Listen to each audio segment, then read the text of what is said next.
Good evening, everyone.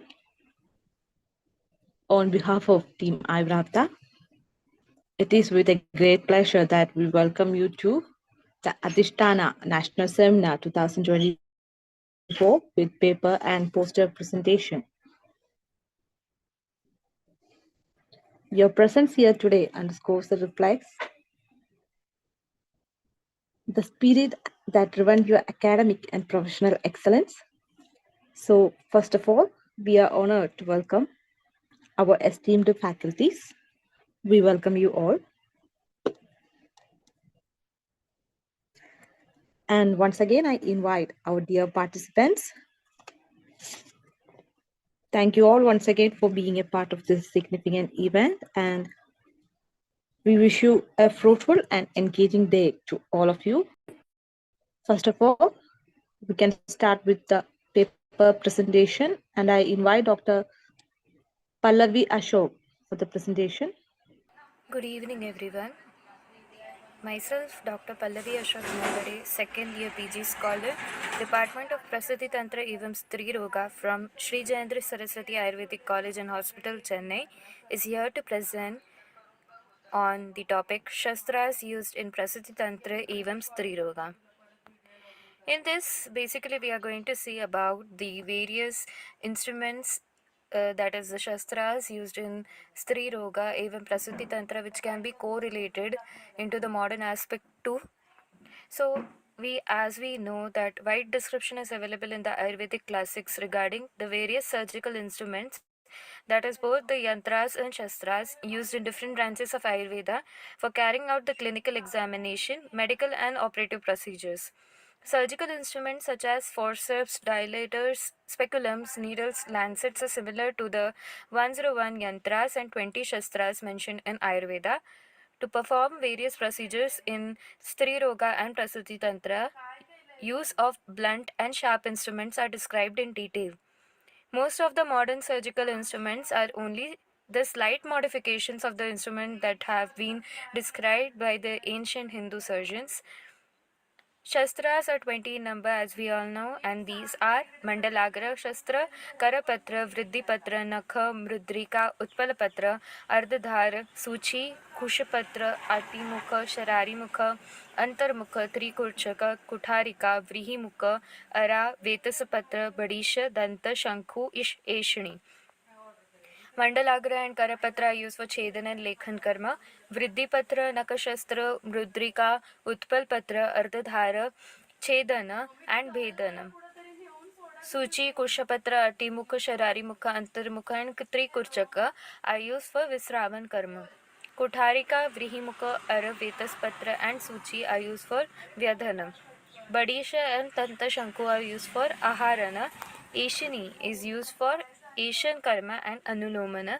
Suchi is used for Sivana. Shastra Grahana Vidhi, that is the mode of holding the instruments. Vriddhipatra Shastra should be held in between the Vrinta and Phala, so also the other sharp instruments for Bhedanam. Vriddhipatra and Mandalagra should be held by hand, slightly raised up for the purpose of Lekhan, and it should be done more than once. Those meant for Visravan Karma should be held at the tip of the handle. Visravan should be done by using three Kurchika Shastra, especially in children, the age, those of tender physics, those afraid of sharp instruments, and royal person. Vrihimukha Shastra should be held in the palm, concealing its handle, the thumb and index finger, holding it in the middle. Kutharika should be held in the left hand, the stroke given on it by the middle finger of the other hand, released after holding it with thumb. Ara, Karapatra and Ashini should be held at their root. The remaining instruments should be held as suitable for the purpose. Shastras are taken as sharp-edged instruments and are 20 in number, and those used in Stri Roga and Prasuti Tantra are described here. Mandalagra Shastra, as per the description in the Samhitas, it is used for Chedan and Lekhan Karma. Its shape is just like the nail of the index finger.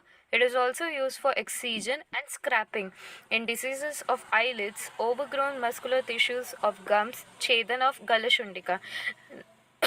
Now, we will be seeing in what aspect we are using it in Stri Roga and Prasuti Tantra. So it is being described for the extraction of Mudagarbha, as said that the surgeon should very carefully split or cut the part of the fetus which is producing obstruction with the help of Mandalagra Shastra. It can be correlated with circular knife.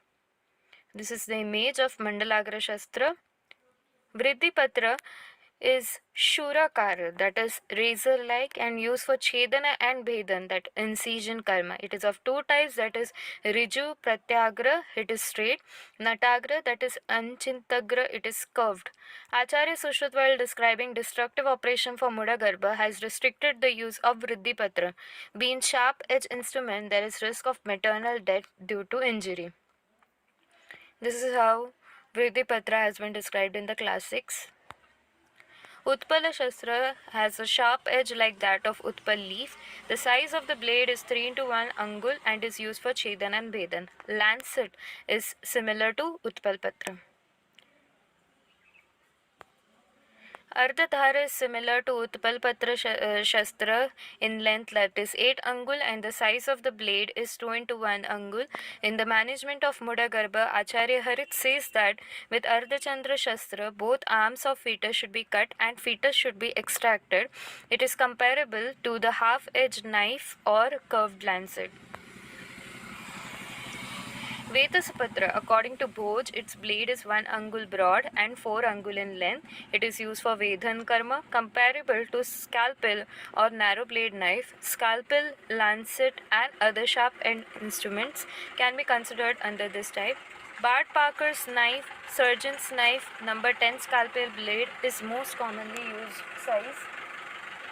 Acute angle of number 11 blade is used for giving stab incisions for drains and in draining abscesses. For example, Bartholin's abscess. This is how it looks like.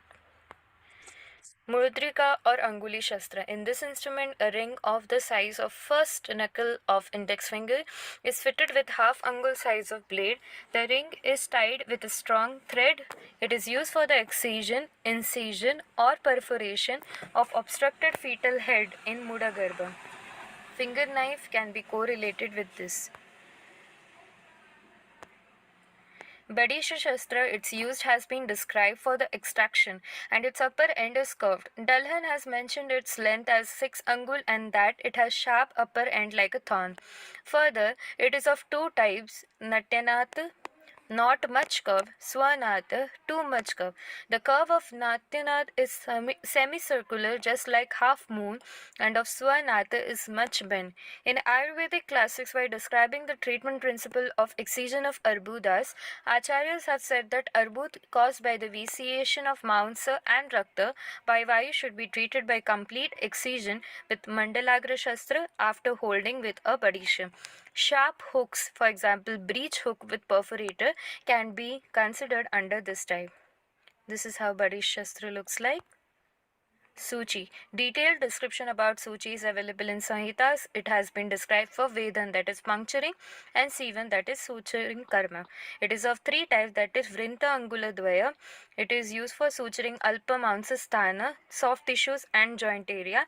Traya Angulustraya, that is three edges. It has been for suturing Mansalasthana. Dhanubakra, used in Marma Falakosha and Udara. It is triangular, and in Prasuti Tantra, Acharya Charak, while giving the description of articles to be stored in Sutika Agar, has said that two Suchi Pipalika, needles made of gold or silver, should be kept along with other articles. This clearly indicates suturing procedure done at the time for suturing.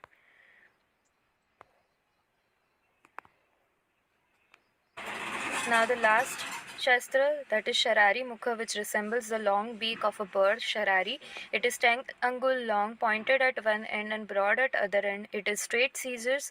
Curved scissors are termed as Ati Mukha, resembling the beak of Ati bird. Dalahan has called it as Kartari, used for Rakta Visravan. Episiotomy scissors, umbilical cord cutting scissors, embryotomy scissors are the examples of Sharari Mukha. That's all for the Shastras used in Prasuti Tantra and Stri Roga. Thank you. Thank you, Dr. Pallavi. I invite Dr. Jay Kishan. Good afternoon, everyone. Myself, Dr. Jay Kishan, third year PG Scholar Department of Chikitsa, Sri Jendra Sarvati Ayurveda College, Hospital, Chennai.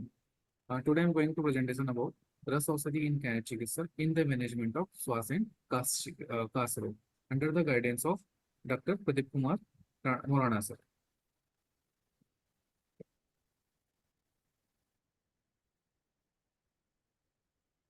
So four-year male patients came in our OPD. Their complaints was repeated cold, cough, and fever, breathlessness since 3 years, and the history of past illness. According to patient parents, the patient was apparently normal after birth to till 1 year. Then he started to have recurrent cold and fever in childhood, and gradually had breathlessness during intake of food or playing. He took modern medications and got temporary relief, but the symptoms reoccurred, and patients came for further evaluation and management. Their family history and past is nothing significant, and medical history was fluticavir, their continuous fluticasone, fluoride nasal spray, Formoflow 125 mg, one tablet Odimode LC, and syrup and Roxol. Their personal history is this is a personal history, and the general examination is normal. And systemic examination. Their respiratory system is shortness of breath and wheezing positive, bronchial breathing, and psychological assessment is normal. In examinations of the respiratory system, there are bilateral, symmetrical, shape, and palpation, bilateral, chest inflamed equally, and during the auscultations, sound is wrong type. Nidan, his regular intake of pulse and their varieties, habits of chocolate, biscuit and packed food. Due to this Nidana, those Vat Kapha dose is involved, and Ras Dhatu is Dusha. The Lakshanas was Swas, Kas, and Jwara. This is just with Paricha. Their Prakriti was Vat Pitta, and their Nadi was Ast, uh, Vata Kapha, and Jiva is Liptata. Mal is Baddhata. In clinical investigation, immunoglobulin E is 520, 572.8 international unit, and chest X-ray was inflammatory lesion of failure, reason associated with changes of bronchitis. रोग विनिश्चय is stomach swas, क्षयज class, चिकित्सा योजना is cough, वातवाहक चिकित्सा. Coming in चिकित्सा योजना, so first Gandharva Saviran pill 5 ml with 1 cup of milk bedtime for 7 days. After this 7 days, Talisandishon 1 teaspoon, Sudobadi 1 teaspoon, Purushandaras 1 tablet, Trivan 1 tablet, 2 tablet, Swarna version Malni 1 tablet, Hindu Pandamritam serum 2.5 ml. So all of the chun and tablets in the prescribed dose should be mounted well together with the help of Kalvendra. Then it will be divided in 4 parts. Each part will be mixed with 2.5 ml of Hindu Pandamritam syrup and administered per day after food. And another is Vagradi Kashai 5 ml plus 20 ml water twice daily in each stomach. Dasmula Rashan, half teaspoon twice daily after food. So their observation and result, by the end of the 3-month treatment, the patient experienced a significant reduction of in the recurrent of cold, cough, and fever, and his breathlessness was also cured. Throughout the treatment, the patient vital also normal, and he got relief. This is after chest X-ray. Coming in discussion part, in this study, the Saman Chikitsa protocol has been advised. So, Gandharva Sadir and tell their properties were Vatanuloman and coming in food generous, mentioning vaginal start. The ingredient is parat, abrak, lavabhasma, silajatu, vidanga, chicken. So ingredient contains the sand activity, protect cell from being damaged. It is bullied due to property in silajatu and it is balance the vat and pitta dose. Why necessary in Vajikaran Ausad? So Glani, Kamp Aushadhanityu, Cha Krista, Chinta, Chendrinamam, Soso Uchvasa Ubdanshun, Chara Budajan Gada, Chinata Sarvadhato, Jayante Durni Nirvara, Pavan Paribhava, Klipta, Ling Bhagan. So, mentioning this all condition, we can use the Vajikaran Aushad. Sona Vajan Malati. It balances the vat and cough dose and useful in disease. Ras dhatu, Swarna Ocean Maltiras, which contain of swan and Mukta Vasmi is said to be superior in the Russian effect. And Tribun Patiras mentioned in Jwara Chikitsa. So this medication is used for treatment of Sanipada Jwara. The content of Tribun Patiras ras have Katu, Tiktaras, and Lagu. Ruksh Guna and Ushna Virya should cure Agnimadyan, thereby held the Pajan of Am. Coming in conclusion, so Kal Arth Karmana Yogo Hin Mithya Utimatraka, Samyak Yogasya Vikayo, Roga, Rogasya Karakam. So in Mithya and Ati, Yog of Kal, Earth, and Karm are the chief causes of disease, where Samyak Yog of this condition leads to healthy state. So it is important to properly analyze the food, habit, and environmental condition in parallels with Ayurveda. All these Ras Dhatu are having both Rasayan and Yogvai property. It helps not only in the management of, but also the prevention of disease. Thank you. Thank you, Dr. J. Kishan. You explained the case very well. So next I invite Dr. Gauri Tokal.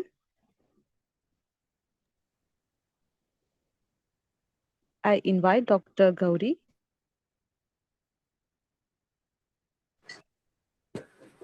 Dr. Gauri, are you there? Yes, sir.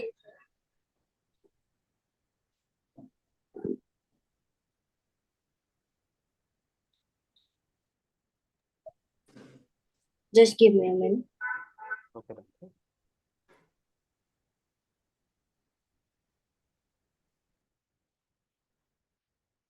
Can you share my PPT for me, please? Because I'm not able to share it from here. Okay, doctor, just a moment.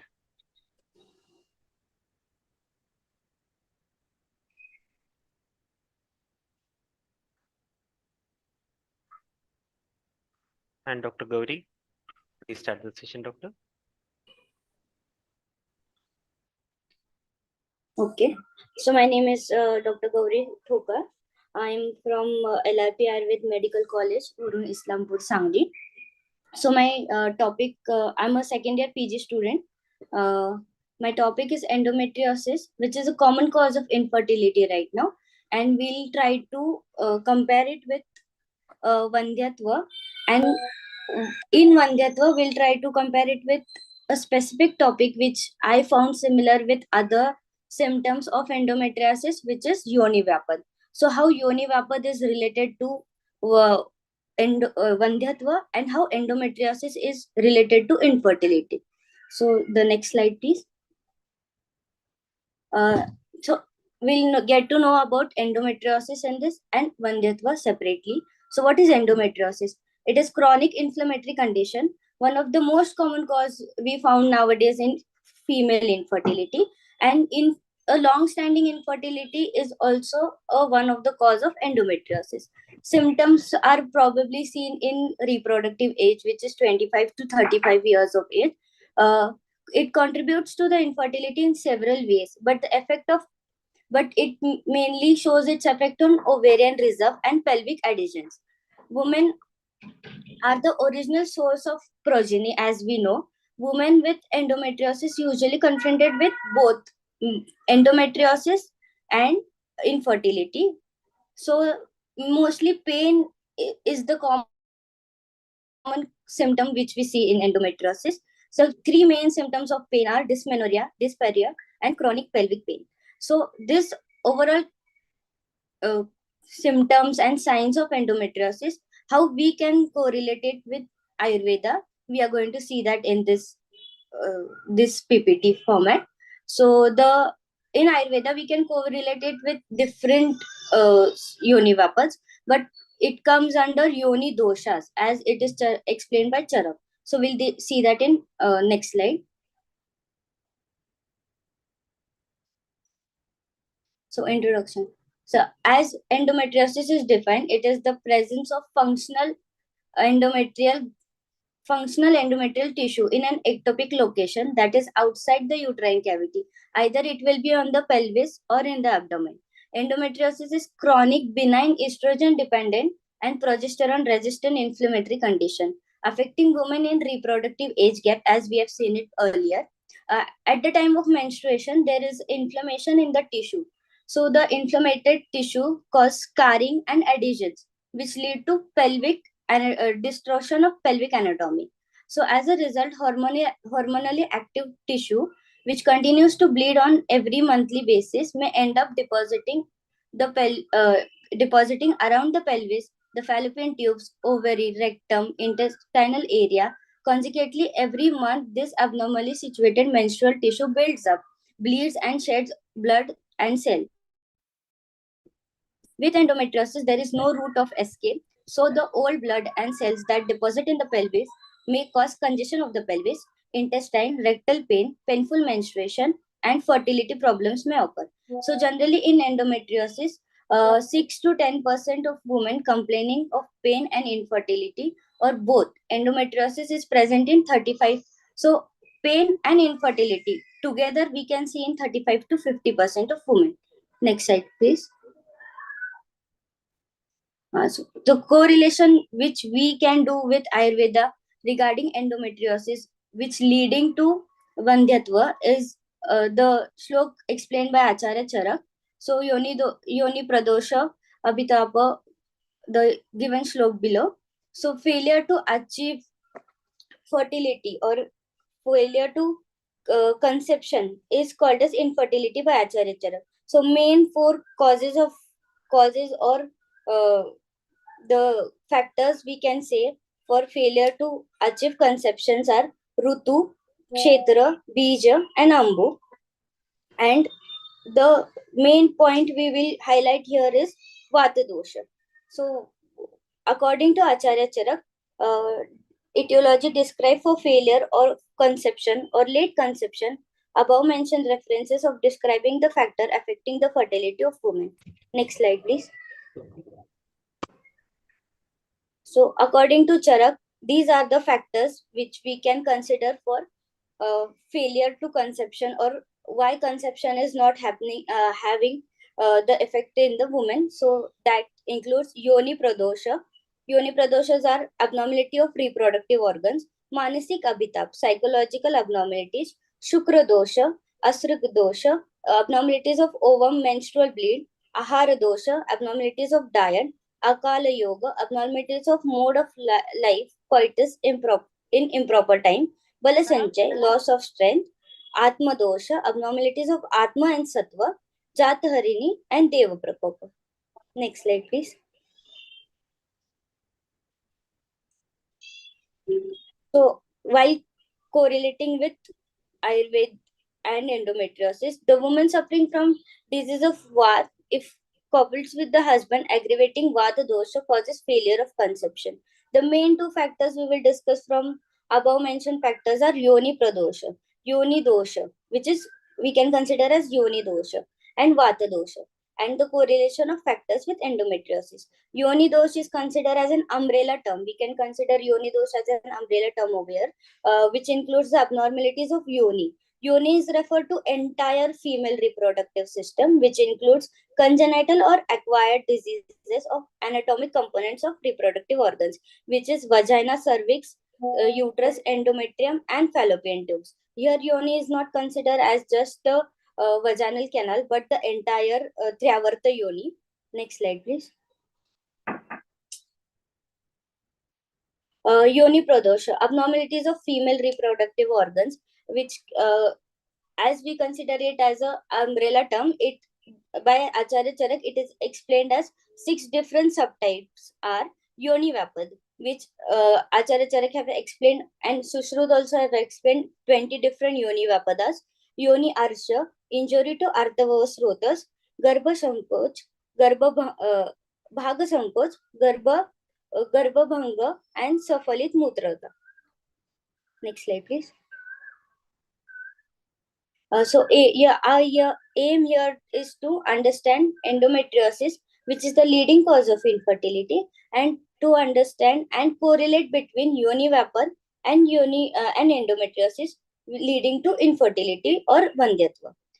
Objective here is to establish the correlation between endometriosis as causative factor of infertility and yoni vapor as causative factor of vandyatva by comparing the similar signs and symptoms of both endometriosis and yoni vapor. So materials and methods I have used here are all relevant data regarding endometriosis, yoni vapor, signs and symptoms is taken from classical text and recent articles and journals. Comparison method is used for comparing both the signs and symptoms of yoni vapor and endometriosis. Next slide, please. So we'll see basic and most common signs and symptoms of endometriosis according to modern science over here. Approximately 20 women with endometriosis are asymptomatic, but the main signs we see here are dysmenorrhea, dyspareunia, and chronic cyclic pain. So other frequently reported symptoms may be difficulty in conception, heavy menstrual bleeding, dysuria, lethargy, intestinal symptoms like cyclic bloating, constipation, and diarrhea. So according to Ayurveda, how we can compare these symptoms to endometriosis, we'll see that here. The sign and symptoms of yoni vapor, which can be compared with endometriosis, are explained under the term yoni dosha or yoni pradosha. All the 20 gynecological disorders, if not treated properly, cause infertility, that is abnormal diet and mode of life. Vibration of Artava, disease of Bija, and curses of God or faith would be discussed. As per Acharya Charak, women of Vata Prakruti, when consuming improper diet and indulging in other activities capable of aggravating Vayu, reaches the reproductive system, and considering the description of all classics together, the signs and symptoms can be correlated to in yoni vapan. It can be correlated to Vatika yoni vapan and Paripluta yoni vapan. Next slide, please. So, the signs and symptoms of Vata yoni vapad and Paripluta yoni vapad are explained here. So, Ayurvedic methods of diagnosis are not based on histological examination, but rather on clinical presentation. We can say that endometriosis is not the single entity from an Ayurvedic point of view. The classical signs and symptoms of endometriosis and yoni vapad, especially Vatas and Paripluta yoni vapad, can be compared to both endometriosis and yoni vapor can lead to infertility. So here, next slide, please. So here, as I have shown, the main signs and symptoms, as explained by Acharya Charak, can be correlated with the modern signs and symptoms of endometriosis. So dysmenorrhea is Vivruddha Yonya Mishrita Yoni Stodas Savedanam. Dyspareunia is Gramya Dharma Ruja Vrushanam, and chronic pelvic pain is Brahmsham Vangsham Parshvam Vyatha Gulma Kramenam. In both endometriosis and yoni vapor, the above mentioned signs and symptoms can be correlated with each other, which lead to vandyatva, which is infertility. So, in yoni vapor, we get the reference of vandyatva. So that I have mentioned it here. 20 yoni vapors are explained in Charak Chikitsa Sthan, chapter 30. According to Acharya Charak, if the yoni vapor are not treated with respect to the dosha, it may lead to vandyatva, aggravating yoni dosha. Next slide, please.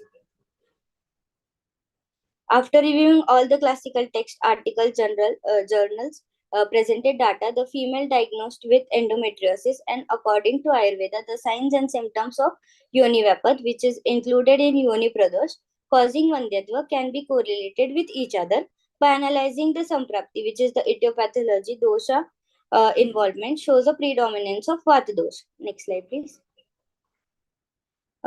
Here we can conclude that the presence of endometrium like tissue outside the uterine cavity referred as endometriosis, as the word yoni refers to entire reproductive system. Hence the features are considered of uterus instead of vaginal canal. Then this entity can be equated with endometriosis. This disorder resembles with endometriosis according to Acharya Charak. Both endometriosis and yoni vapat can consider as causative factor of vandyatva, infertility, by comparing the signs and symptoms of both the factors. Next slide, please. Thank you. Thank you, Dr. Gauri Tokal. You expressed a crucial aspect of endometriosis and infertility very effectively. Thank you so much, doctor. Thank you, sir. And dear participants, before going to the next presentation, let me remind you something. Your maximum time for the presentation is 8 minutes. Kindly do follow the period. Thank you. So, next I invite Dr. Vrushali Eknath Tandale. I invite Yes, good evening. Dr. Good evening, Vrushali. everyone. Hello. Good evening, doctor. Good evening, everyone. Let me share my slide screen.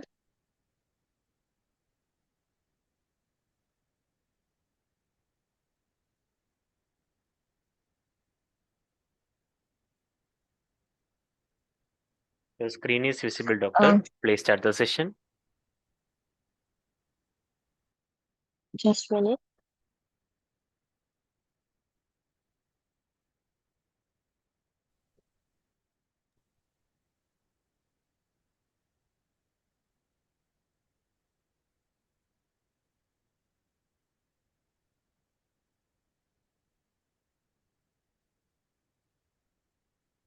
I'll share my screen.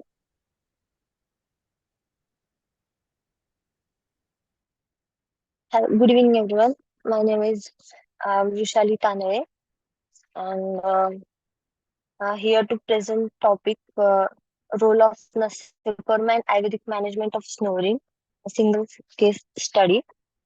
Introduction. Snoring is a sound produced during sleep, which is turns causes vibration of the uvula and soft palate. Occasional snoring can be present in up to 40% of children and up to 49% in adults. Snoring is found to be associated with sleep disorder, nasal congestion, hypothyroidism, hypertension, and obesity. Snoring occurs when air flows past relaxed tissue in the throat, causing the tissue to vibrate as the patient breathes, creating hoarse and harsh noise.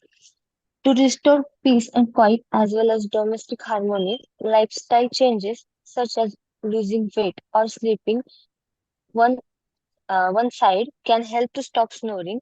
People with obstructive sleep apnea characterized by episodes of loud snoring followed by periods of silence when breathing briefly stops aren't good candidate for surgery. In Ayurveda, snoring can be considered under Urdhva Chaturvagat Vikara. Nase is indicated in the Urdhva Chaturvagat Vikara by Shushruta and Vagbata. Hypothesis: Nasya Karma and Ayurvedic management will be effective in the management of snoring. Aim: efficacy of Nasya Karma and Ayurvedic management in snoring, a single case study. Objective: to assess the clinical efficacy of Nasya Karma and Ayurvedic drug in the management of snoring. Case report: female patient, she is 30-year-old and she complaining about snoring for 3 to 4 months, having history of recurrent rhinitis for 1 year, indigestion on and off since 2 months, snoring affecting the marital and social life of patient. Um, there is past and family history, not significant. ENT examination. Ear examination, TM is intact. Nose examination, there is inferior turbinity hypertrophy. Throat examination, no significance. Paranasal sinuses are normal. All vitals are stable. Type of study, simple random case study. The following medicines were given to patient. First is Ampachukvati, 250 mg for BD before food with warm water for 14 days. Second is Avipattikar Churna, 5 gram once in a day with warm water for 30 days. Gandush with Tilatel 50 ml once in a day before Nasya Karma for 7 days. Nasya Karma with Anutela 6 drops in each nostril once in a day for 14 days. Assessment criteria. Criteria was done on the basis of Thornton's snoring scale. She's snoring affect her relationship with her partner. Snoring causes her partner to irritable or irritated.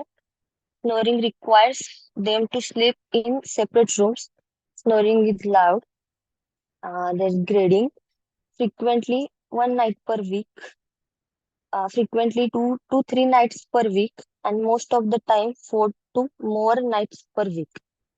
Assessment before and after treatment. Thornton snoring scale. Snoring affect her relationship with partner. Before treatment grading is 3. After treatment grading is 0. Snoring causes her partner to be irritable and tired.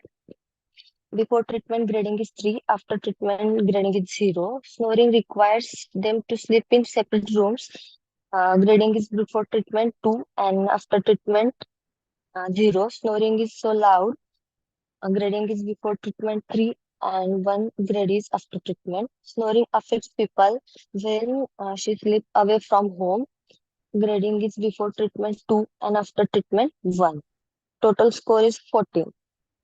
So discussion, patient got relief after 2 cycles of anesthesia. In this case, snoring is due to nasal airway obstruction and inferior turbinate hypertrophy, which can be treated by Nasya Karma. Regular use of anesthesia strengthens the sharpness of sense organ, its and sharpness of muscle of neck. Anutaili is having property of Mahagunam, Sarvottam Gunam, Shrotogamitva. Various Ayurveda classical texts describes the various methods, uses, durations, indications, contraindications of Gandush and Nasya. The two procedures are mainly adopted to prevent dryness of mouth and nose, which are one of the best principal treatment of diminished snoring. Conclusion, Tila Taila Gandush and Anutaila Nasya Karma shows remarkable symptomatic relief in snoring sound. The case indicates that when treatment is done on the basis of Ayurveda guidelines, snoring can be effectively managed and patient quality of life can be enhanced. Thank you. Thank you for the Thank you, well-explained Doctor, for this. presentation, Dr. Vishali. Thank you. So next I invite Dr. Vrishudha V. Shetty. Yes, ma'am. Good evening, doctor. Sir, I'm unable to share my slides. Would you kindly please share the slides? Sure, doctor, just a moment, we will share for you.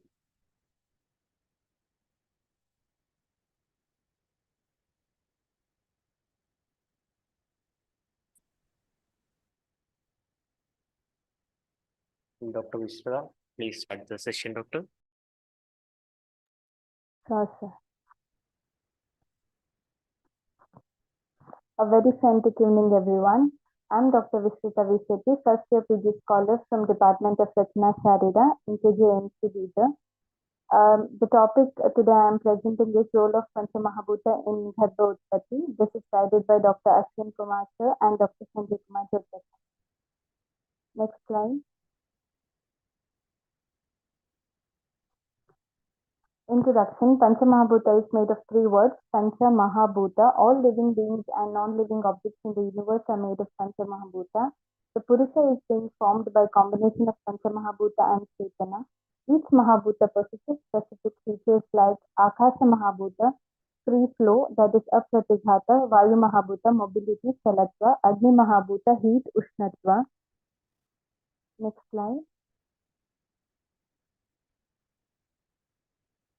Jala Mahabhuta, liquidity, that is Dravatva, Prithvi Mahabhuta, roughness, Kharatva. The term Garbha includes embryo, zygote, and fetus. Garbha Vidyakara Bhavas are specific factors responsible for fetal growth and development. Influence of 5 basic elements play a vital role.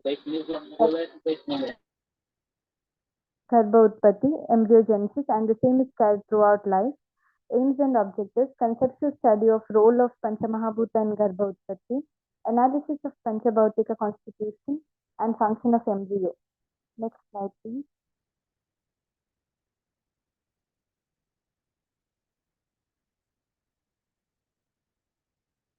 Next slide, please. Materials and methods.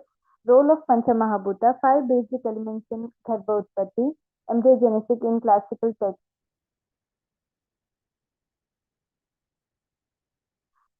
Source of 5 basic elements in the fetus. According to Acharya Charaka, those from the mother's ovum, those from the Pitru father's sperm, those from the Ahara diet of the mother, pregnant lady, those from Atma entering into the fetus, that is Garbha. The elements from maternal sources and paternal sources are derived to Raja and Shukra. The elements from digested food products is Ahara. These provide nourishment to ovum and sperm. Descent of components in the fetus. Acharya Charaka states that soul unites with the Akasha Mahabhuta first, and then it further unites with 4 basic elements, that is Vayu, Agni, Jala, Prithvi. It is that God equifies with Mana created Akasha Mahabhuta first, and components derived from each Pancha Mahabhuta, rest of them are created thereafter. Next slide. Teja Inapachati produces transformation in the tissue. Vayu Vibhajati initiates the cell division for growth. Prithvim to Samhanti brings the consolidation state. Aap Sledayati brings the liquidity. Akasham Vivardhayati causes expansion by creating proper space among the tissue. Next slide.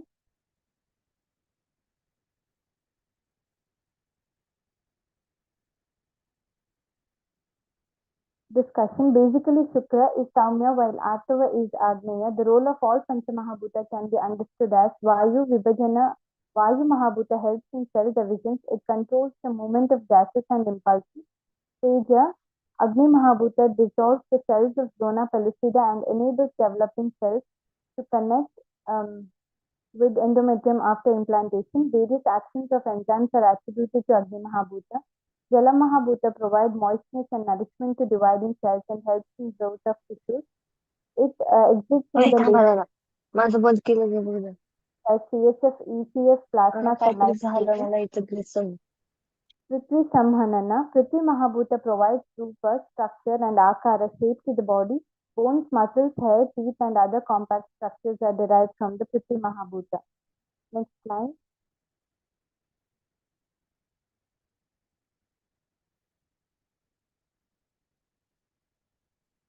Mahabhuta as a factor for embryogenesis. All the scholars emphasize the concept of Panchamahabhuta in growth, development, and differentiation.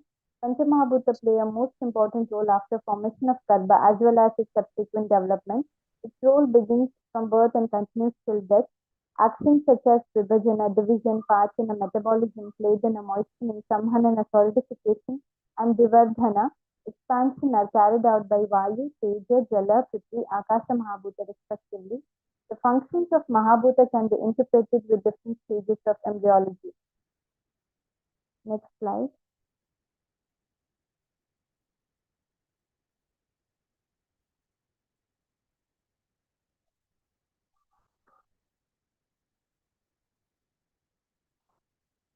Functions of Vayu Mahabhuta can be seen in descent of zygote into uterine cavity, karyokinesis, differentiation of trophoblast into syntropoblast and cytotropoblast, formation of trilamellar disc, yolk sac, amnion.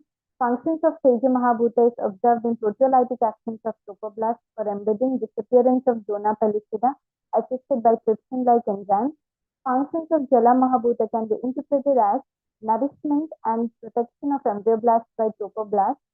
Residual changes containing glycogen and lipids facilitates ovum to get embedded in the wall of uterus. Nourishment through uteroplacental and cytoplacental circulation. Subsequent formation of fluids and cavities in the body. Example, synovial phase. Next slide.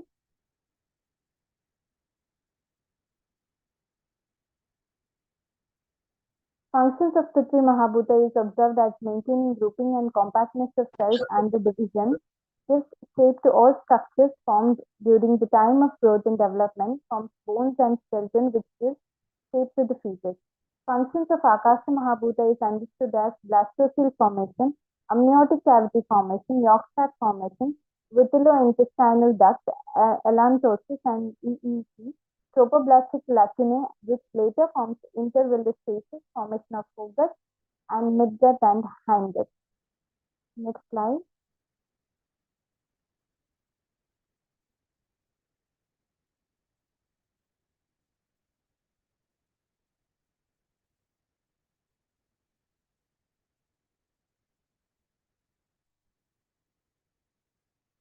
Conclusion, all body components are derived from Panchamahabhuta. It is difficult to say that one particular component is derived from one particular Mahabhuta.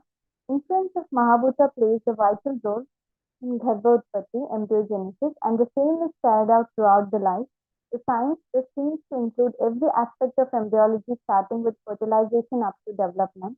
The 5 Mahabhutas, basic elements, along with the Shukra and Shonita, helps in conversion of embryo into Hastha, father, Jivha, Nitamba, and so on. This is found to be achieved by various functions of basic elements such as division, assimilation, metabolism, etc. Thus, the whole Sharira is constituted. Human body contains 4 Shaka, Madhya, and Shira. Next slide.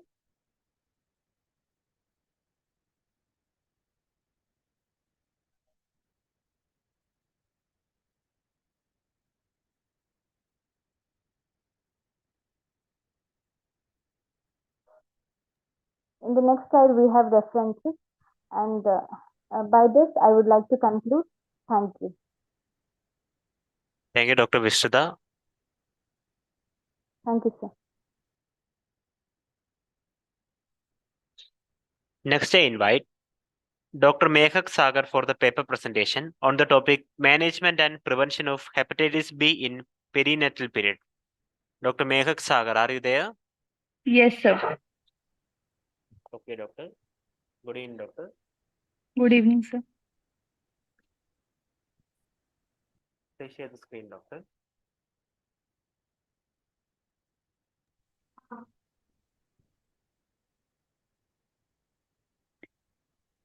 So can you please share the slide?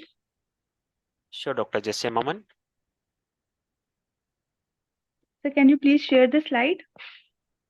Okay, doctor. Just a moment, doctor. Okay.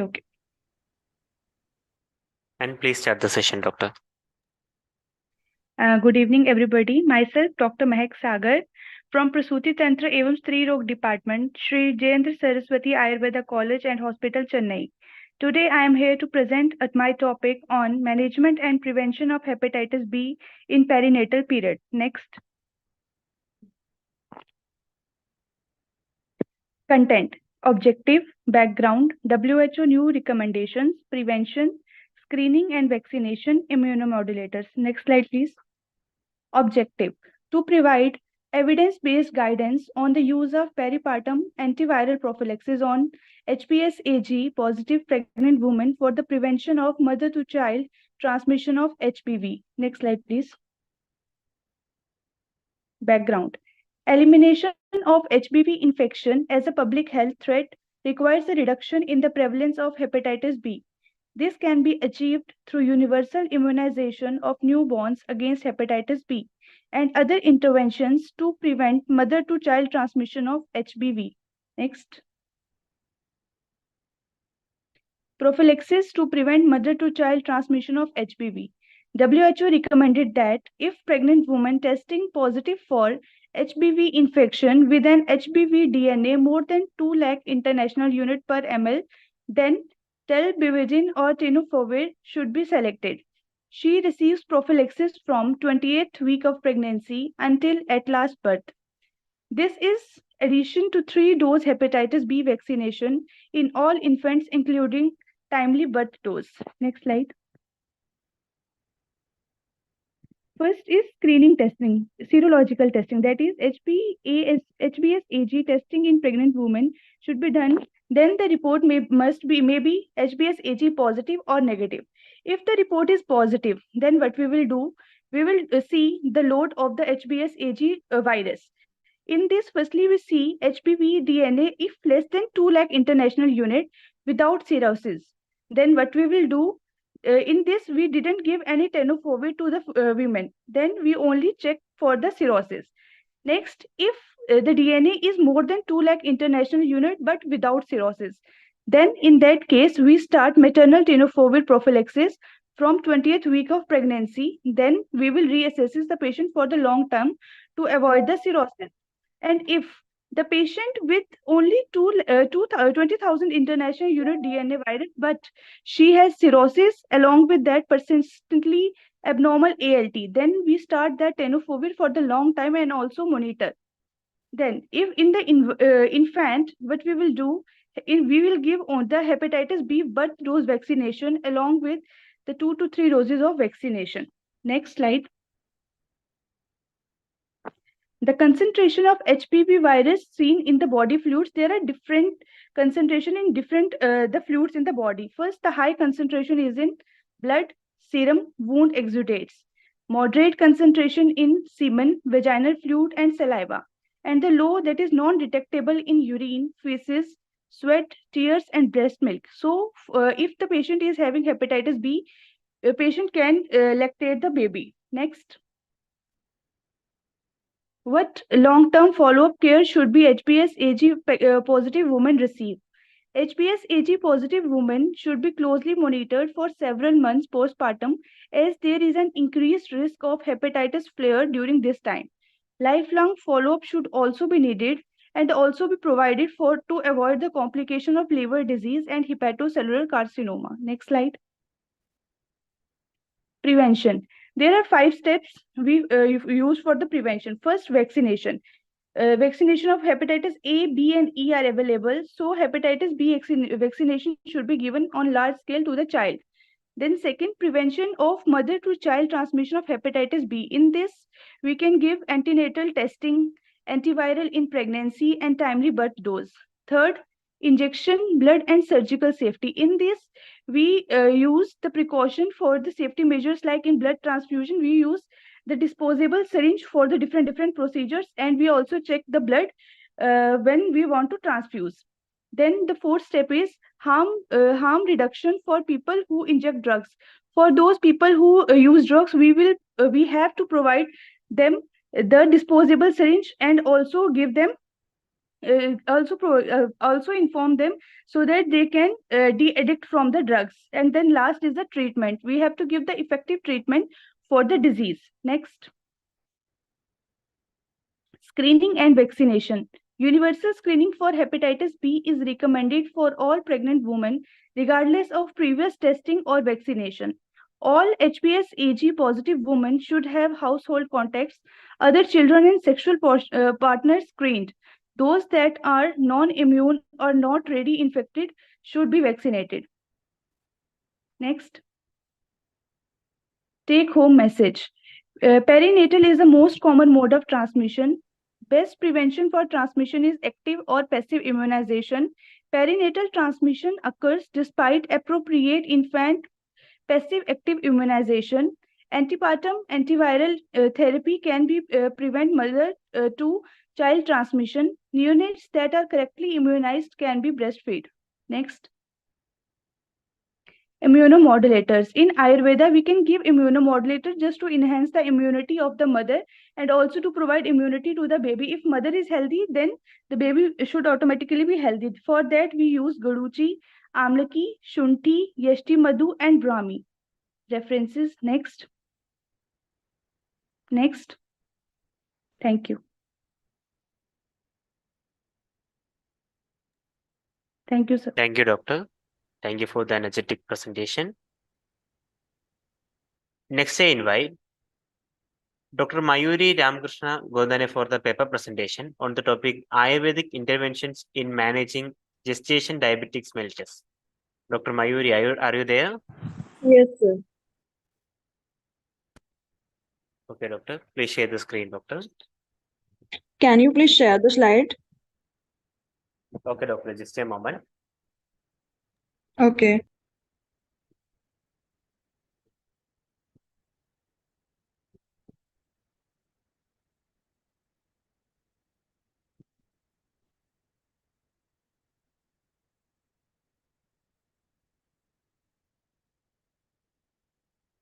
And Dr. Mayuri, please start the session. Doctor. Yes, sir. Thank you. Good evening, everyone. This is Dr. Mayuri Ramakrishna Gondane, PTSR Department, first year PG scholar, Sri Jayendra Saraswati Ayurved College, Chennai. And my topic of presentation is Ayurvedic interventions in managing gestational diabetes mellitus. Next slide, please. What are the objectives of presentation? First one is the management of gestational diabetes mellitus through the principles of Ayurveda to reduce complications and associated symptoms, to reduce the drug dependency through yoga practices and lifestyle changes, and prevention and control by Ayurveda. Next slide, please.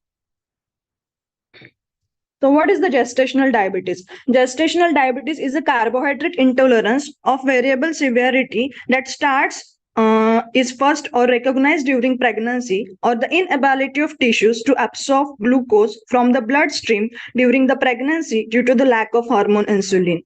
So, prevalence of GDM has been greatly increased since 10 years, in which 90% of diabetes in pregnant women is gestational and 10% is pre-gestational. So classification, there is one scale, and that is the White classification of maternal diabetes.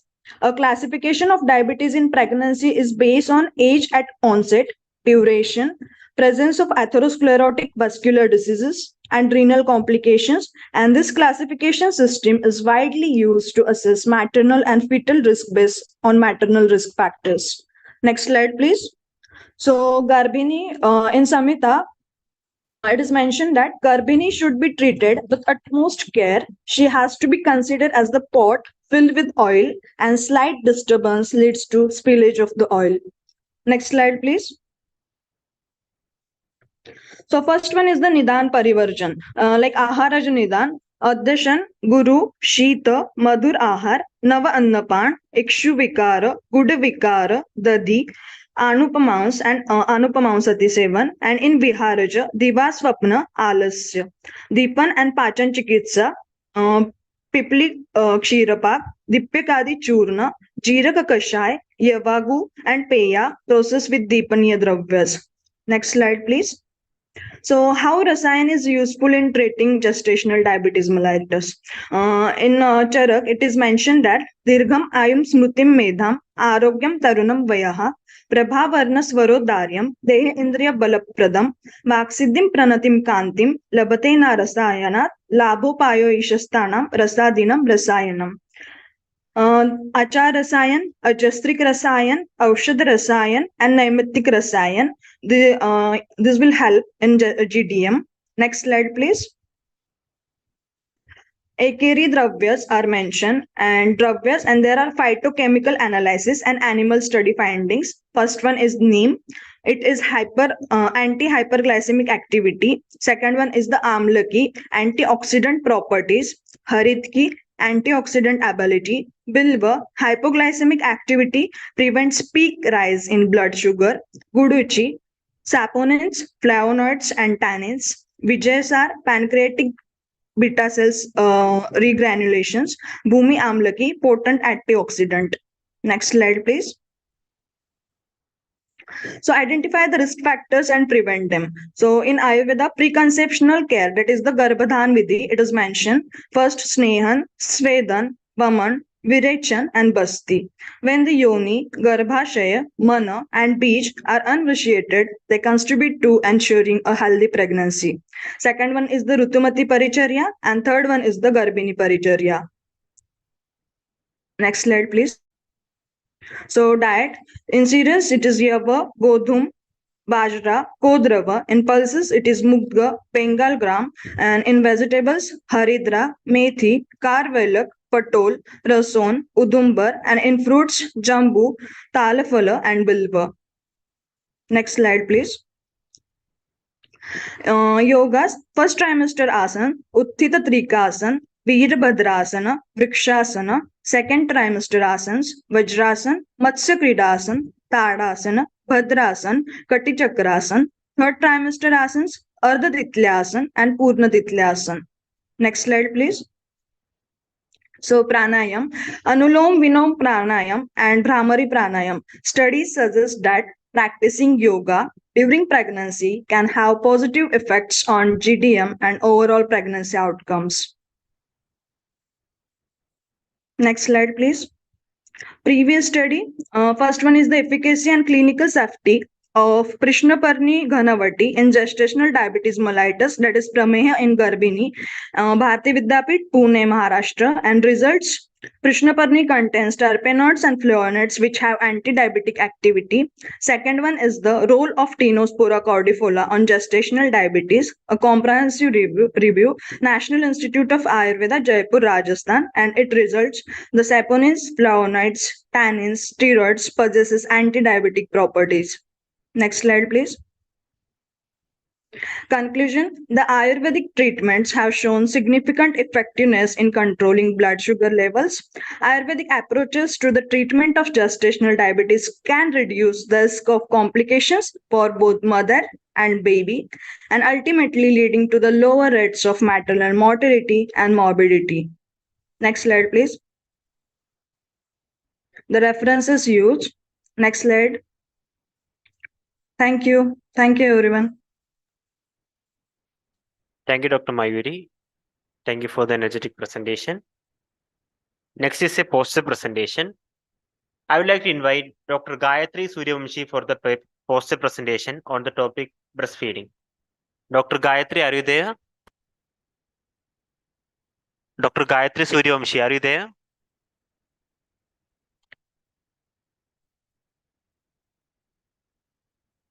Dr. Gayatri Suryavamshi, are you there?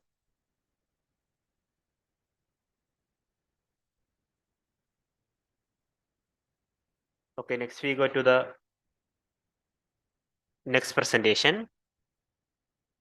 It is a case presentation. Before that, next I would like to invite Dr. Devika CS for the paper presentation. Dr. Devika CS, are you there? Yes, sir, I'm here. Okay, doctor. Please Sir, share the please, screen. can you share? No, sir. Okay. Can you Okay, please share the screen?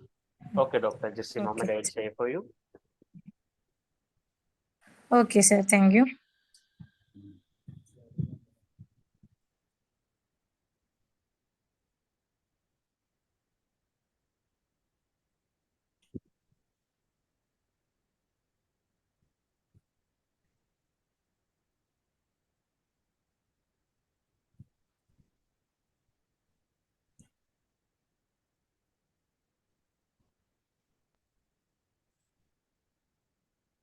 And Dr. Devika, please start the session, doctor.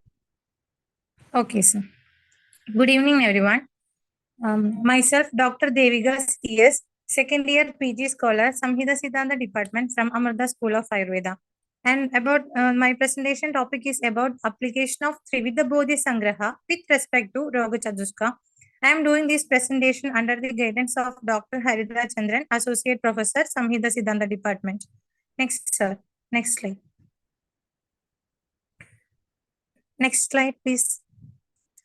So this indicates the introduction. Chadushkana Mahatanam Stani Asmin Sangraha Kridaha Slogataha Sangrahatacha Slogastanamada Smrida. This quotation is by the Charaga Acharya. So Acharya Charaga explains that Chadushka indicates the knowledge of a subject with in different angles, reveals deep thinking of its particular subject through their respective study. So the meaning of Chadushka in this indicates necklace of 4 strings. So Acharya also given the synonyms. Chadushka as per quoted by Charaga are Chadushpada, Adhigara, Adhyaya. Dual classification of aim of Ayurveda. We all know that Swastarakshana and Vigara Prashmana are the two kinds of aims of Ayurveda. So the Vigara Prashmana is depend on the proper knowledge of Roga Vijnana. Next slide. Next slide.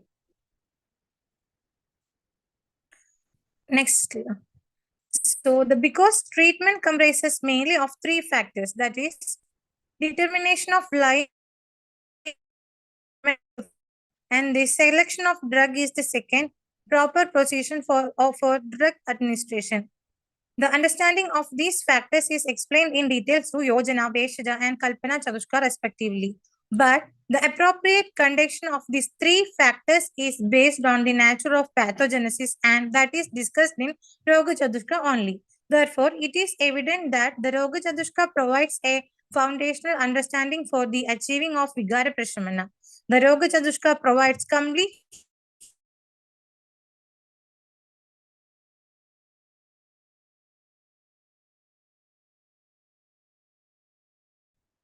Next, so Roga Chadushka chapters that are Kiyanda Chirasiya, Trishodhiya, Ashtodhariya, Maharoga.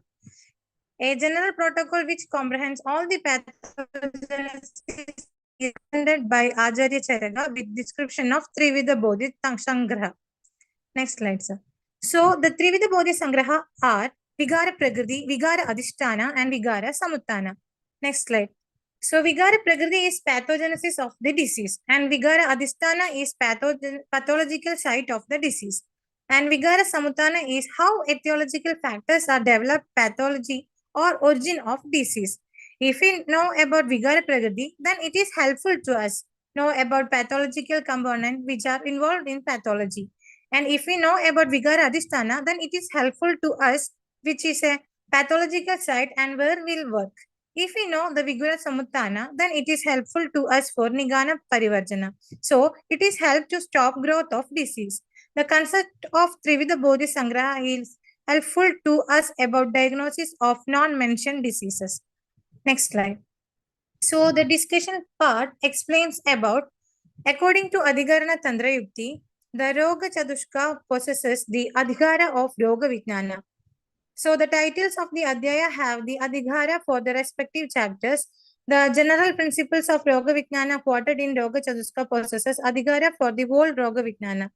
So the chapter Kiyanda Shirasiya gives knowledge about Samavaya Karana of Roga, that is Dosha and Dushyadi, in respect to different angles of pathogenesis. It gives understanding about how the Vyadhi Prakriti has been produced. It also describes variation of doshas, that is Shaya, Sthana, Vriddhi, etc. The narration of Shaya is also explained with the example of Madhumeha Pidaga. It is necessary to localize dosha in Adhisthana for the manifestation of disease. The provoked dosha, according to the diversity of localization in different regions, produces variety of diseases. Then Trishodhiya presents explanation of above mentioned processes, that is of Thana Samshraya through the example of Shodha with concentration on Adhisthana. Next slide.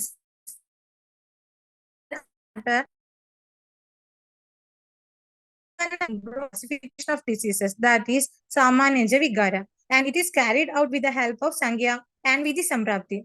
The Sankhya Samprapti gives the idea about total number of types of pathogenesis, and Vidhi Samprapti occupies majority of portion of genesis among totality of is mainly conveyed through Vidhi Samprapti. Thus, the Sankhya and Vidhi Samprapti are conveniently provides knowledge of variant pathogenesis. So here are some examples.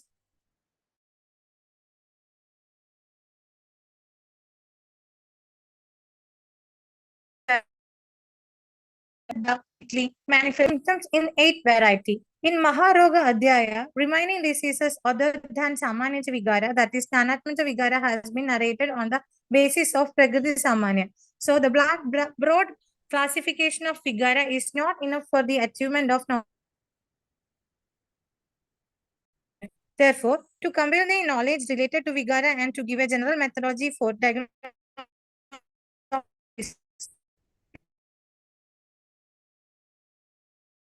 Vishamya termed as the disease. Agni is stated as a root cause for the health and disease condition. Application of Trivida Bodhi Sangraha is narrated with the help of diseases like Grahani and Jwara, etc.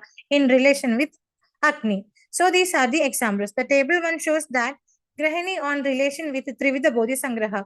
Vigara Samuttana Vishesha, Vigara Adhishtana Vishesha, and Vigara Pragati Vishesha of Grahani diseases are explained in this table. So the next is table 2. Next slide, sir. So Vigara Prakriti in relation with various disease. So Vigara Prakriti, first one is one symptom pertaining to many diseases. For example, Jwara, and diseases having similar signs and symptoms. Adoga, Raktapita, and Pittaja Premaha, Vada Vyadi, and Urustamba. So the cardinal features are excessive watery stools, Sara, Sandaba Deha Manasa in Jwara. And Linga Sangara, the components are combination of symptoms observed in particular diseases.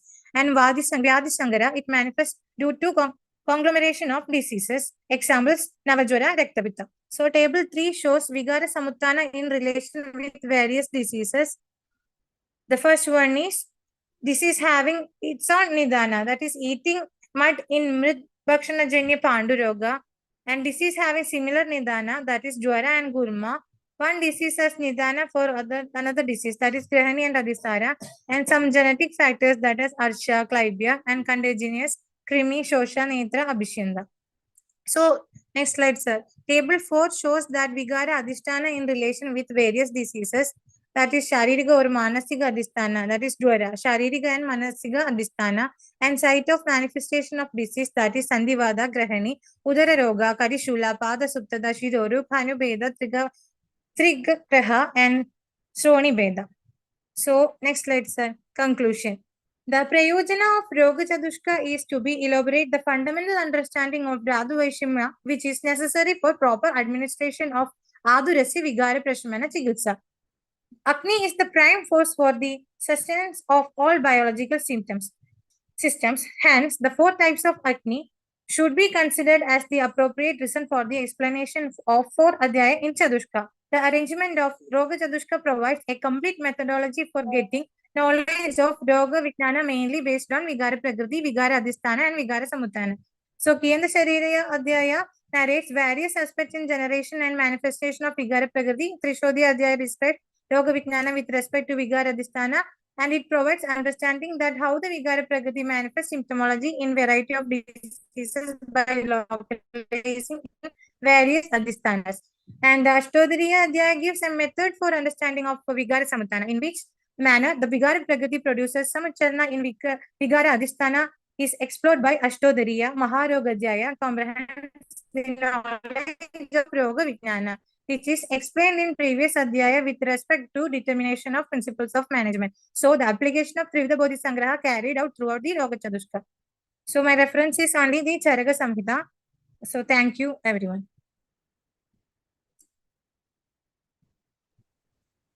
Thank you, Dr. Devika, for the wonderful presentation. Thank you, sir. Next is a case presentation on Mukhabhaga.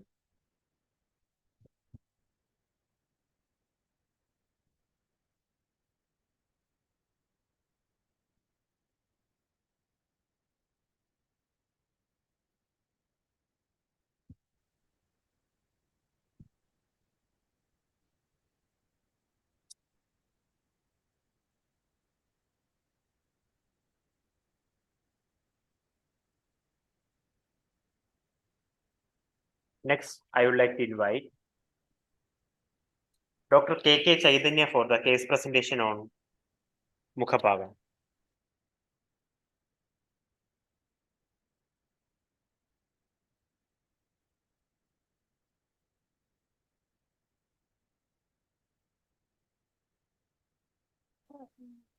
Good morning to one and all. Myself, Dr. Chaitanya, PG scholar from the Department of RSPK, MVR Ayurveda Medical College. A case presentation of Muga Paga. The presenting complaints are a 27-year-old male complains of a severe burning sensation along with excruciating pain on intake of both spicy and salty food, and even on intake of the water. The associated complaints include the patient feels a sandy particle-like feeling in the tongue, along with the pain at many spots over the tongue. If he is unable to swallow the food or even the water, and a feeling of something stuck inside the throat is also felt, along with the loss of appetite and difficulty in speaking and opening of the mouth. Previous history include a history of loss of appetite since a month. He also had a respiratory complaints along with a chronic dry cough since a past month, and intermittent feeling of bloating of abdomen and burning sensation of the stomach, and intermittent constipation. So before the treatment, this was the condition. You can observe that the red discoloration has been seen in the mucosa and in the hard palate also. The condition was similar to pharyngitis, and the hard palate infection was also there. So the treatment was planned according to the Pitta Shamaga. So I chose Kabala and Kandusha with Yeshti Churna, Hifala Churna, little bit of Haridra, and Saindava in the hot water. This was actually made into the Kashaya form, and then I advised him to do both the Kavala and Kandusha in the morning and in the evening. And internally, Kadiradi Hulika was advised with the same, but with only the Kashaya was made only with the Meshti Churna and Trifala Churna. And for the complaint of sandy particles and the wounds in the tongue, I advised him to apply stomatab with Madhu. The Patya advised him Lagu Ahara, watery Ahara, Madhura Rasa, and Apatya, I advised him to avoid all spicy junk food. In our language, Kadu and Lavana Yukta Maharas. And after the treatment, this was the condition. This is the improvement which you can see within 3 to 4 days. The symptoms after the treatment were absence of the reddish discoloration over the mucosa and no burning sensation on intake of the food and water. Only mild pain. Actually, it is not a pain, it's a discomfort which was felt. It was very mild, and his appetite improved. Normal bowel movements, no constipation, and easy to speak and easy jaw movements. Gritty feeling felt on the tongue is now absent, and feeling of something stuck over the throat is also absent. So the plan for the continuation of the treatment, I advised him to do a Virejana with Abhipati Churna after the treatment and continue intake of Patya Ahara Vihara in order to balance the Pitta. Shamana Aushadis will be advised later to the Virejana, which will be planned according to the Virejana Vegas and the symptoms. So in the discussion part, that is, the patient is seemed to be a Pitta predominant person. His body is prone to many infections since past few months with affliction to both the GIT and the respiratory tract. So his continuous GIT complaints, which has gradually led to the infection of the hard palate and the mucosa of the mouth and pharynx. So symptomatic treatment was chosen, which showed a good relief, but further treatment for the GIT Pitta pacification and the therapy to boost his immune system is very mandatory here. So with the basic treatments, his Paitika symptoms has been reduced. Thank you. Thank you, Dr. Chaitanya. Next, we go to the paper presentation. Next, I would like to invite Dr. Shivani Sharma for the paper presentation on the topic Garbhini Paricharya mentioned in Ayurveda. Dr. Shivani Sharma, are you there? Dr. Shivani Sharma, are you there? Yes, sir. Yes, sir. Sir, Good can you evening. please? Good evening, the doctor. slides? I will Good share evening, for good you. evening, sir. Just a moment, doctor. I will share for you. Yes.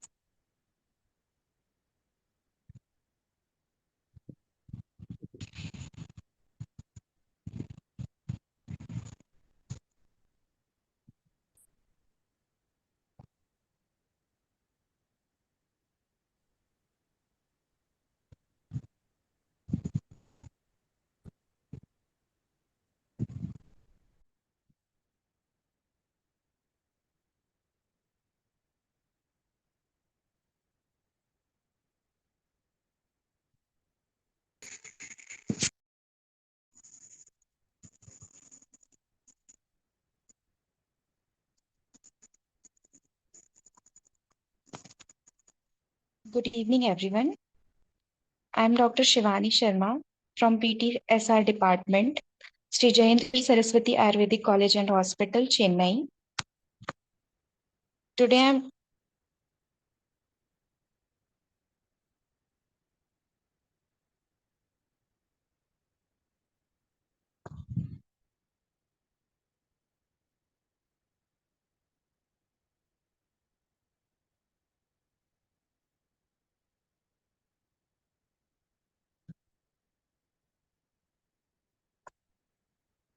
I'm presenting my topic, Garbhini Paricharya, mentioned in Ayurveda. Aims and objective: to collect and analyze the Masanumasic Garbhani Paricharya, to understand the clinical importance of Garbhani Paricharya as described in ancient treatises and its utility in today's context in correlation with prenatal care. Objectives: to ensure a normal pregnancy with delivery of healthy baby from healthy mother. The main objective of Ayurveda towards the care of pregnant women resides around three main objectives: Paripurnata, proper growth of the fetus and mother; Anupghata, non-complicated pregnancy; and Sukha Prasava, normal delivery.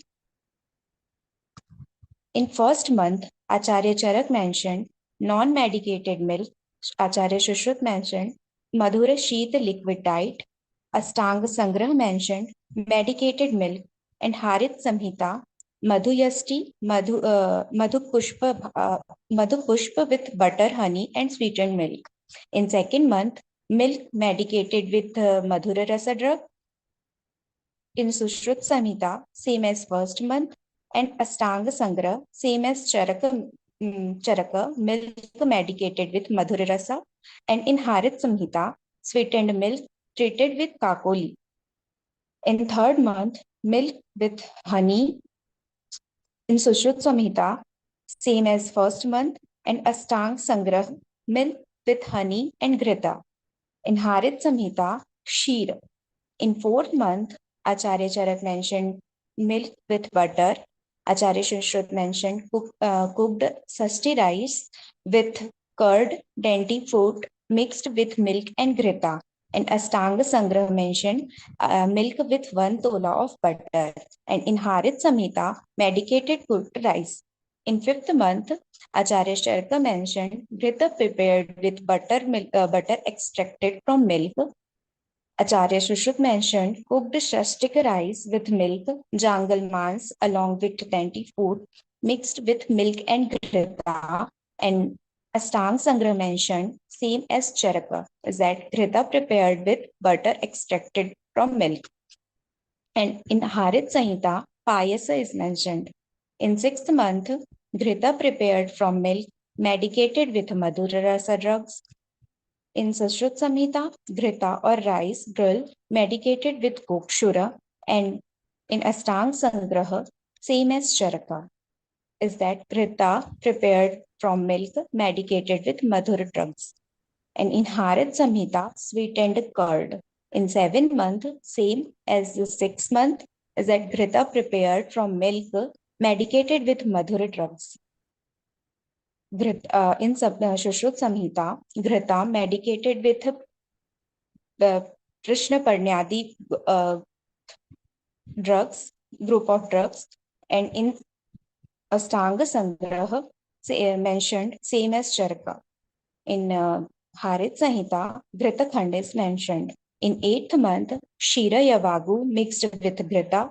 In Sushrut Samhita, Asthapana Basti with decoction of Badri mixed with Bala, Atibala, Satapushpa, Patola, etc. Honey and Grita. Asthapan is followed by Anuvasana Basti of oil dedicated with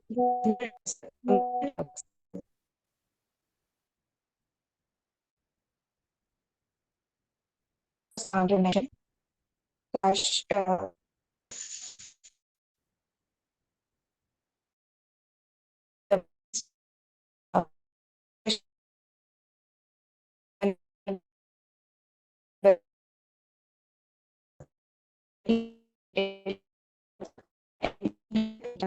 Purak is mentioned.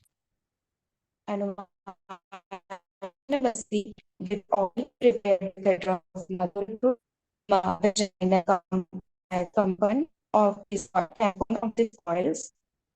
Samhita and Plutus girls and jungle mans rasa prepare for period of delivery. In Astang Sangraha, same as Charaka, and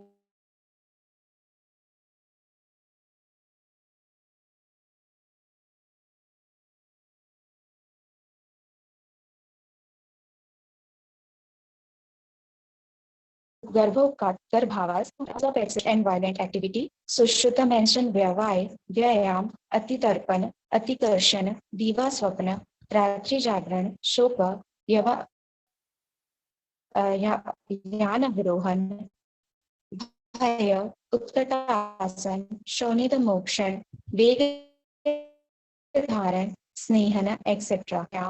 Kashyapa should not do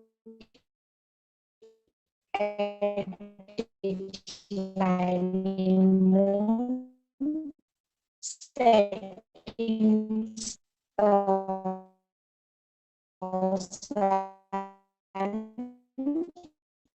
and both the Rahus.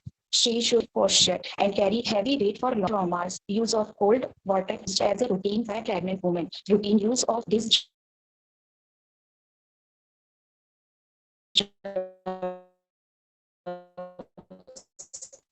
might be beneficial for maintenance of growth and development by acharyas are following Andri, Brahma, Shiva, Arista, Yaklushan, Ayurvedic principle through the ecological condition of pregnant women and make their body suitable for Sukha Prasava. There are references. Thank you.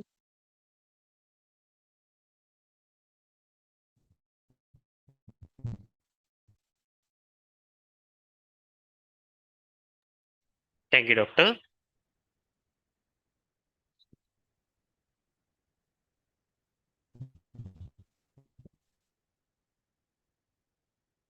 Next, I invite Dr. Bhaveshwari Sanjay Mahale for the paper presentation on the topic Ayurvedic management of Amavada, a case study. Dr. Bhaveshwari, are you there? Yes, sir.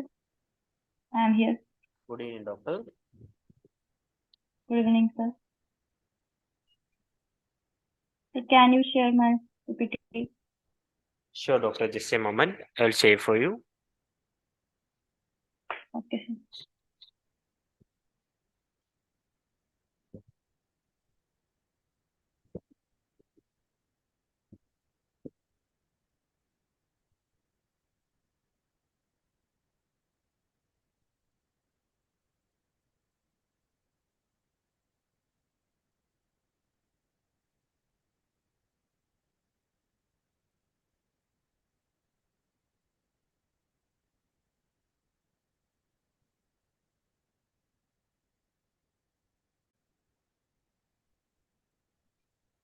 Can you hear me, sir? Yes, doctor. Just a moment, doctor. Okay.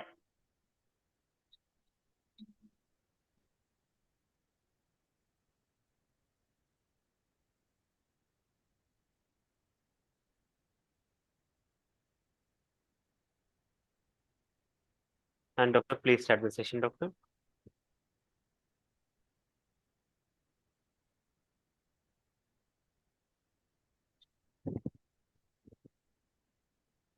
Good evening, everyone. Myself, Dr. Bhaveshwari Mahalik from Siddhakal Ayurved Mahavidyalaya, Sangamner, and my topic for paper presentation is a single case study on Ayurvedic management of amla, that is rheumatoid arthritis. First of all, we see the introduction. Amvat is made up of two words, that is am and vata. Amvat is one of the most frequent diseases involving the joint. The main causative factor is mandagni, which leads to the formation of arm, which gets provoked by morbid vata dosha and mobilized to different kaphasthana, resulting in the formation of amvat. According to modern science, rheumatoid arthritis is a common form of inflammatory arthritis occurring throughout the world and in all ethnic groups. Next slide, please. For the first time described in Madhav Nidan as a separate clinical entity in the 7th century, characterized by Angamarda, Aruchi, Krishna, Gaurava, Jwara, Shota, etc. In the management of amvas, all the acharyas has described the sequential employment of Dipan, Ampachan, Shodhan and Shaman therapies. Next slide, please. Next is a case study. A 35 years old female patient having 55 kg weight with no any comorbidities came with complaining of pain in all minor and major joints of the body since 3 years, swelling over proximal interpharyngeal joints and metacarpal pharyngeal joints with symmetrical distribution along with morning stiffness more than 1 hour, and since it is 1 year, and most of the swelling is over wrist and ankle joints. And along with this, associated complaints are the next slide. Loss of appetite, reduced loss of taste, malaise, heaviness, and indigestion. Past surgical history was patient was operated for tubectomy before 6 years. Next is general examination. The general condition of patient is moderate. Pallor was present. Teres is absent. When patient came to the OPD, temperature was not noted, and PP was 110/70. Pulse 80 per minute. RR is 18 per minute. Tongue coating is present. Next slide, sir. The systemic examination was all are normal. Heart sound was normal. Patient is conscious and oriented. Routine hematological investigation, that is the HB was 9.9 gram%, and the patient was diagnosed on the basis of Lakshana of Amvat and confirmed by ESR and RF factor, that was the positive.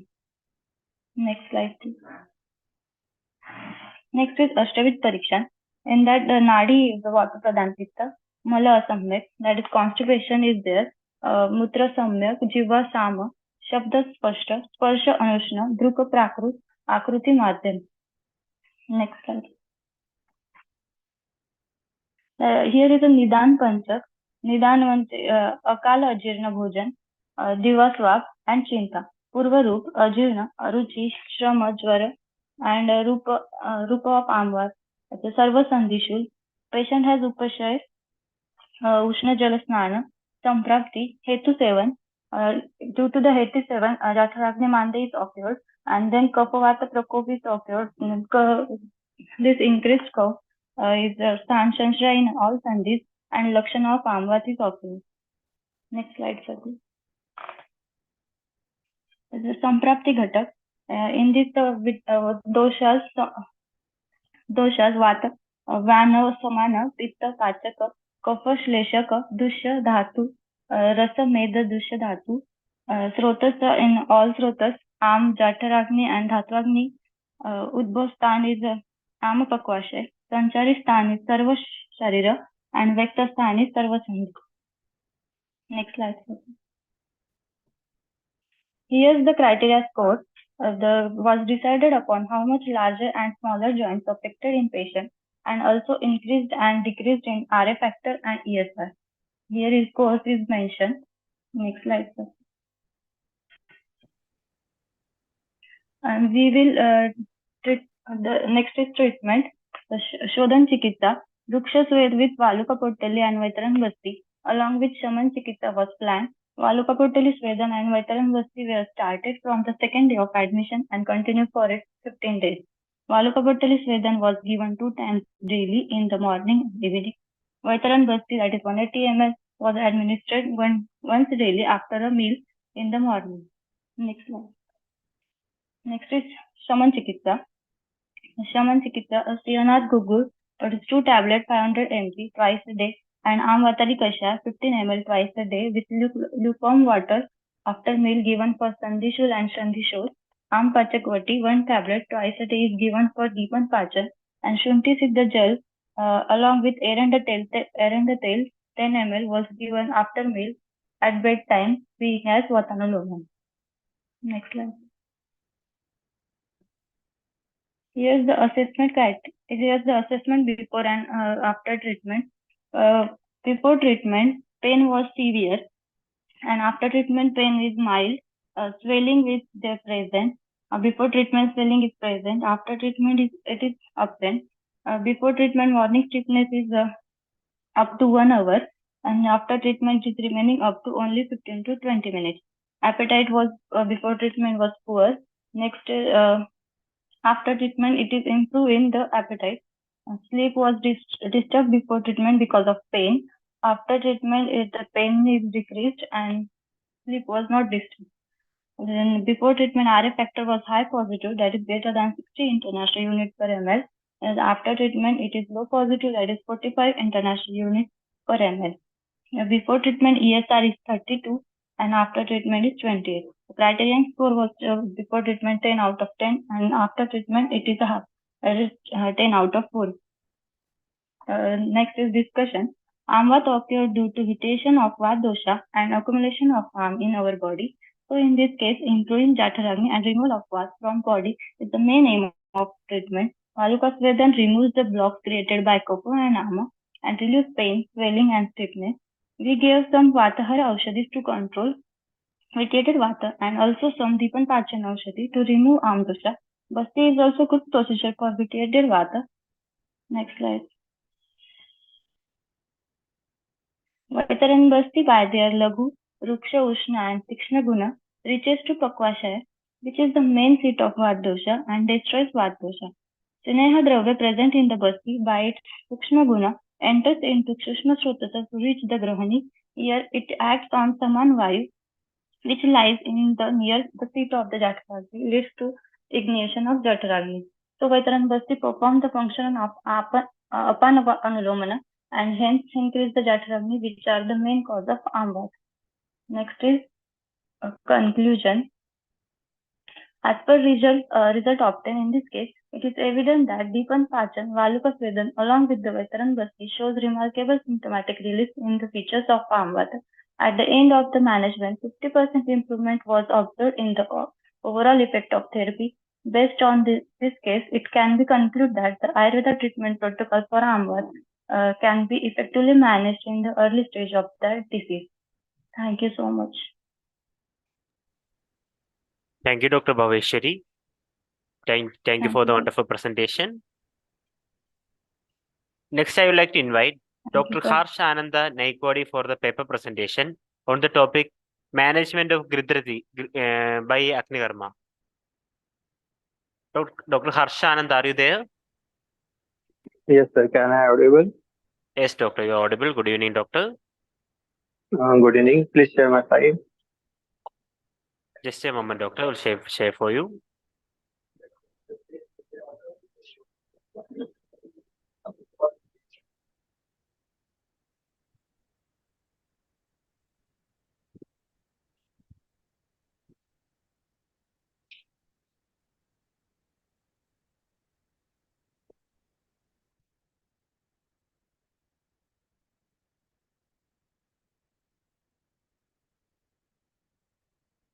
And doctor, please start the session. 。 . 。 Yes, sir. Can I audible? 。 . 。 Yes, doctor, you are audible. Good evening, doctor. Good evening. Please share my slide.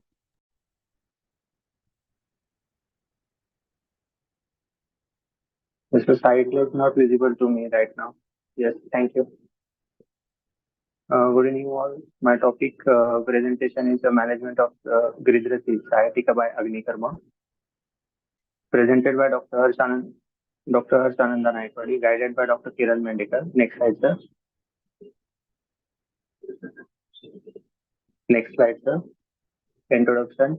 All what Vedi are describing Samhita thoroughly. From all that Vedis, Gridhrasi is one of them, which came with the symptom of pain start at Speak Pradesh and radiates to the downward to Kati Pradesh, further continued to Kushta Pradesh, Guru Pradesh, Janga Pradesh, which makes the person unable to walk properly. Acharya Sushruta also mentioned in Nidan Sthan that heel and all the finger of the toe get affected by what is restricted, the movement of the leg, which leads to the Gridhrasi. Next slide, sir. Acharya Sushruta also mention various karma, that is Snehan, Upna, Agni Karma, Bandhan, Mardhan, procedure in Snayagat, Astigat, and Sandhigat Vata. According to modern science, sciatica is a symptom and not a diagnosis. It means a pain radiating down to the back of the thigh and calf. Broadly, sciatica can either be because of inflammation of the sciatic nerve or because of the compression of the root, the sciatic nerve. Next slide, sir.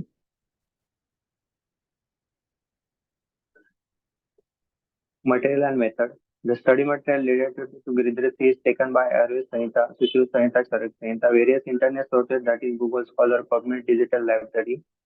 Next slide, sir. Discussion. In a recent days, people are unaware about physical fitness. Also, there are sudden change in lifestyle. Nowadays, there are jobs which are mostly prolonged sitting or standing posture at a workplace. Inadequate dietary habit. This all combination cause the herniation of vertebral disc, which may be increase the circumstances of sciatica. Next slide, sir. Vyadhi Rupa symptom. Mainly lower back pain, both leg or single leg pain. Often this feels worse than the back pain. Change in sensation at the leg or foot, muscle spasm in the back, weakness in leg or foot, difficulty in walking. Next slide, sir. Vyadhi Parikshan. In Vyadhi Parikshan, we can do a straight leg rise test and slump test. Next slide, sir. Samprapti. In Samprapti, there is Nidan 7, Vat or Vat of Prokop, Dosh, Adhishtan, and Vat Avaran at Damini, Sira, and Nadis, Rasarakta, Mansa, Samshay, and it leads to Gridhrasi. Next slide, sir. Samprapti Ghatak, Dosh, Vat Dosha, Dusha, Asti, Majja, Srotas, Astiva, Majja, Srotodushti, Sanchay Vrutti, उद्भवस्थान अस्थि and संधी व्यक्तस्थान कटी गुरु जानु जंगा पाद आणि पुष्ट. Next slide, sir. Chikitsa upakram. Mainly there is a Agnikarma Chikitsa. Now we can do a Binduvat Chikitsa. In this we can do Purva Karma, point marking at the most tender part of the lower leg. Pradhan Karma, we can do Agni Karma procedure, and in Pachat Karma we can immediate application of breath at the point of Agni Karma had done. Next slide, sir. We can calculate the assessment parameter according to Charak Chikitsa given with it Ruk, Tod, Stamba, Spandan, and Suktata. Next slide, sir.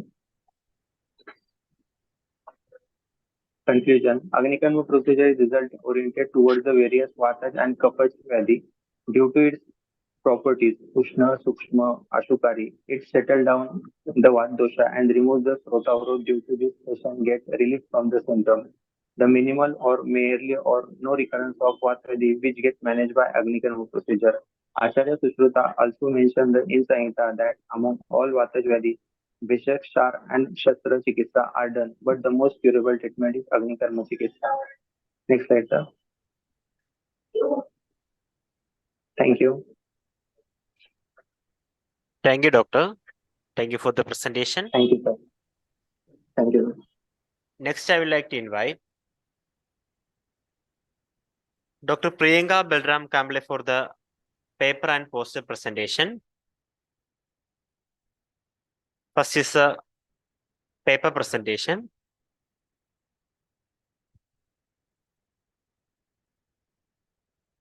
The topic of paper presentation is an Ayurvedic approach in the management of female infertility caused due to uterine factor.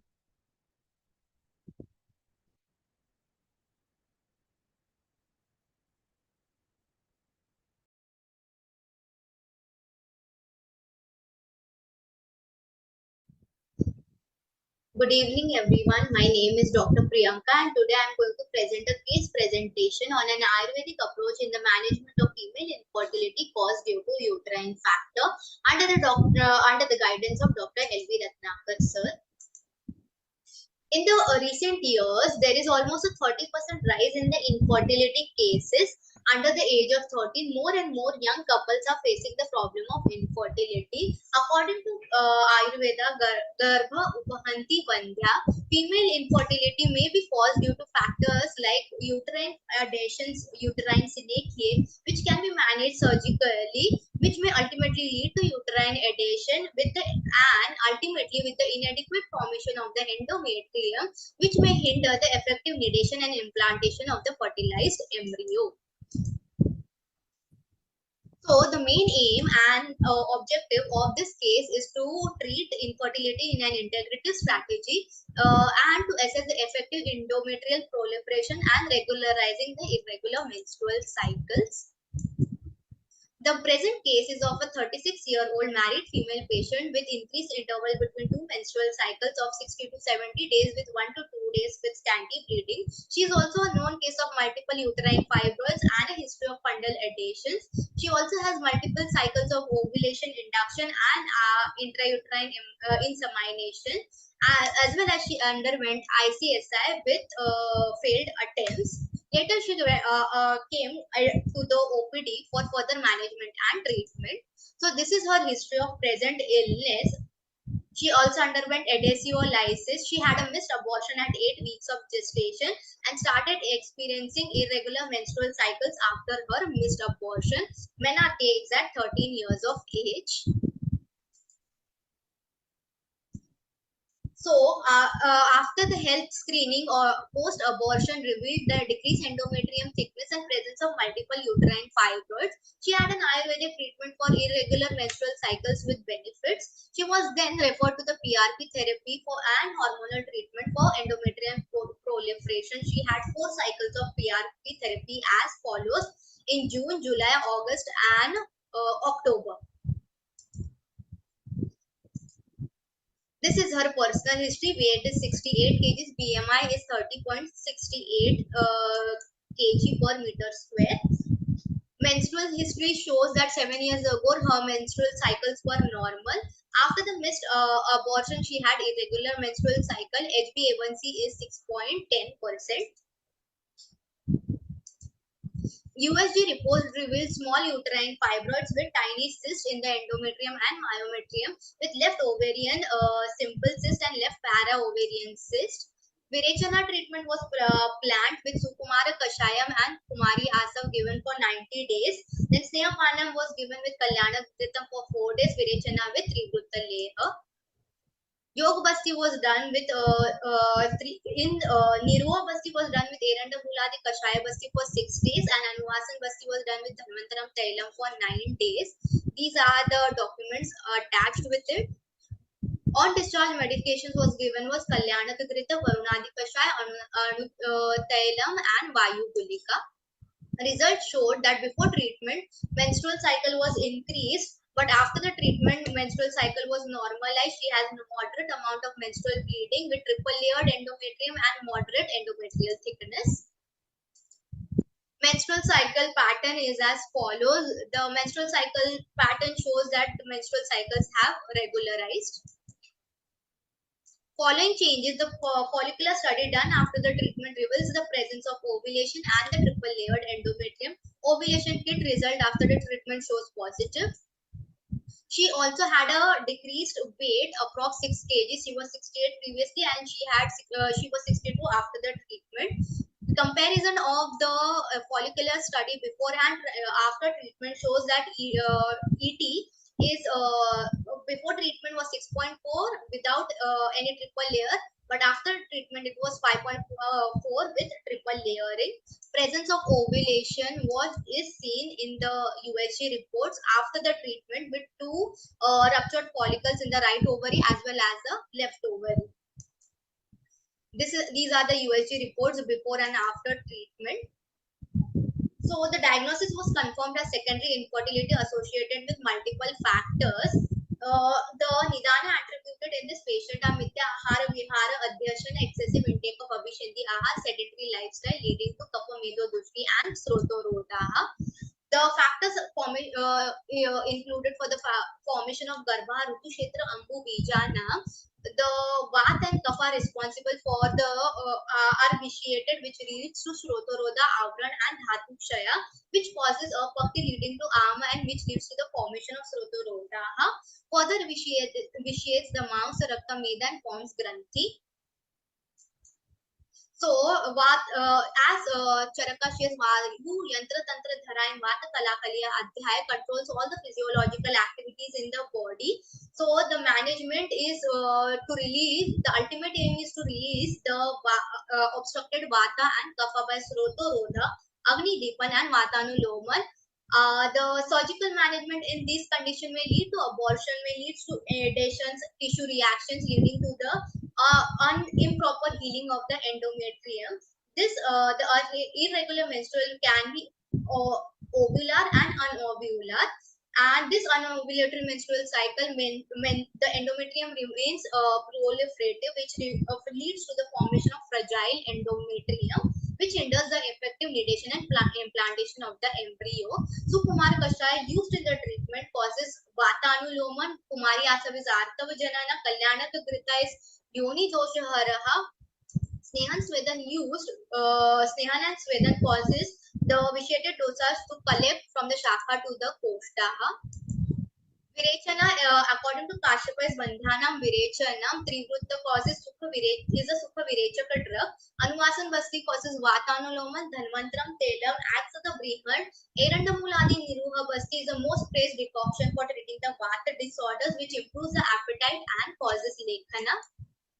Anu Tela given on the discharge regulates the H2O axis and establishment of normal menstruation. Varunadi Kasha is used for management of kapha aggravation and Vayugulika for the Vata and kapha management.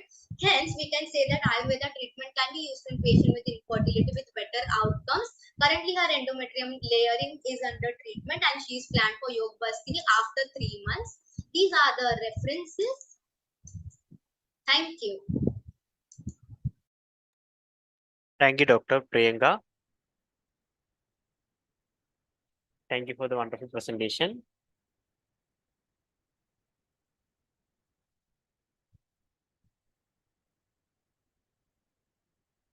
Next, we go to the poster presentation of Dr. Priyanka.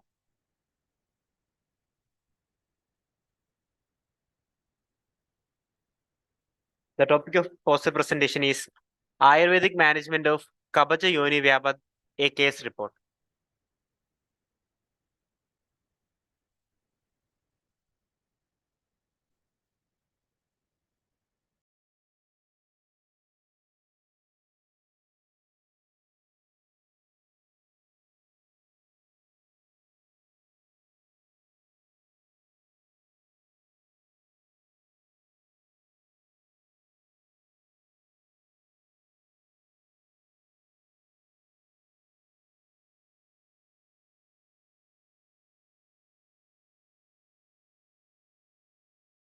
Hello everyone, my name is Dr. Priyanka and today I am going to present a poster presentation on an Ayurvedic management of Kafaja Yoni Vyapad, a case report. Yoni Strav is one of the most important symptoms in Kafaja Yoni Vyapad, which can be correlated with trichomoniasis infection. It is the most prevalent infection, estimated to afflict approximately 75% of all women at least once in their lifetime. So the main aim is to study the efficacy of Sthanik Chikitsa in Kafaja Yoni Vyapad.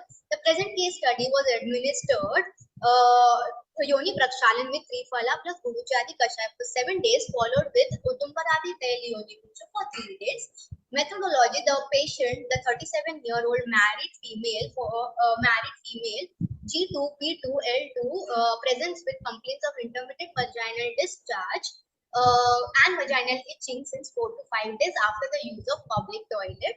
She has a history of recurrent vaginal white discharge associated with vaginal itching for 12 years. She also experienced dyspareunia and foul odor. She was on allopathic treatment in the past with no significant results. Past treatment was metro capsule doxycycline, cancer of vaginal suppository for 3 days for 3 cycles, each for 9 days. Tuberculotomy is done 13 years ago. Intercourse history is 1 to 2 times a month without any contraception. She was treated with Triphala plus Guruchadi Churna Yoni Prakshalan for 7 days and Gudumbaradi Tail Yoni Pichu for 3 days. On the first day, on the examination, genitourinary examination reveals external genitalia is normal with no anatomical abnormalities noted. Discharge is light yellow watery discharge present on the vaginal walls, no erythema, vaginal walls are smooth, no Nemopian follicles noted, no discoloration or erosion present on the external os. Cervixes multiparous and no cervical motion tenderness, no bleed on touch and antewatered uterus is noted. Yoni Prakshalan days are 1 to 7 days. From the first day, she had vaginal discharge present, but after the Prakshalan, vaginal discharge was absent and the cervix turned into pale pink color and no other symptoms were noted. By the end of the procedure, by the end of the 7th day, pink color normal vagina was noted with no cervical and vaginal discharge. This is the observation before treatment and after treatment.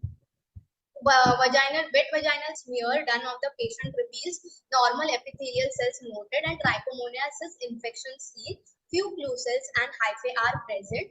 This is the results. The blue color pattern notes the vaginal discharge, dyspareunia, foul odor was present, vaginal itching and pale cervix. All were present before the treatment and after the treatment all the symptoms subsided and no symptoms were present after the treatment. Now, Achman, Yoni Prakshalan mostly washes out the unwanted bacteria and fungi, the unhealthy bacteria and fungi, with its antimicrobial activity and proliferates a healthy vaginal flora. Triphala Kuat calms the kapha and pitta and has antimicrobial property against bacteria and fungi. Guruchadi Churna contains Guruchi, Dhanyak, Nimba, Raktachandan, Padmak, which has antimicrobial properties and balances the kapha and vata. Kashai prepared is Branaropan, Krivigna, Kandugna and has Doshahara properties. Yoni Pichu with its lipophilic property pacifies the vata and increases absorption of the medication. Udumbaradi Tel is Shotahara, Branaropan, Krivigna, Kandugna, Shula Prashaman and Doshahara. So, in the conclusion, we can say that Kapha Yoni Vapor, especially Trichomonas vaginalis, can be successfully managed by Yoni Prakshalan with Triphala and Guruchadi Kashai, and Yoni Pichu with Udumbaradi Tela is highly effective. These are the references. Thank you.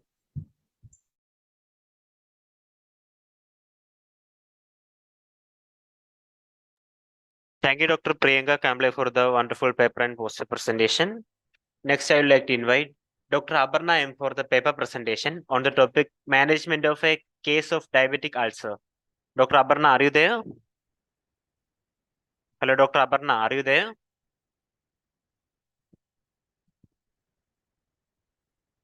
Hello, Dr. Aparna, are you there?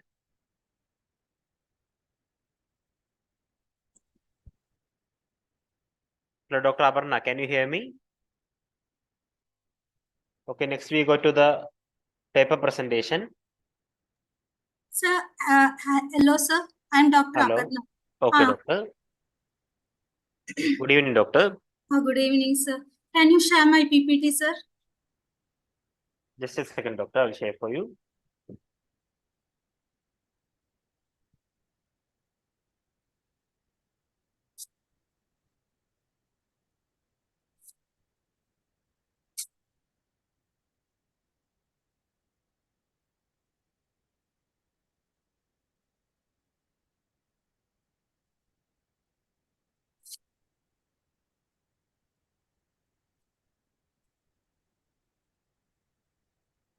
First, we go to the paper presentation, doctor. Yes. Please start the session, doctor. Sir, can you put it in full screen, sir?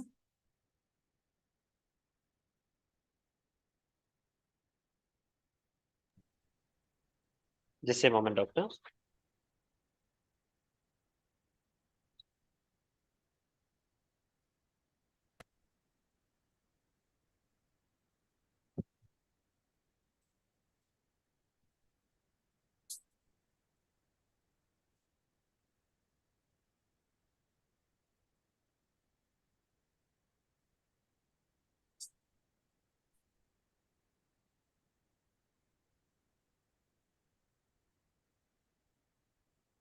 Please start the session, doctor. Good evening. Management of a case of diabetic ulcer. Next slide. Introduction.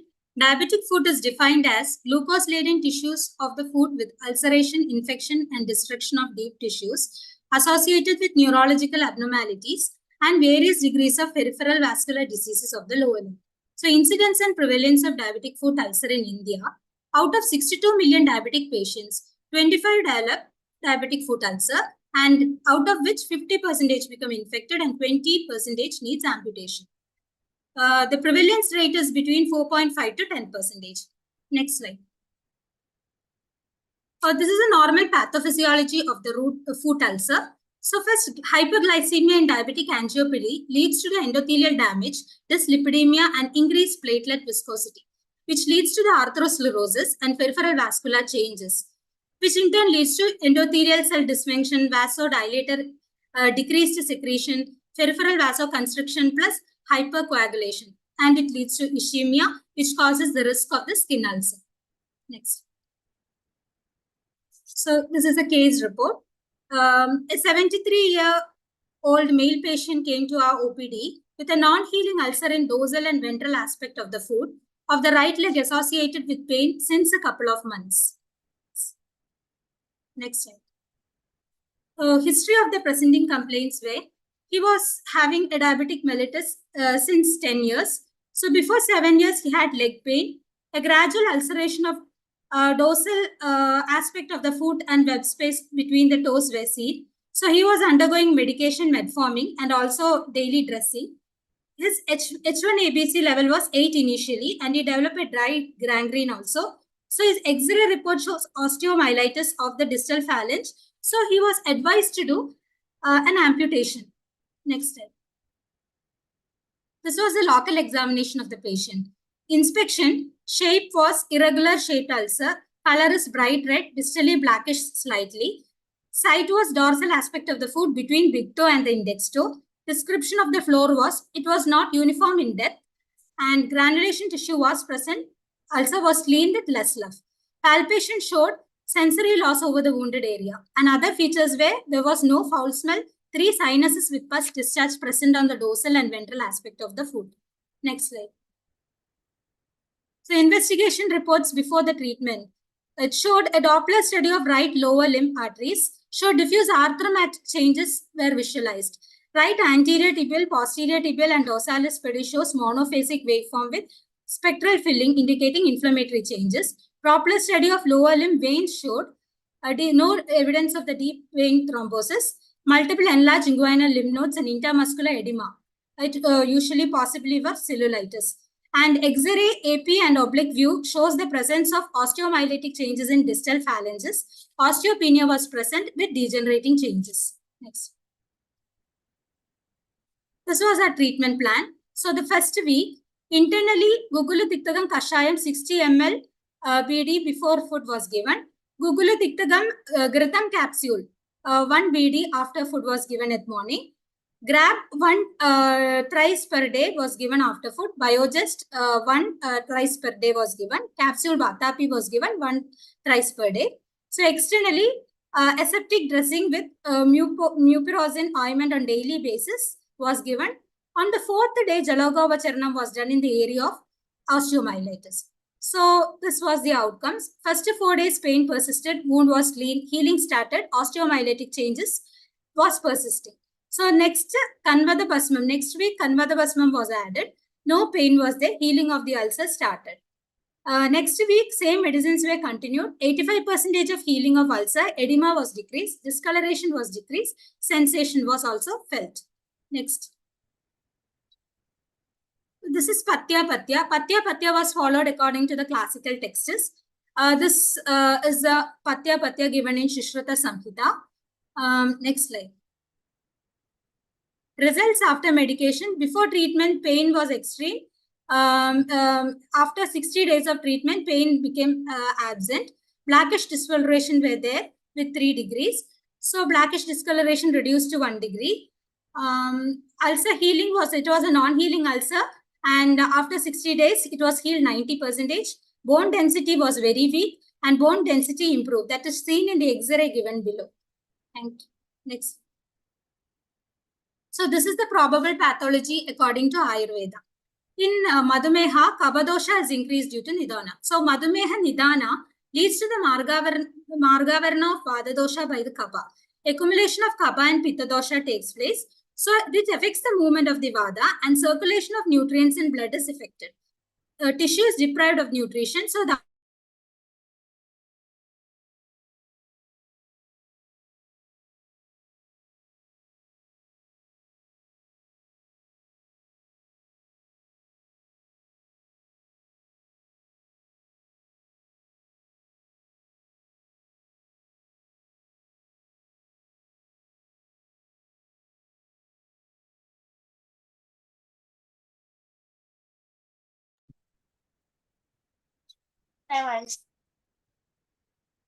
Hello, Dr. Aparna, can you hear me?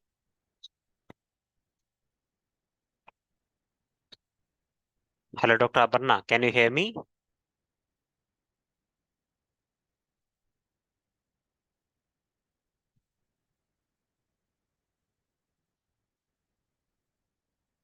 Hello, Dr. Aparna, can you hear me?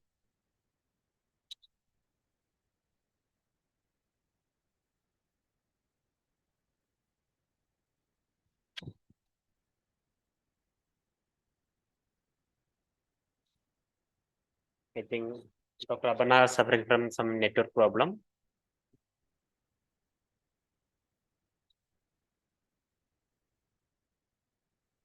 Next is a paper presentation. I would like to invite Dr. Parvinder Singh for the paper presentation on the topic Management of Dushtavrana, a case report.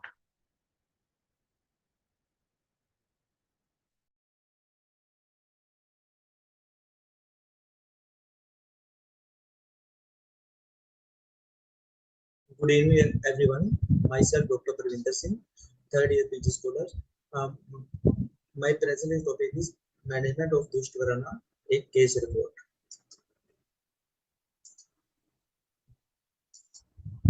Introduction. The destruction or discontinuity of body tissue is called vrana. Dushtavrana is an issue that is frequently seen in surgical practice.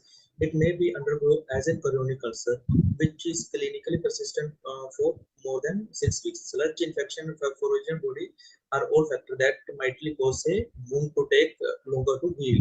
In comparison of an infected wound, a healthy wound heals faster.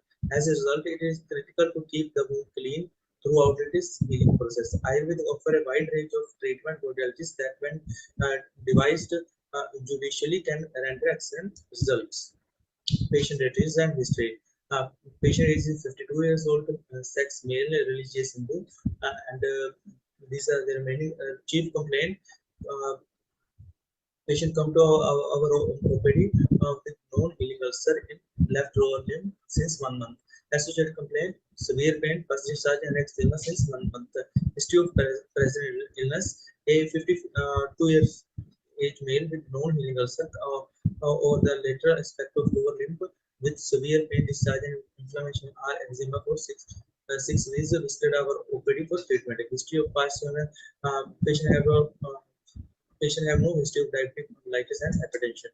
Examination, general examination, weight 78 kg, build normal, height 154 centimeter, temperature 36 degrees Celsius, pulse rate 87, heart rate 76, BP 120/80, respiratory rate 18, pallor absent, edema is present, cyanosis absent, and clubbing is absent. Ashtavida Pariksha and Dushkar Pariksha are also done. Local examination, diagnosing and assessment, physical examination of ulcer location, lateral aspect of the lower limb, size 2x, 1x, 0.5 centimeter, discharge 0, sanguineous discharge, floor covered with sludge, margin regular, edges inflamed, tenderness, and localized temperature present. These are the investigation we done. And X-ray, AP lateral view of tibia fibula show a normal study.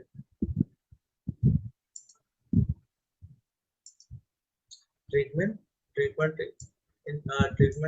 internal medicine and external precision. Internal medication, internal medication from day 1 to day 14. Internal medication, Mahamagistadi Kashayam and Prolati Kashayam, 15 ml with blue water in empty stomach, 7.5 ml each.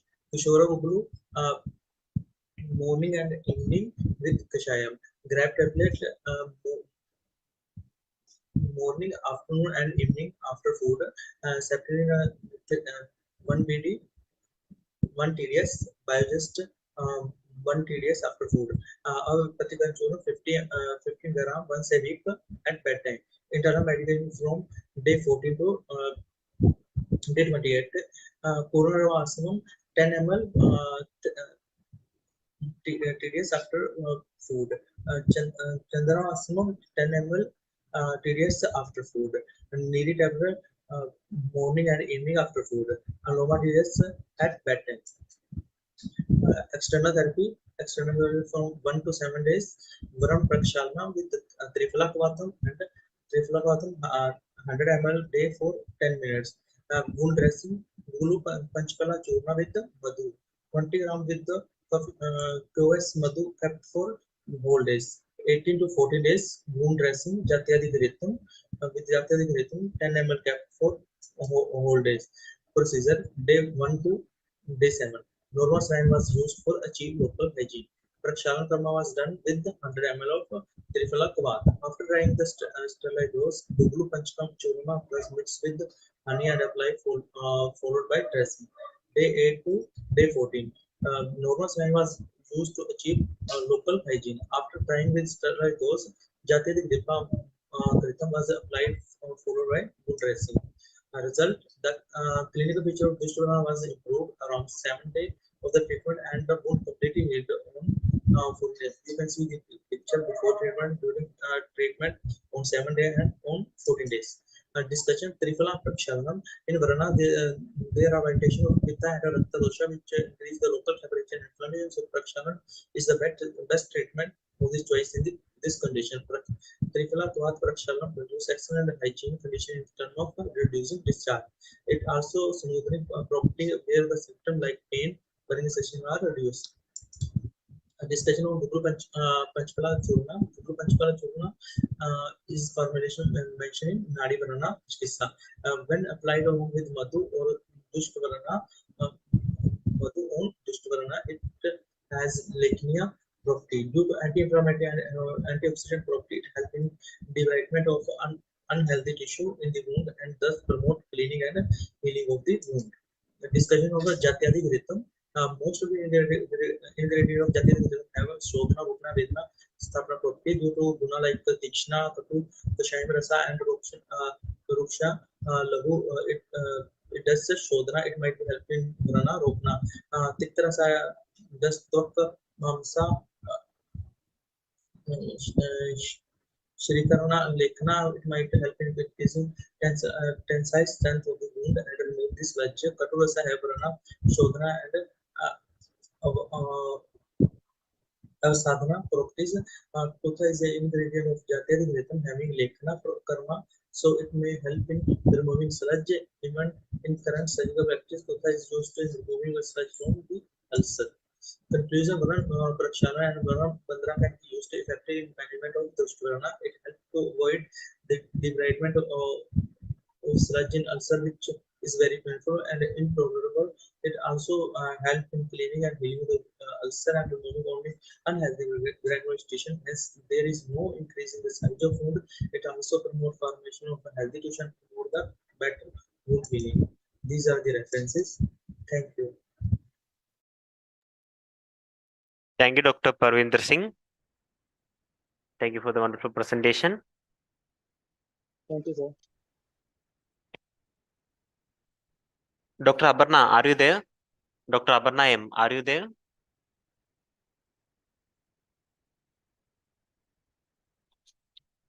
Dr. Aparna M, are you there? It's my connection. I'm here. So your voice is not clear, doctor. Doctor, can you hear me? Yes, sir. I can hear, sir. But your voice is breaking, doctor. Doctor, Okay. we will call you next, doctor. Please reconnect in Zoom, doctor. We will call you next. Okay. Okay. Okay, sir. Next we go to the next presentation. It is a paper presentation. Next, I would like to invite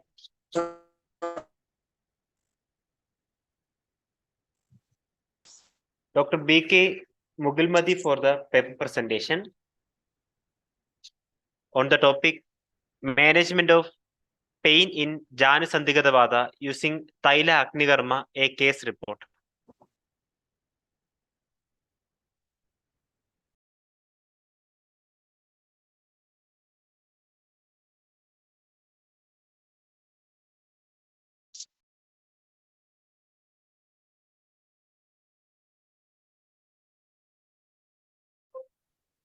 Namaste. Myself, Dr. B.K. Mugilmadi, final year PG scholar, going to present on topic Management of Pain in Janasandhigata Vata using Thaila Agnikarma, a case report.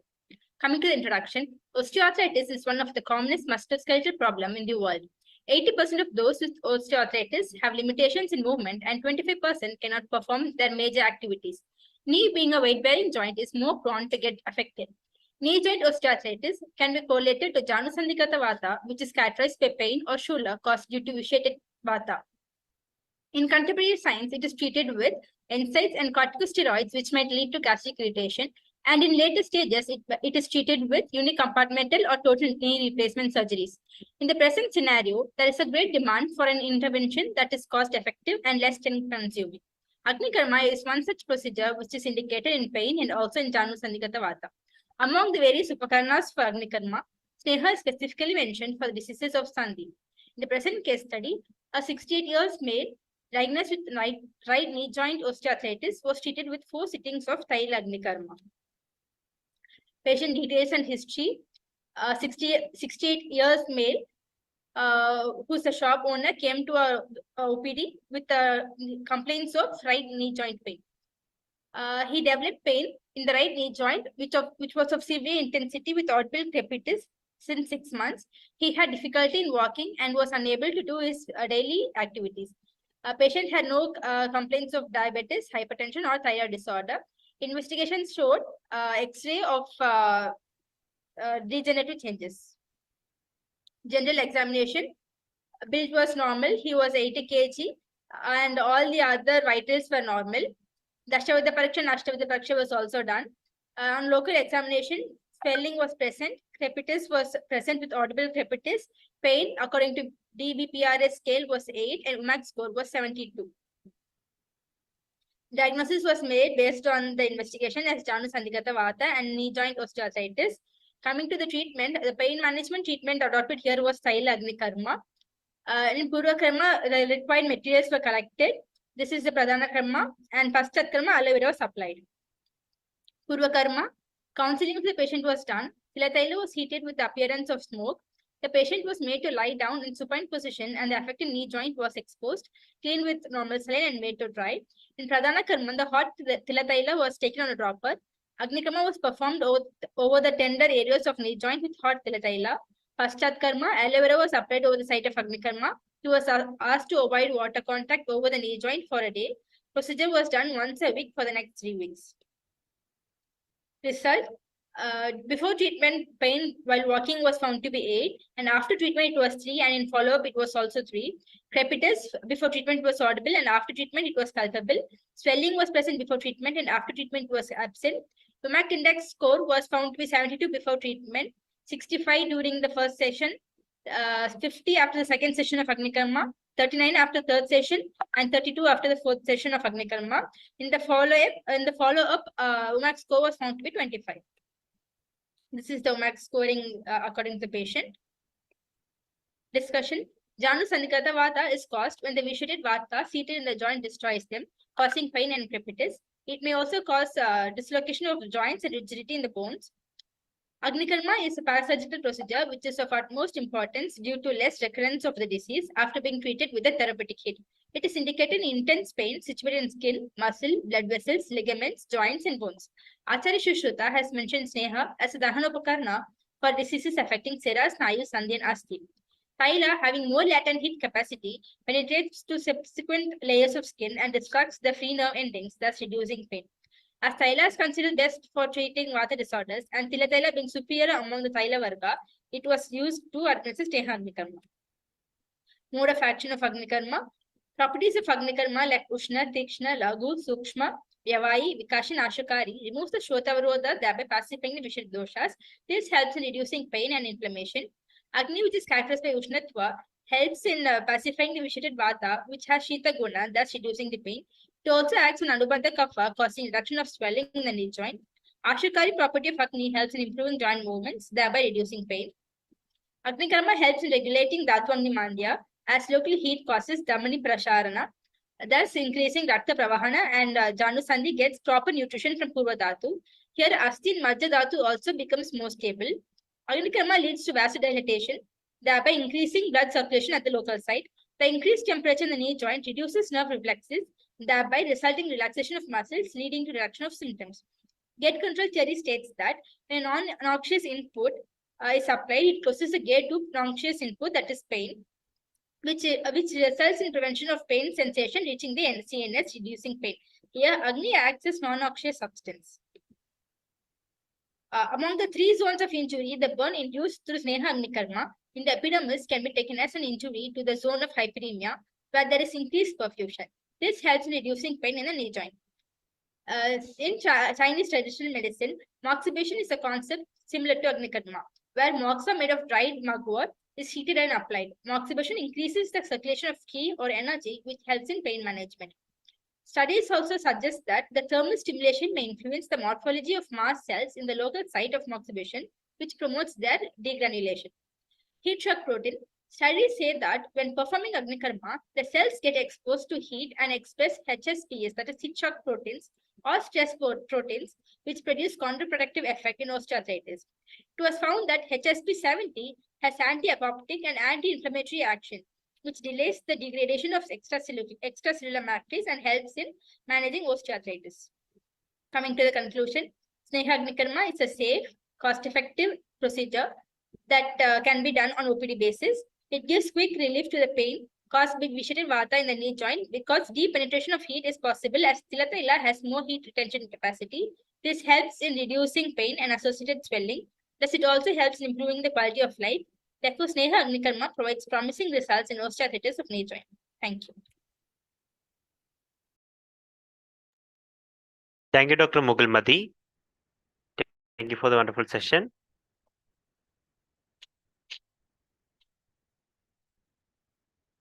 Next, we go to the other paper presentation.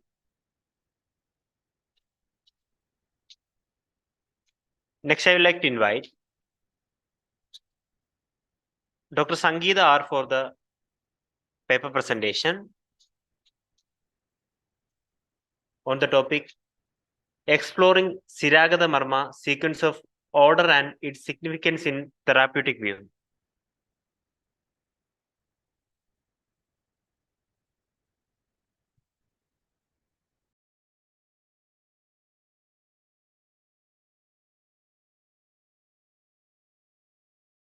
Namaste all. My topic is on exploring Siragata Marma sequence of order and its significance in therapeutic view. Presenting author Dr. Sangeeta R, PG scholar, Department of Shalyatantra.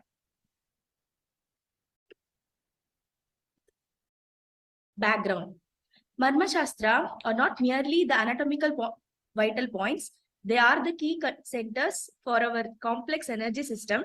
Acharya Sushruta and Bhagbata specifically concentrate on Marma clinical anatomy and Marma pathoanatomy, focusing on the post-injury effect of Marma points.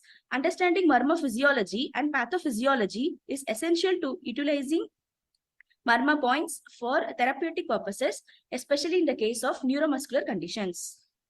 Aims and objectives. Utilizing 17 Sira Marma for the understanding of Marma physiology in order to approach all the alignment of neuromuscular disease with simple Marma techniques with evidence. Developing protocol for using Marma points for treating neuromuscular diseases and its diagnosis. Revealing the mechanism behind the specific arrangement of Marma points in our body. Methodology. Practical experience and learning Marma techniques by Guru Sishya Parampara by reading Ayurvedic and Siddha classical medicinal books. Significance of Sira Marma order in limb region. Urvi and Lohitaksha. Ida and Pingala Saram originated in big toes, passed through the Urvi and then Lohitaksha. Finally, these two energy with opposite polarity intersect each other in Mooladhara and give birth to Sulumula Nadi.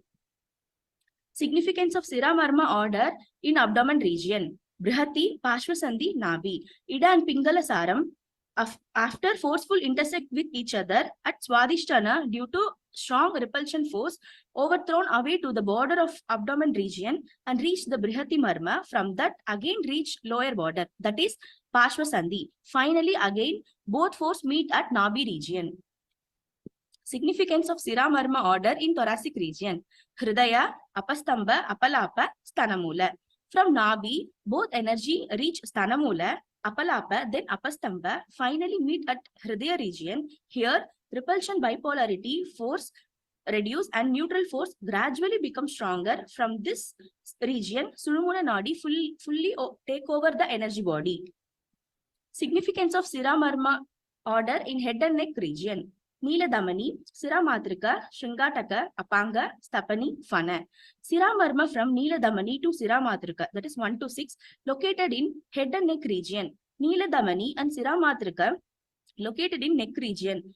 Ascending energy flow reach the head region through the narrow delicated neck region, then reach Shringataka and spread the energy to head region.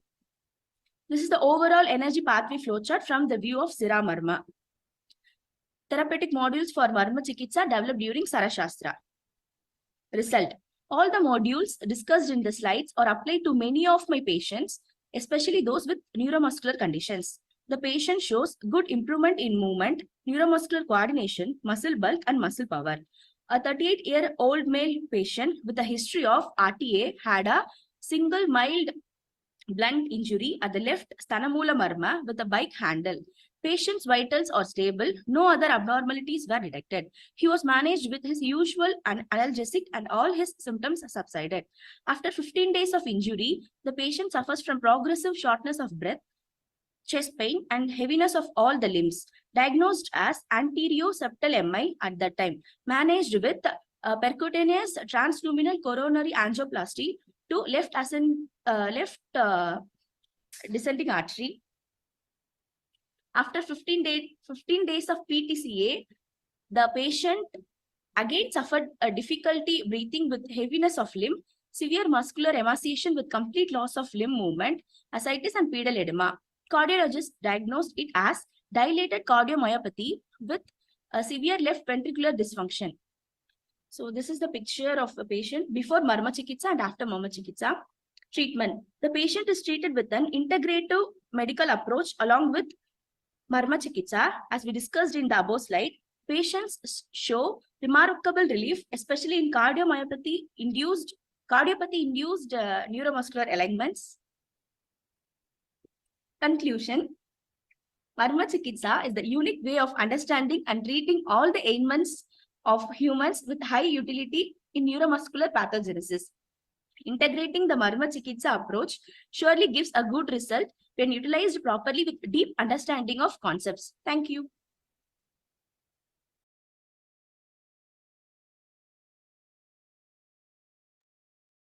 Thank you, Doctor.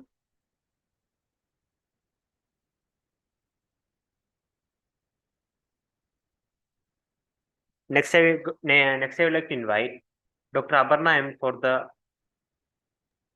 paper presentation to continue the previous session. Okay, sir. Just a moment, Doctor. I will share for you.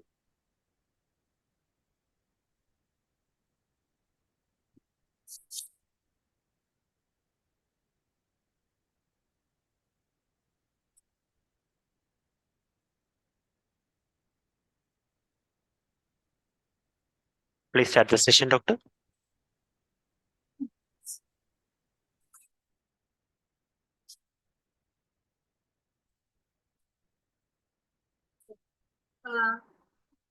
Probable action of medicines. So the medicines given by Gulutikam Kashayam, the action is anti-inflammatory and is used in anti-obesity also. It balances Vata at the level of skin and joints. So benefits is in non-healing wounds, deep-seated wounds and abscess, sinus and fistula it is given. All type of inflammations pertaining to the connective tissue, bones and joints in the skin, disease of Vata, Kapha, predominance, etc. Ugulitiktakam Gritam, capsule same as the above. It is good for Dadukshaya. Kanmada Basman capsules, it is used in the treatment of diabetes mellitus and it improves the bone density. Then it is also as Rasayana. Next slide. Next slide.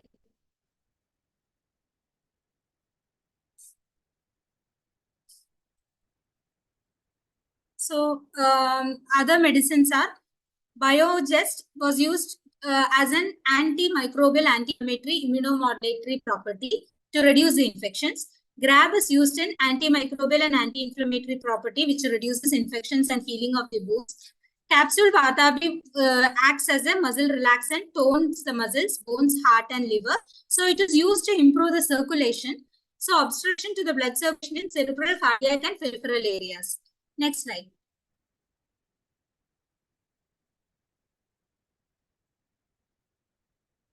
So these are the pictures taken before treatment and during treatment actually. There is a difference in the size of ulcer and the granulation tissue has reduced. Next. Next.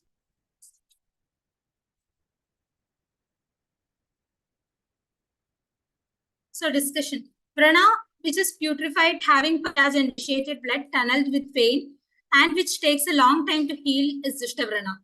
So diabetic foot ulcers, Dushtavrana, formed by the complication of diabetes mellitus on long standing. So Gugulitiktakam acts as an efficient drug for the antimicrobial and wound healing activities. Proper debridement and aseptic dressing should be done to prevent infections. Proper administration of Patyahara and Vihara is very necessary. Healing of Dushtavrana depends upon the factors like Satma, Maharam and Prakriti, etc. Next.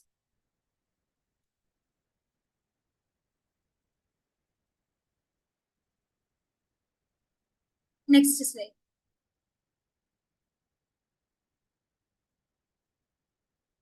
Conclusion. Diabetic foot ulcer, which was a non-healing type with the evidence of gangrene and osteomyelitic changes, was well managed by Ayurvedic medications. The glucose level should be normalized and should be under the control, which was successfully achieved. Proper dressing should also be done. In this case report, the ulcer was a non-healing showed signs of healing in 2 months. So proper medication and dietary regime with wound care can bring tremendous results. Next.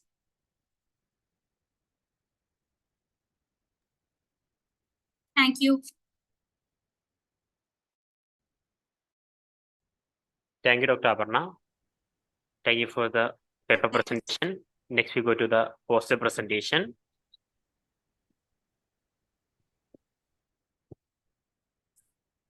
Just a moment, Doctor. I will share for you.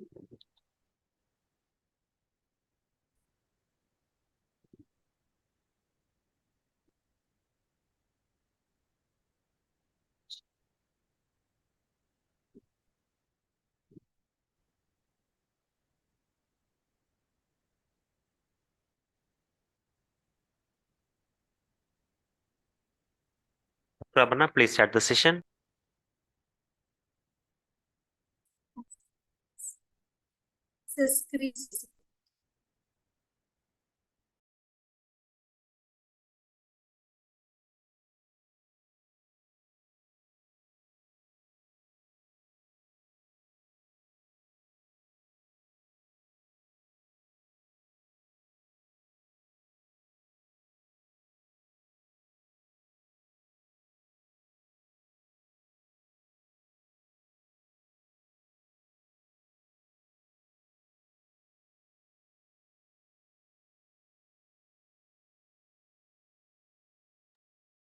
Dr. Aparna, please start the session, doctor.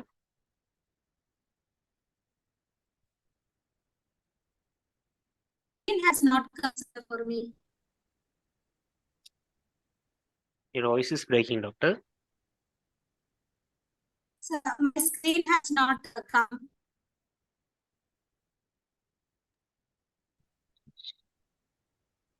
Now it is visible, doctor? Sir.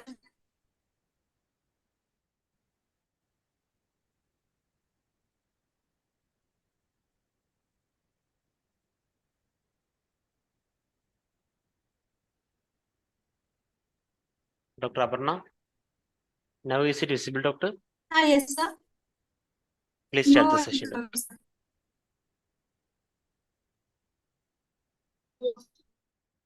It has not come, sir. Now screen No, is sir. visible, doctor. I think it has some network problem to you. Okay. Please explain, doctor. The screen is visible, doctor. Okay. Okay.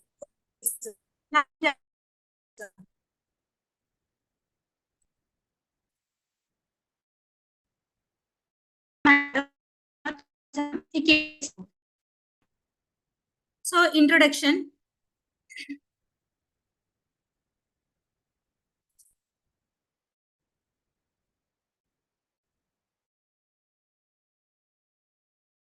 Infection. This infection of the trauma and irritation causes the nail.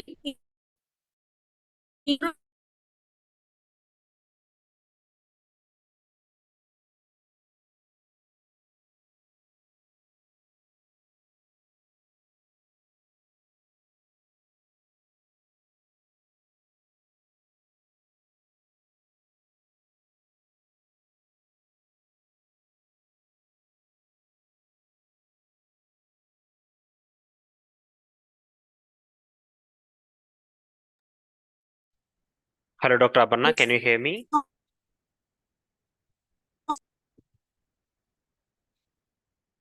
Doctor, we can't hear your voice, doctor. Dr. Aparna, we can't hear your voice. We will call you next, doctor.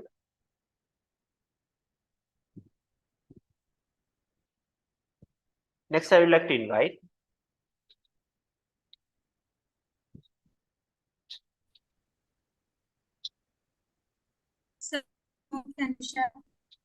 Dr. Arpit Surya for the paper presentation.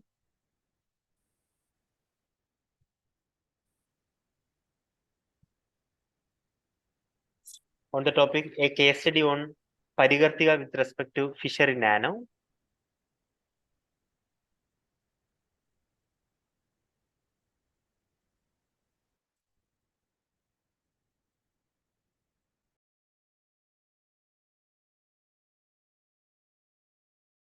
Dr. Arpit Surya, second year PG scholar, Department of Shalya Tantra, Ramakrishna Ayurvedic Medical College, Bengaluru. Today, my topic is a case study on Parikartika, WSR, Fishery Nano. Let's come to introduction. Acharya Charaka has told Parikartika in Virichan Vyapat, Acharya Sushruta has told the Parikartika in Basti Vyapat, and Acharya Kashyapa has identified Parikartika as one among the Garbhini Vyapat. In modern clinical scenarios, fishery nano is more prevalent, especially in young individuals and pregnant women, and it is linked to somatic nerve injury. It causes severe anal pain, burning sensation, and constipation. In modern treatment, it involves analgesics, antibiotics, laxatives, ointments, and surgical procedures like anal dilation, sphincterectomy, and fissurectomy. These surgeries are costly and they require a long extended hospital stays. Ayurveda offers diverse medical and surgical interventions like Sar Sutra, and it focuses on holistic healing and addressing the root cause, and it gives the personalized care. The condition fissure in ano, commonly encountered in anorectal disorders, has similar conditions, pathology, and clinical features of Parikartika. Let's come to the case presentation. A 30-year-old male patient from Bengaluru rural area, engineer by profession, doing regular night shifts, alcoholic, consuming Mamsa Ahara and Ruksha Ahara, he came to us with chief complaints of Guda Pradeshik Kartanavat Vedana, Guda Pradeshik Alpashotha, Guda Pradeshik Daha, Mala Vishtambha, and Sarakta Mala Pravitti. The patient had history of fissure in ano since 3 years back, for which he took modern medications, and the patient was normal, but from last 10 days, the patient had been suffering from all these symptoms. Now, this time, all the symptoms were unbearable, and pain and burning sensation was not stopping, even with modern medications. So he wanted to take Ayurvedic treatment, and he came to our hospital. Now, in Pariksha, the Mala Vishtamba and Saraktata was there. In Jivha, it was Samaha, and Akriti was Tholya. On examination, physical examination was done in left lateral position by gently separating the buttocks, averting the anal verge, and exposing the linear separation of the anoderm at the lower half of the anal canal. Here, digital and proctoscopic examination was not attempted, as it can cause severe pain to the patient and is unethical. But if there is suspicion of any secondary pathology and proctoscopy and digital examination is needed, for then we have to use local, regional, or general anesthesia. Now, these are the medications that was used in this case study. We have used Trifla Guglu, 2 tablets BD with Koshna Jala, Gandhak Rasayana, 1 tablet BD, Kamadudha Rasa, 2 tablets BD, Abhyarishta, 15 ml, twice BD. It was given with 15 ml of Koshna Jala. And Jatyadi Tel Pichu was also used with 2.5 ml Jatyadi Tela, once BD. Here we have also used Avgaha or Switz bath with Trifla Churna, Daru Haridra Churna, and Kankshi Churna. It was given twice daily. Now, why we have used all these medications? It's because the mode of action of all these medications are Shothagna. Trifla Guglu is Shothagna, Gandhak Rasayana. It stimulates the peristaltic movement of the intestine and it makes the stool smooth. Kamadudha Rasa is a very good Rakta Stambhaka and Pitta Shamaka. Abhyarishta, it contains Abhya, which is Vatanashak, laxative, and is lubricant to the GI system. Jatyadi Tela is Vranaropak and Vatashamak. Avgahana of Trifla, Daruridra, and Kankshi, it is Shothagna, Vatashamak, and it has wonderful healing activities. This is the table showing regression of symptoms during the treatment. The Vedana was completely reduced by the 3rd day, and almost all the symptoms were reduced by the 3rd day itself. And from the 1st day itself, you can see the result of the treatment. Let's come to the Nidana. The Aharaja Nidana is most of the times Ruksha Ahar Sevana, Ati Amla or Lavana Ahara, Madhyapan, Guru Ahara, and low intake of water. This person, he was engineer by profession, and he used to have prolonged standing sessions, and he also used to have Ratri Jagrana. And in case of Mansik Nidana, due to the overstress of the work, he had Chinta and Krodha, which causes Vata Vriddhi. Let's come to Samprapti. The main cause of Parikartika is Ruksha Guna Vata Dosha, and prolonged standing, late night sleeping, alcohol consumption, dry diet, and low intake of water. All of this causes Vata Prakopa. Now, in this case, patient has got no relief from modern treatment, and it may be due to the resistance of medicine due to the prolonged consumption. In case of Pathya, we advise the patient to increase the liquid diet, increased fiber-rich diet, buttermilk consumption. We even advised for 1 tablespoon of Goghrita before the food itself, avoid late night sleep, and we advised him to sit for 5 minutes after every 1 hour standing session. Now, in observation, we observed that the patient showed regression of symptoms on the very 1st day itself, with absolutely no symptoms on 3rd day due to our Ayurvedic management. Now, as you can see in this picture, this is the picture of patient before and after the Ayurvedic management. As you can see, there is healing of fissure along with reduced inflammation and discoloration, hence proving the great efficacy of Ayurvedic management in anorectal disorders.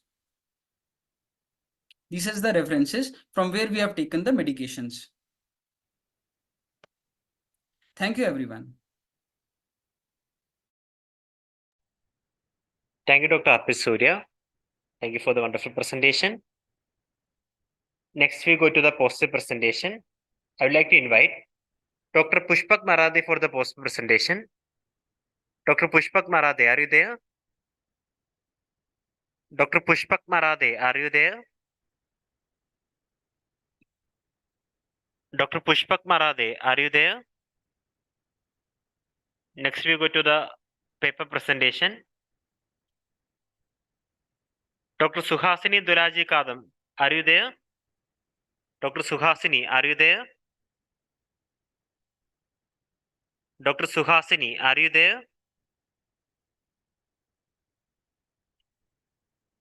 Next, I would like to invite Dr. Samprati Jain for the paper presentation. Dr. Samprati Jain, are you there? Yes.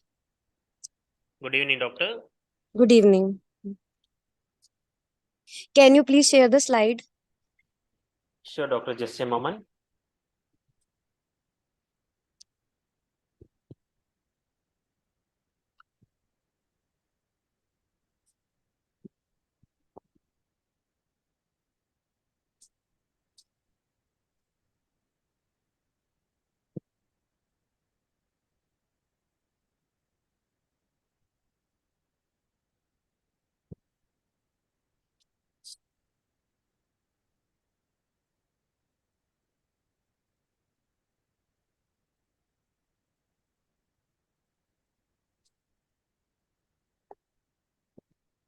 Dr. Samprati, please start the session, doctor.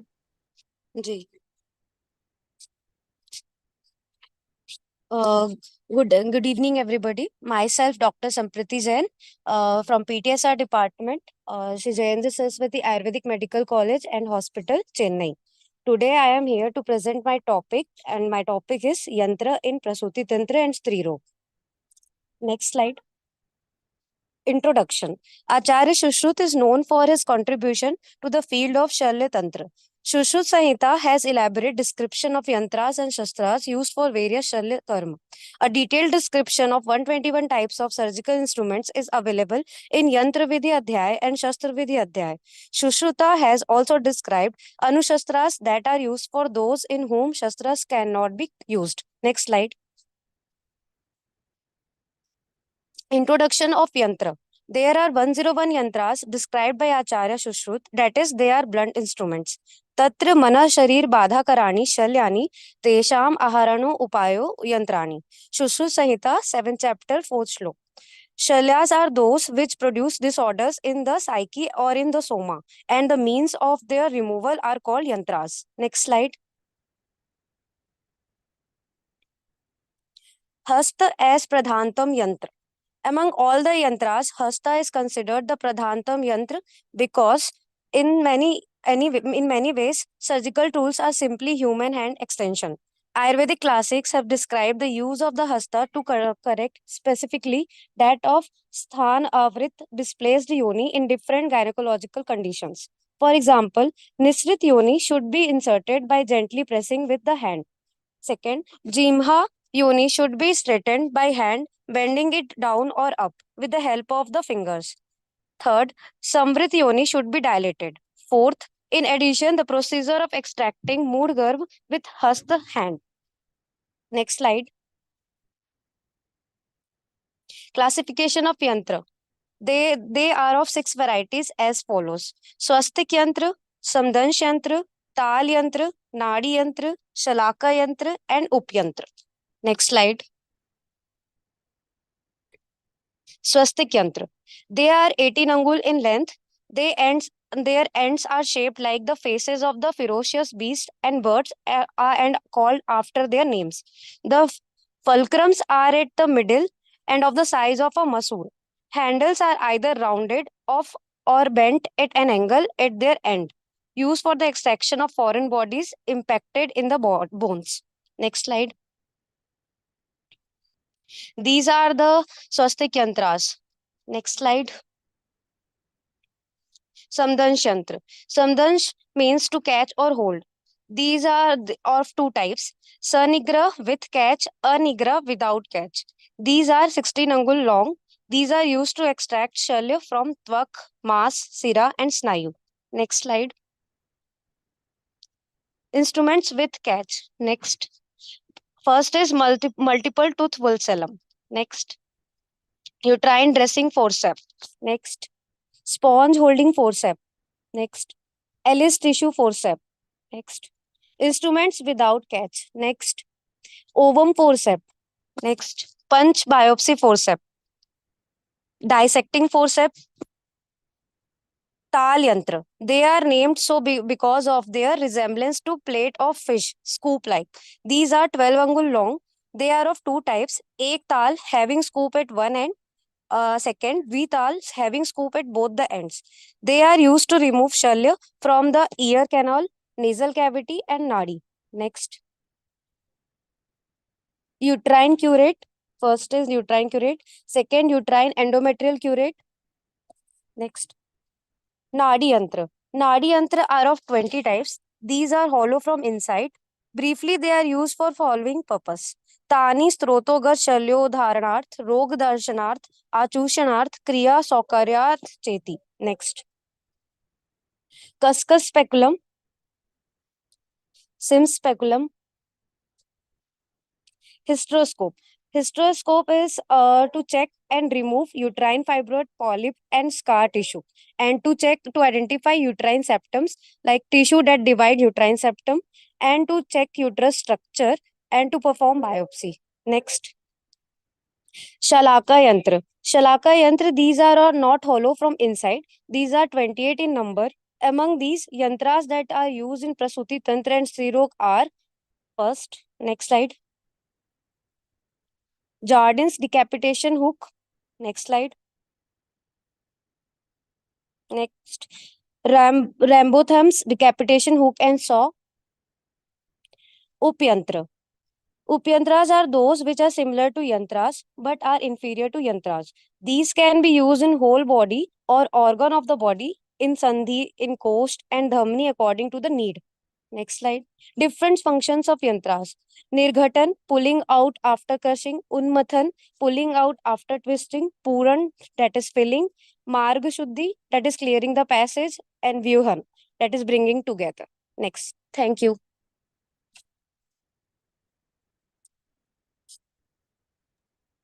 Thank you, Dr. Samprati. Thank you for the wonderful presentation. Thank you.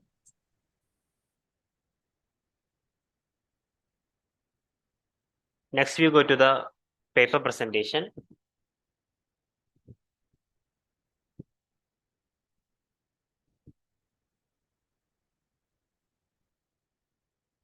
Next, I would like to invite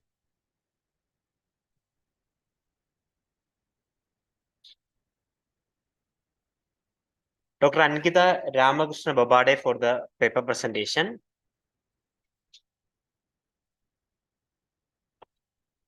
On the topic management of Pittaja Mutrakritra lower urinary tract infection in child with Ayurvedic regimen, a single case study.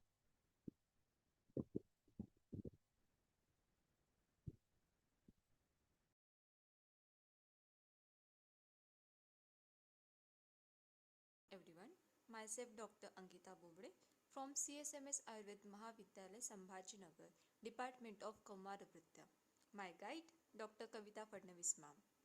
And my today's topic is management of Pittashmutra Krucha, lower urinary tract infection in child with Ayurvedic regimen, a single case study.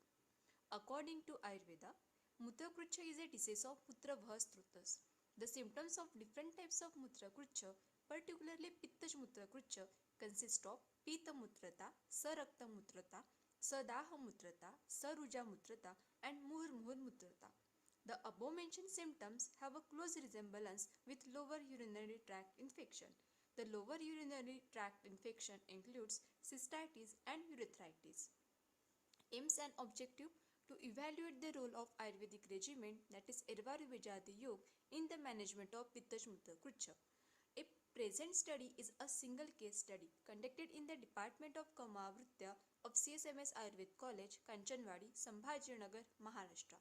Case report: a 8-year-old female child brought by parents with complaints of Saruja, Sadaha, Murmur Mutta Pravritti, Pita Mutrata, and persistent urge to urine. These symptoms have been recurring on and off for the past 1 to 2 months, so she came to the OPD to take an Ayurvedic regimen. History of present illness: patient was healthy before 2 months, but suddenly she suffered with first episode of UTI with the above complaints. Further, she had recurrent episodes of burning micturition. Within 2 months, she had 4 to 5 episodes of lower urinary tract infection. History of past illness: history of recurrent episode since 1 to 2 months. No history of any other major illness or any surgery. Drug history: frequent use of antibiotics for the last 2 months. Family history and non-specific. Birth history also non-specific. General examination were normal.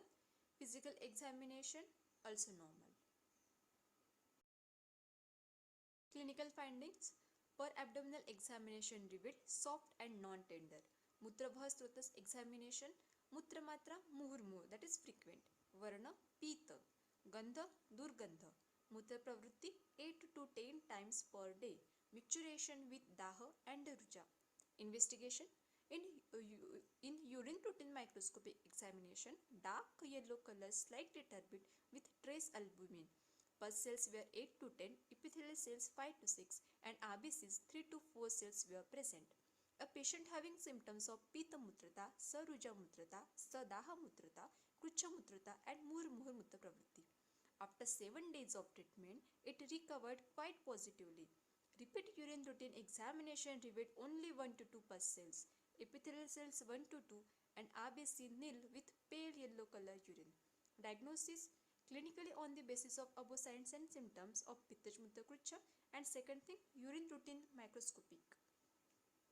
Treatment plan: Ervarubijadi yolk with Tandulodak. Ervarubijadi yolk contains Ervarubija churna, Yashtimadu churna, and Devadaru churna in equal quantity along with Tandulodak. Tandulodak is obtained by soaking and squeezing 1 pearl of broken rice with 8 times of water. All the ingredients have their own properties. Here, mode of action is given. Nidan Panchak: in my patient, Aharach Nidan Suruksha Ahara, habitual eating of incompatible food items like spicy, excess pickles, junk foods, Katu Amla Lavandasatmak Aharati Sevan. Viharach: riding fast cycles and common washrooms in school. Activities like suppression of natural urges like suppression of micturition, defecations, and flatulence. Purva Rupa: Saruja Sadaha Mutta Pravritti. Rupa: Saruja Sadaha Pita Mutrata Murmur Mutta Pravritti. Here Samprapti is also given like Dosha Pitta Pradhana Tridosha, Dushya Mutra, Strotas Mutra Vaha, Agni Jatharagni and Dhatva-agni, Udbhavstan Amashya and Pakvashaya, Sancharanastan Mutra Marga, Vyaktasthana Mutra Marga, and Roga Marga is Madhyam. Here showing grading scales of objectives and subjectives criteria. For Saruja, Sadaha, and Mutta Pravritti, 3 gradations were given, and for number of pus cells and number of RBCs, 4 gradations were given. In my patient, before regimen, Sadaha Mutta Pravritti grade 2, Saruja Mutta Pravritti grade 2, Murmu Mutta Pravritti also grade 2. Color of urine dark yellow. Number of pus cells grade 2, number of RBC grade 1, and pH of urine 5. After completion of regimen, Sadaha, Saruja, and Murmu Mutta Pravritti grade 0, color of urine pale yellow. Number of pus cells grade 0, number of RBCs grade 0, where pH of urine 6. Discussion: Nidana Parivarjan is the first line of management in Pittashmutakrucha. The child had a specific Aharaj and Viharaj hetu in my patient, in my case. The Ervarubijadi yoga was given to the patient in the form of churna along with Tandulodak. Now, Ervarubijadi yoga has 3 contents. First one is Ervarubij. The probable mode of action of this drug can be assumed due to its predominance of mutral karma, that is diuretic property. Due to its mutral karma, the seed acted as a diuretic and also has cooling and nutritive properties. Ervarubij has Madhura Rasa, Shita Virya, and Madhura Vipaka. The pain was due to aggravated of Vata dosha, and the burning micturition was due to aggravated of Pitta dosha. So because of Madhura Rasa and Shita Virya, it was found to help relieve the symptoms, the pain and burning micturition respectively. Yashtimadu Churna, Being Madhura and Snigdha, it is Pittagna, and being Guru, Snigdha and Madhura, it is Vatagna. So being Vata Pitta Shamak, it eliminated dosha and the pain associated with the Mutra Kricha. It has a property of Mutra Vira Janiya. Due to this karma, it eliminated the dark yellow discoloration of Mutra caused by Pitta Prakop. Like Irvaru bit, Yashtimadu also has diuretic property. Devadaru Churna, it acted as Mutra Janana because of Ushna and Snigdha Gunas. It eliminated Mutragata doshas due to its Tikta rasa. It should be used to cause Kleda Shoshan if present in urine in excess form. By eliminating Puya and Kleda due to its Ushna, Tikshna and Snigdha Guna, it acted as Kleda Shoshak and Mutra Shodhak. So conclusion is, from this study, after the pre and post assessment of intervention, it can be concluded that the Irvaru Bijadi Yog with Tandulodak can be effective in the management of Pittashmutra Kricha in the child. Thank you. Thank you, Dr. Ankita. Thank you for the presentation.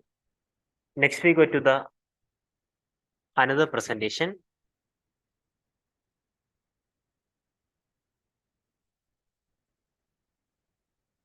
Next, I would like to invite Dr. Amrita Lakshmi T for the paper presentation on the topic an integrative analysis of macro autophagy's role in connection with Lengana in Jarajigusa.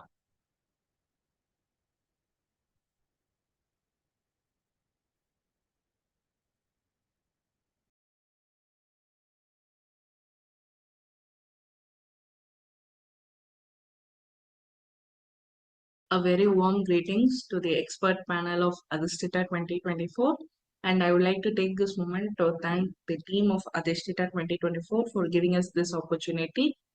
And now moving to my presentation.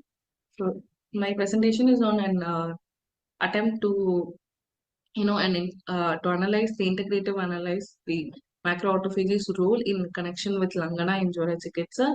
And I'm Dr. Amrita from Sri Jayendra Saraswati Ayurveda Hospital. I'm currently doing my first year post-graduation in Department of Kaya Chikitsa. Moving to, yeah.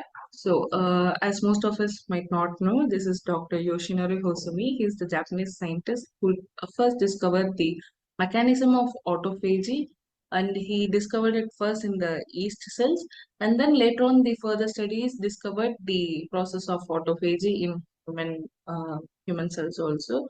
So if in this today's world, if we are knowing about this much information about autophagy, it is because of him, and we shall be grateful for that. And yeah, so what is the need for this study? Like, why should we know about the autophagy?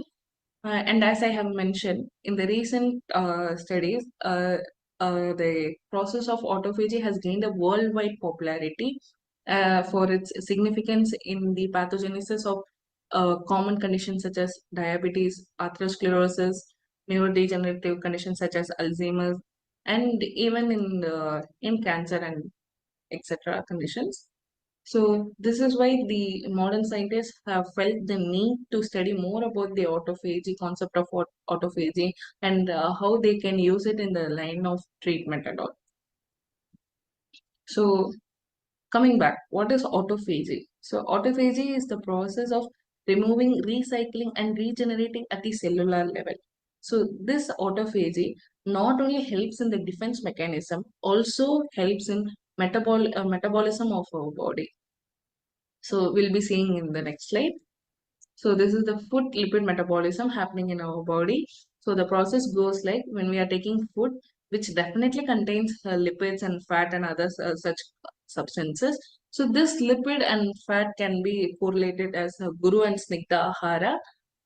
So the lipid portion of the food which we are intaking, it is observed as the chylomicrons in the intestine, and it is then broken and metabolized by the enzyme called lipase by macrophagic activity. So now this can be seen in the light of the the ahara being undergoing Paka by Agni. And then the next step, once the Paka is done, then the next step would be segregation of Sarabhagam and Kitabhagam, right? So in this process, the Sarabhagam is taken as the fatty acid, which is very helpful in generating energy, and Kitabhaga as the free cholesterol, especially the HDL. So how is this involved in the pathophysiology of Jwaram? We'll be seeing that. That is, when we are taking excess of lipids and fat items, it leads to the dysfunction in the macrophagic activity. So now this can be taken as the taking excess of Adhishtita and Guru Ahara, which has been said as the first cause for Jwara in Sushruta Jwara Nidanam. If we see the sloka, they would have started with Adhisneha only. So then this lipid, leads to the uh, stimulation of inflammatory cytokines, which again disturbs the fat metabolism, which we can say as Agni is vitiated. And then this leads to the dysfunctional homeostasis in our body. So now this can be seen as the Agni being taken from the Koshta to the Shaka. And then further it leads to the hypothermia and other condition, which is being told as the manifestation of lakshanas such as Santapam, Svedavarodham, and other etc. So, this we can see that involvement of lipid metabolism in Jwaram. Now, what can we do about that? So, there has been a proven study that Langana, that it promotes autophagy and the macrophagy activity. It has been told in the international journal, that too especially by the modern scientists. So, and when I say Langana, in this context, we are only concerned about the fasting, that it should. So, this fasting leads to increased macrophage activity, which then helps in metabolism and as well as the immunological process in our body.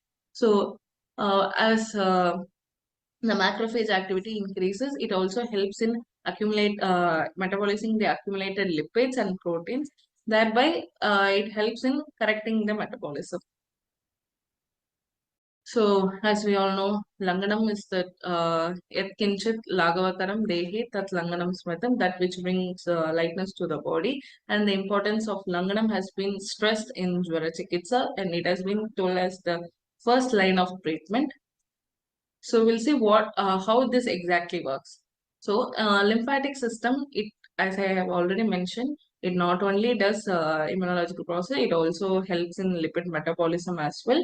And when we are taking Adhishtita and Guru Ahara, which is having high concentration of lipid, it exerts a very excess stress on the lymphatic system, as it has to absorb the lipids and then metabolize it, and this leads to the decreased macrophagic activity in the lymph.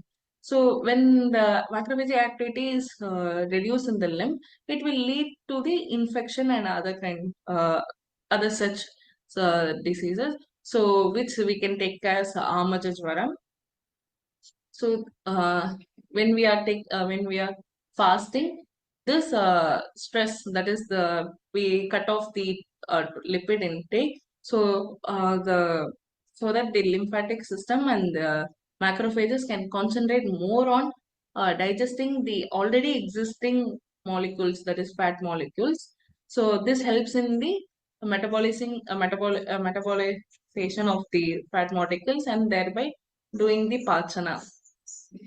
So, and also fasting has also been proven to increase the leukocyte count in the blood circulation. It is also from international journal, and so thereby all these action contributes to the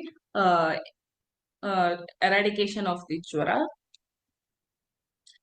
So, as we have already mentioned, this is just a flowchart representation of the mode of action. So, the first is that I have explained about the Langana told in Ayurveda. So, by intake of more Guru Snigdha Ahara, the Agni is being hampered and the Agni is being taken from the Koshta to the Shaka, thereby producing Jwara. And Langana having the Lagu, Ruksha and Ushna Guna, it does Samapachana and brings back the Agni to the Koshta, thereby restoring the normalcy. On the other side, we can see how fasting is helping. So the excess of fatty substance intake, it leads to lipid accumulation in the lymphatic system, this leading to the dysfunctional lipid metabolism and decreased macrophagic activity. And so when we are fasting, it cuts off the excess stress, as I already mentioned, and it also promotes the metabolism of accumulated lipids, and it increases WBC, thereby curing the fever and bringing back the body to normalcy. So the importance of fasting has been told by many other saints, not just in Ayurveda, also in other spiritual and medical sciences. So these are from the say other saints such as Rumi, Paramahansa Yogananda, and Swami Ramalinga Adigala. So Rumi has quoted that fasting is the first principle of medicine, and in Ayurveda we say it in a very simple term, that is Langana Paramaushadam. So from this presentation, I wanted to stress that along when in our clinical practice, along with medications, we can also prescribe the patient to undergo fasting once in a while as an added treatment, or even in some cases, it can be a standalone treatment. So this is what I wanted to convey. And thank you so much for your patient listening. And once again, thank you to the expert panel for taking your time and reviewing my presentation. And I would like to again thank the team of Adhishtita 2024. And I would like to take this opportunity to thank my gurus, that is Dr. Suvendu Raut and Dr. Pradeep Kumar Maharana and Dr. Vijay Raja sir, for their for taking so much effort and pain to guide me with this presentation. So once again, thank you so much.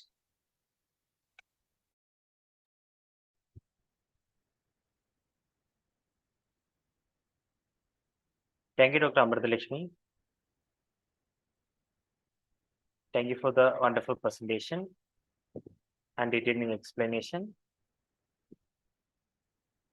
As per the instruction from the panel side, the PPT has been not moving in that presentation. So once again, I would turn on the PPT.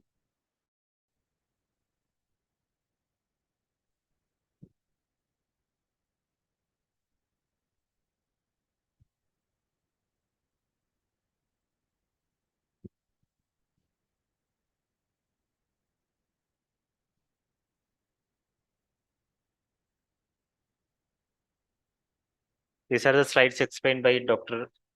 Amritalakshmi.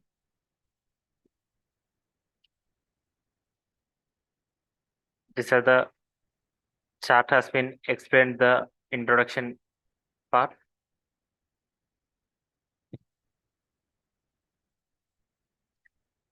This is the pathophysiology of Jara.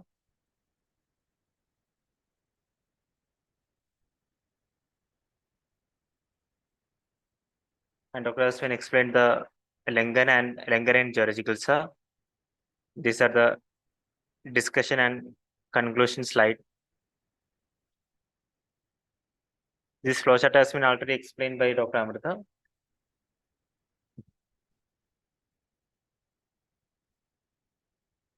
And thank you, everyone. And thank you, Dr. Amrita Lakshmi. Next, we go to the next presentation.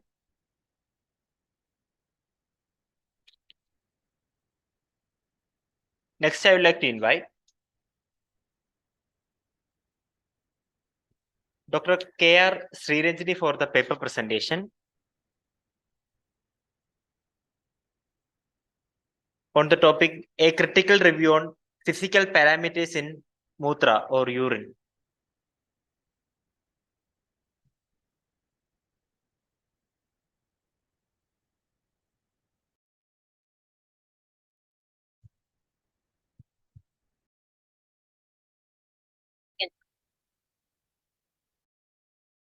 Good evening, one and all. I'm Dr. K.R. Sriranjani from Gender Saswadi Ayurveda College and Hospital, Department of Kaya Chikitsa, first year PG. Today I'm here to present a critical review on the physical parameters in Mutra or urine. So in Ayurveda, Mutra Pariksha deals with observation, Pradosha understanding, and Haila-Bindu Pariksha. Whereas in modern science, it deals with physical examination, microscopical examination, and also chemical examination. So dealing with collection of Mutra, in Ayurveda, the Mutram should be collected 4 Gatika, that is before 4 Gatika in the last Yama of the Ratri, where the Adyadhara is discarded and the Madhyadhara is collected. And whereas in modern science, a random specimen is taken for a routine screening, whereas a morning sample is taken for pregnancy test, a clean catch midstream is taken where the first few ml is discarded, and the 24 hours urine is taken for quantitative and qualitative analysis of the urine. The postprandial urine is taken 2 hours after the meal, whereas suprapubic aspiration is done in children. So, dealing with the Mutra Rupam, that is the appearance of the urine. Avilata is seen in Prameham, Anavilata is seen in Prameham, Nivrati, Acha Rupa Mutram is seen in Prameham, Sikata Rupa Mutram is seen in Sikata Meham, Sandrata is seen in Sandra Meham, Basmodaka is seen in Shukram and also in Mutragatam, Tandulodakam is seen in Ajirnam, Dhumra appearance of urine is seen in Navacharam and also in Vatacharam, Kalusham, that is a polluted kind of urine is seen in Sleshma Pitchwaram. Whereas in modern science, the turbid urine is seen when there is increase of pus and epithelial cells in the urine. A frothy urine is seen when there is proteinuria. Whereas a cloudy urine is seen in diabetes, UTI, vaginitis, and also in STD and dehydration. So coming to the Varna of the Mutram. So this is Krishna Varna. There is in allopathy, the black urine denotes a malignant malaria and also alkaptonuria and also methemoglobin in the urine. Whereas in Ayurveda, it is seen in Sannibadajam, Badajam, Gulmam, Ashas, Pandu, Uttara, and also in Kalamega. Whereas Aruna Varnam, a red color urine seen in UTI, urolithiasis, rifampin, hematuria, excessive rifampin consumption, porphyria, and also in hemoglobin. Whereas Aruna Varnam is seen in Vataja Jwara, Gulmam, Uttaram, Ashas, Pandu.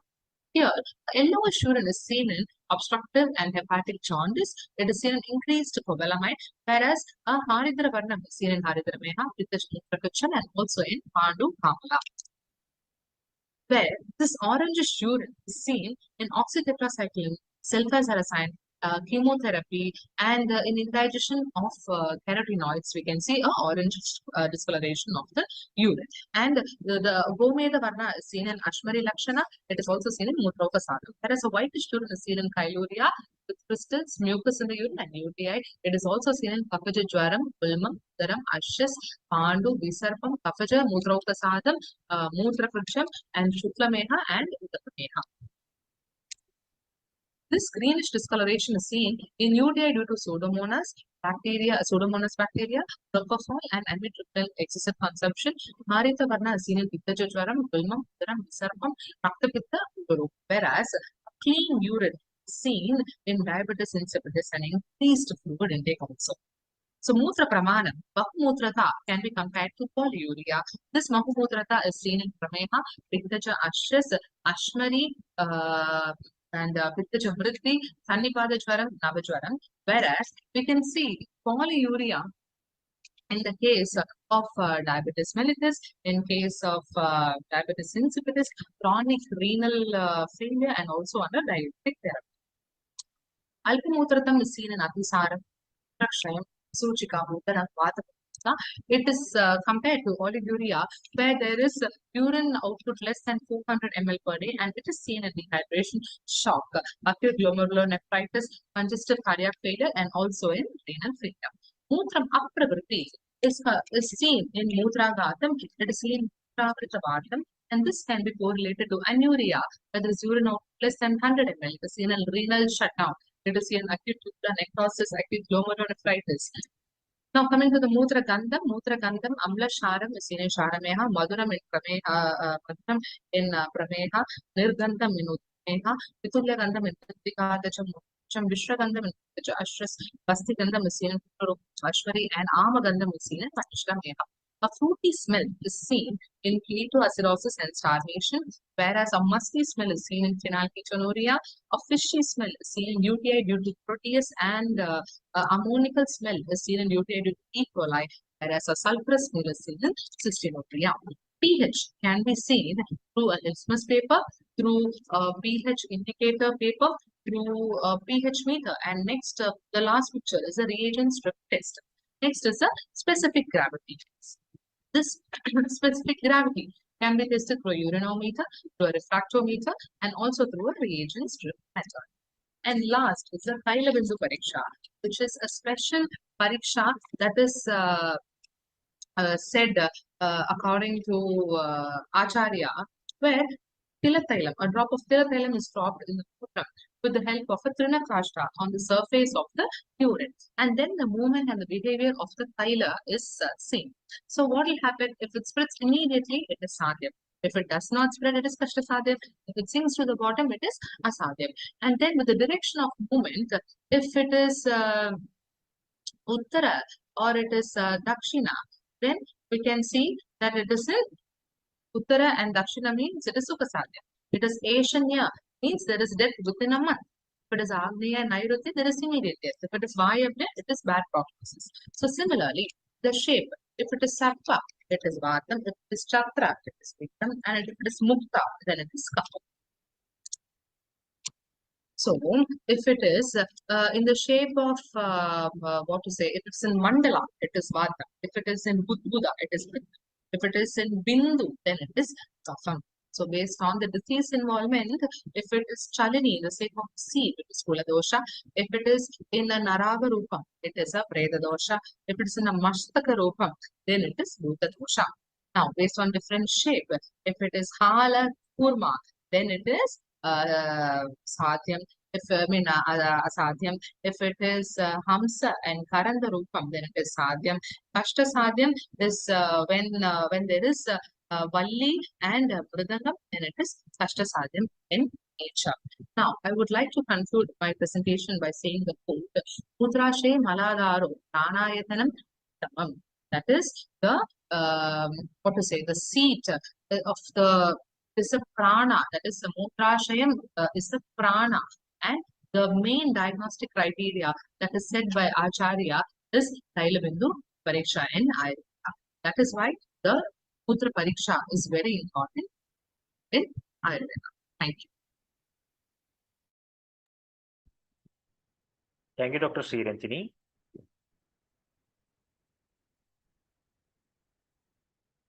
Thank you for the wonderful explanation.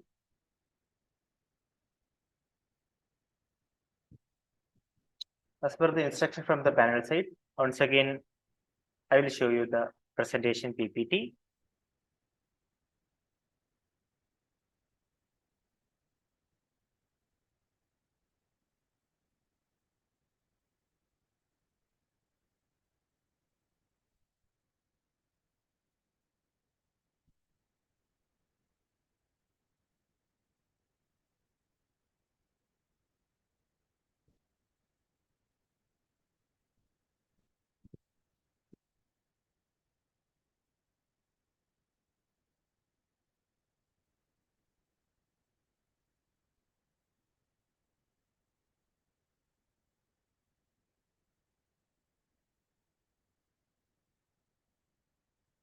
And this is the introduction part of the topic, a critical review on physical parameters in Mutra.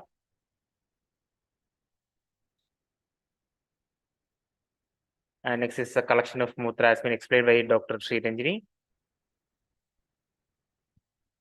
And these are the appearance of Mutra Rupa. The appearance has been explained by Doctor. And Mutra Varna has been separately explained by Dr. Sriranjini.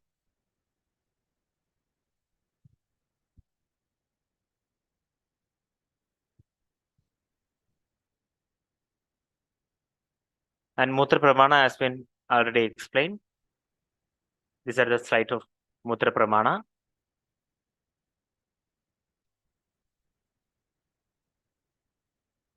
And Behumutrada, Alpamutrada, Mutra Pravrti has been already explained. This is slide for Mutra Gandha. It has been already explained by Dr. Sriranjani.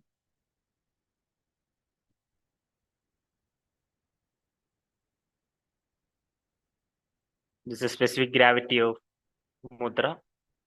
And this is slide of Tailavintu Pariksha.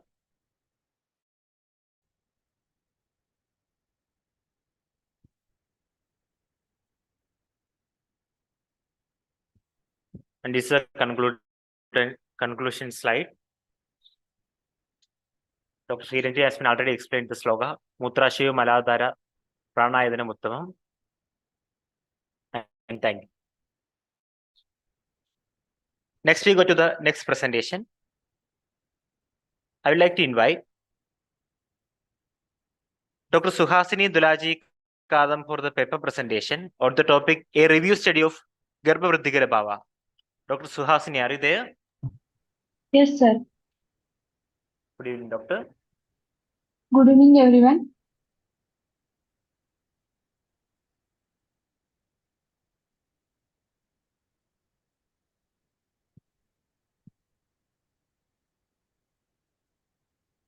Doctor, can you please share the screen, doctor?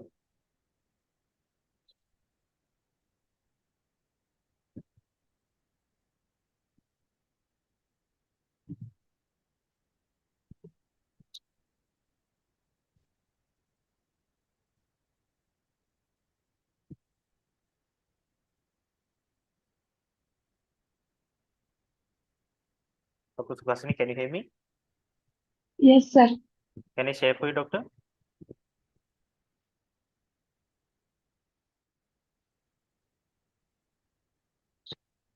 Doctor, please start the session, doctor. Yes, sir. Hello, good evening, everyone. Myself, Vaidya Suhasini Kadam, PG student, Rajnashari Department, BSGT Ayurved Mahavidyalaya, Vagoli, Pune.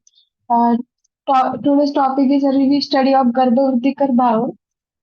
The combination of some factors and state of doshas in Shukra and Artha at the time of conception determines the constitution of this person. Several elements have been listed by ancestral scholars which are taken together determine the individual's physiology and composition. Each person unique constitution, psychological makeup and spiritual makeup are influenced by a combination of different elements.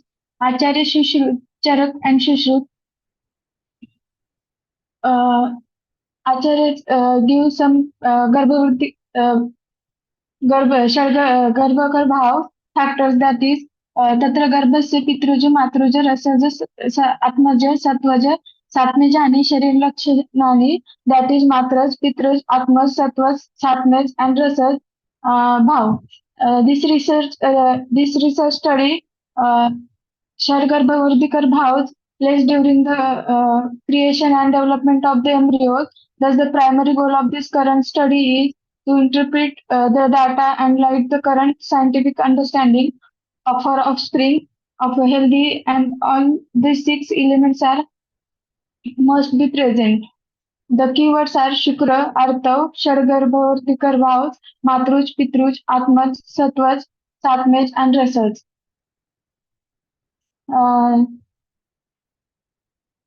They are also we well aware of which bhav will give rise to Garbhavriddhikar Bhav during the formation of development of the fetus. They have provided description of such all details of fetal development. As a result of every young pratyanga can be produced by numerous bij bhav that is comprised 2 bij and 3 bij.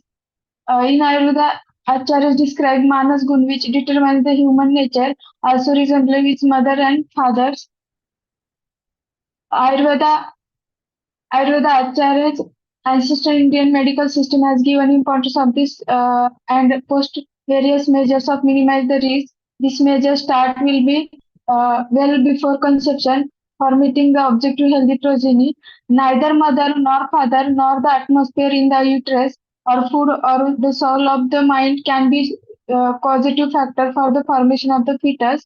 These factors must be healthy for the healthy child, healthy mother, father, practice, and healthy mind. Psychological status of the parents play an important role in achieving healthy progeny, for structuring healthy family and society of nation. Sorry. Role of hereditary. Acharya Charak and Shushu describe there are 6 factors which uniquely responsible for the development of the embryo.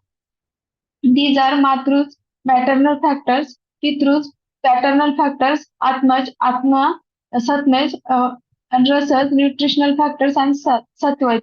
Above 6 factors are collectively responsible for the development of the embryo. Not single factor can form the development of the embryos properly.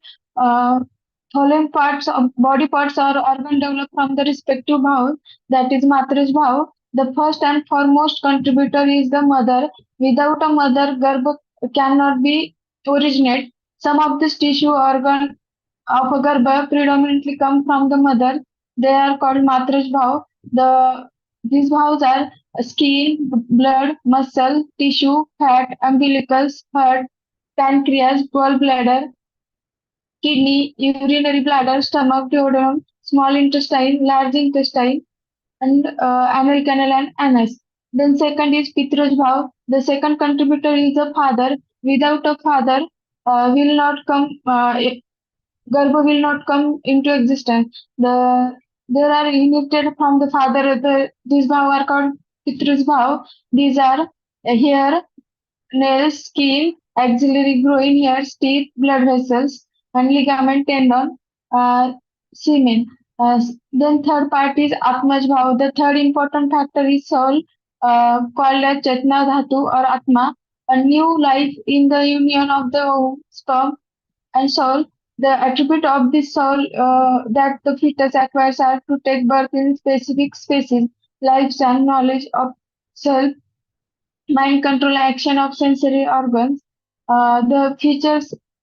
These features are called as Atmaj Bhav. Then fourth is Satmaj Bhav. For the proper development of the embryo, it should be provided an acceptable factor through the maternal diet. When all the 6 prospective factors are present in, then only a new life can come into existence. When this factor combine under the most favorable condition and environment, then only new life can occur. Satmage, the use of such things which do not cause harm to the body, even though they are different qualities, one's own constitution. Then Rasaj Bhav, the digestion, absorb and assimilate product of the ingested food. The following bhavs are said to be Rasaj Bhav. These are Abhinivritti of the series, Abhinivritti, Trupti, Pushti, Sharir Upchay, structure. These are the Rasaj Bhav. Then Satmaj Bhav, Satvaj Bhav, sorry. One defined the following characteristic called Satvaj Bhav in an individual, that is attachment, character, purity, awareness, memory, confusion. All living things fall under one of these constitution, one namely Sattvic, Rajas, and Tamas. Even though all human beings possesses qualities of three constitution, the qualities of are accordingly person is called Sattvic, Rajas, Rajasic, and Tamasic. The role of the Shadbhavas are Shadbhavas, that is Matruj, Pitruj, Atmaj, Satmaj, and Rasaj. The Satvaj bhavas are these Sattva bhavas are responsible for the formation of the Anga Pratyanga of Garbha, that is organogenesis. These Shadgarbha are not only responsible for the structural growth of the fetus, but they are plays important role in development of the psychological, spiritual, and emotional factors. Therefore, we can say that proper growth of development of Garbh is achieved from a combination of proper shed bhavs. Each of these shed bhavs is assigned with a certain organogenesis, functional, psychological phenomenon to develop the coming baby during the intrauterine life. One factor alone is not capable for producing embryo. If mother and father are the sole responsible element for producing the embryo, all those couple want to having children of a particular sex according to their wish. No couple will remain childless or with progeny of unwanted sex. Mother and father are not sole responsible element of producing embryo. If that was so, no couple will be remain childless. Placenta formation is not possible without mother. If only Atma is considered as to create another Atma, it could have promoted to good, good qualities of the species to choice, but it is not observed. Embryo is not derived only from congenital wholesome appropriate diet. It is was if it was so, then only those couple consuming suitable diet containing high quality of rice would have had good progeny. Uh, Discussion concept of hereditary have been truly presented in Ayurvedic literature. Full growth, parent of the age, mother and father, health of reproductive organ, time of conception, beach of mother, diet taken by the mother during pregnancy, drugs taken by the mother during pregnancy, disease of the mother during pregnancy can affect the health of the fetus. In Atul Gotriya Adhyayat has been clearly mentioned that marriage into similar gotra should be avoided, otherwise congenital deformities form in offspring. Mendel has started the law of inheritance by performing several experiments on the plant. He concluded that inherited depends upon the several unit called genes. Different studies show significant impact of phenotype-genotype correlation. Autosomal traits are related with the single gene or autosome. They are also called dominant because single copy coming from either parents is enough to cause their trait to appear. Autosomal recessive trait is another pattern of inheritance in which disease disorders have passed on through the family. Thank you.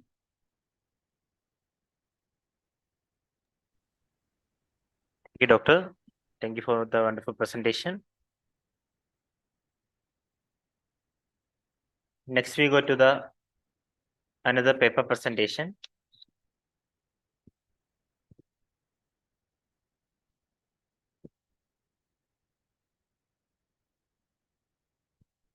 Next, I would like to invite Dr. Deepthi TV for the paper presentation on the topic role and scope of artificial intelligence in Ayurveda.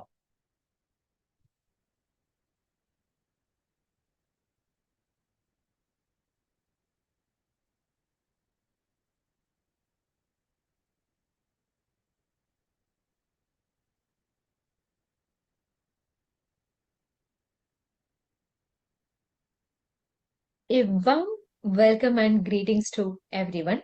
Myself, Dr. Deepthi TV, first year PG scholar of Prasashastra and Bhaishajya Kalpana from Sri Jayendra Saraswati Ayurveda College and Hospital, Chennai.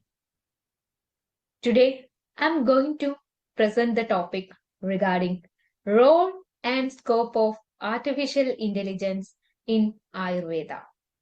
So, let me begin the session.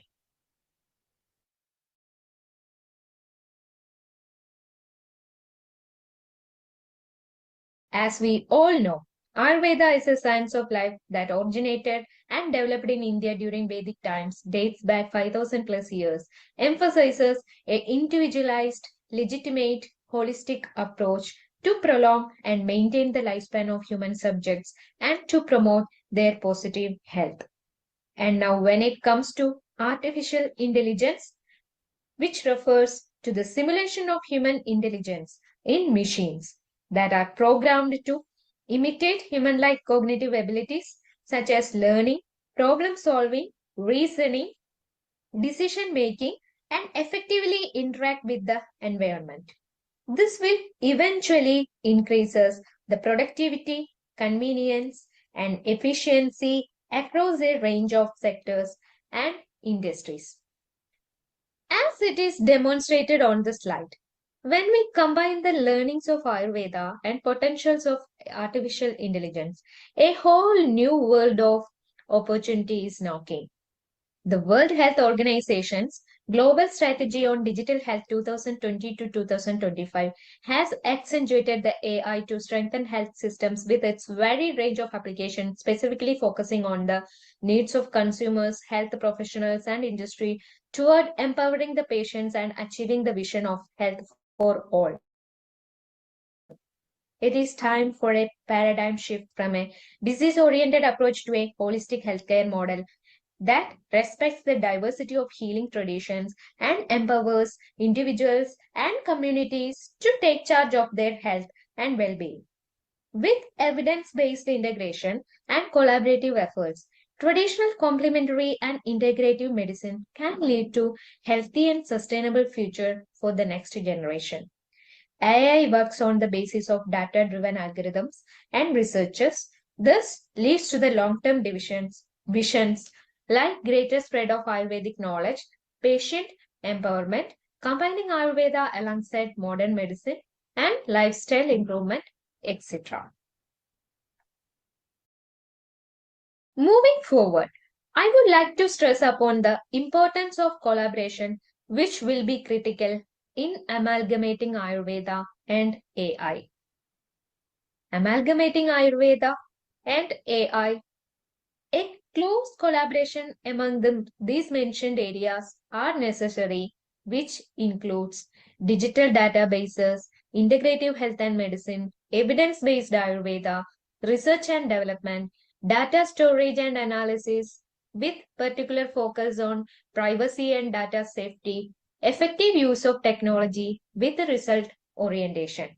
All in all, the need of the hour is for making up to the current scientific trends together with the integration of technologies and propagating Ayurvedic science to the mainstream globally. Further, there are certain developments in this field already. This slide particularly stress on that. Digital databases and data analytics, chat GPT and patient support, Prakriti analysis, digital pulse diagnosis, research and development, phytomedicine, Ayurveda, education.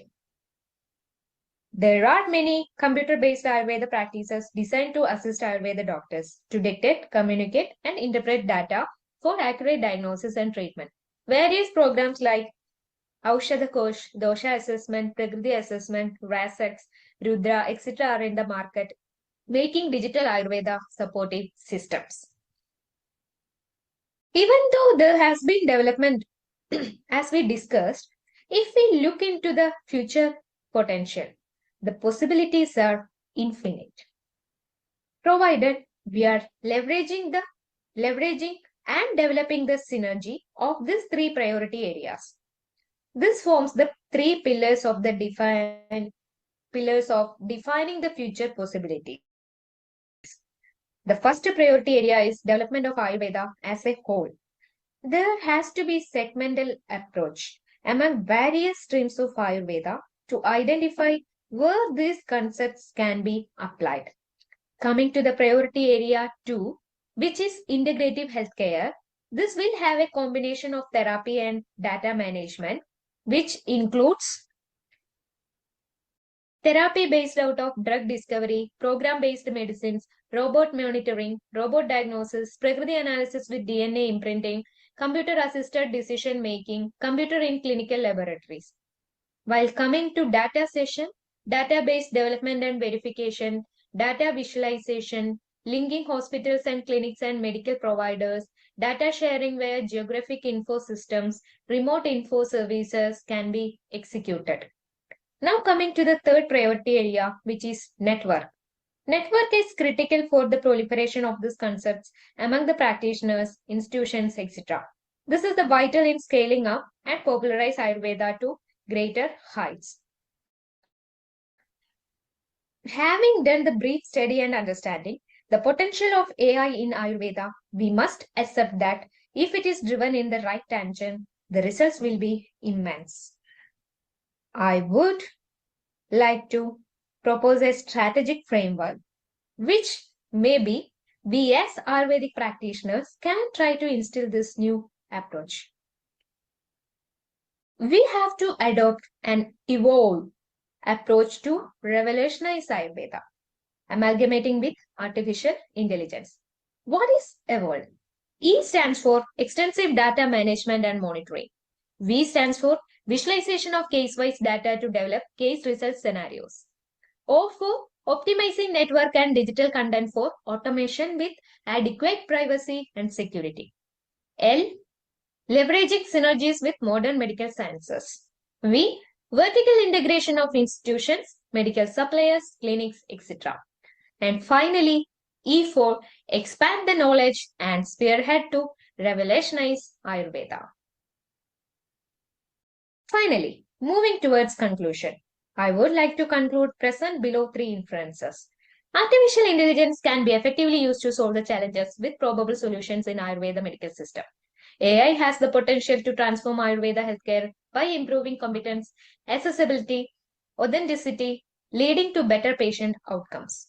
However, ethical considerations such as bias, accountability, and privacy need to be addressed to ensure proper use of AI in healthcare.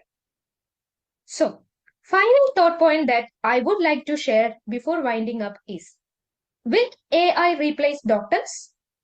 I don't think AI will ever be able to replace doctors, but doctors who use AI will replace doctors who don't use the power of AI. So, thank you everyone for your time and consideration. Thank you, Dr. Deepthi, for the wonderful presentation. Next, we go to the poster presentation. I would like to invite Dr. Aparna M for the poster presentation. Dr. Aparna, are you there? Yes, sir. Okay, doctor. Just a moment, I'll share for you, doctor. Okay.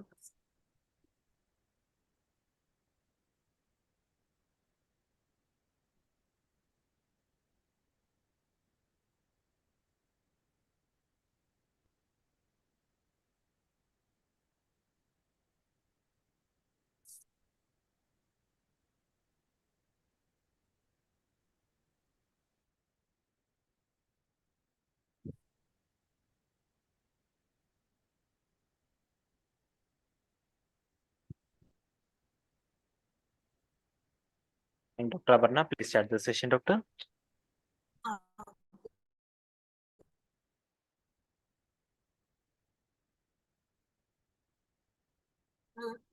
Management of paronychia through Jalauga a case report. Introduction. Paronychia or nail bed infection is the inflammation of the nail caused by trauma, infection, and irritation. Causes are trimming of the nail, ingrowing nail, chemical exposure, and work in water.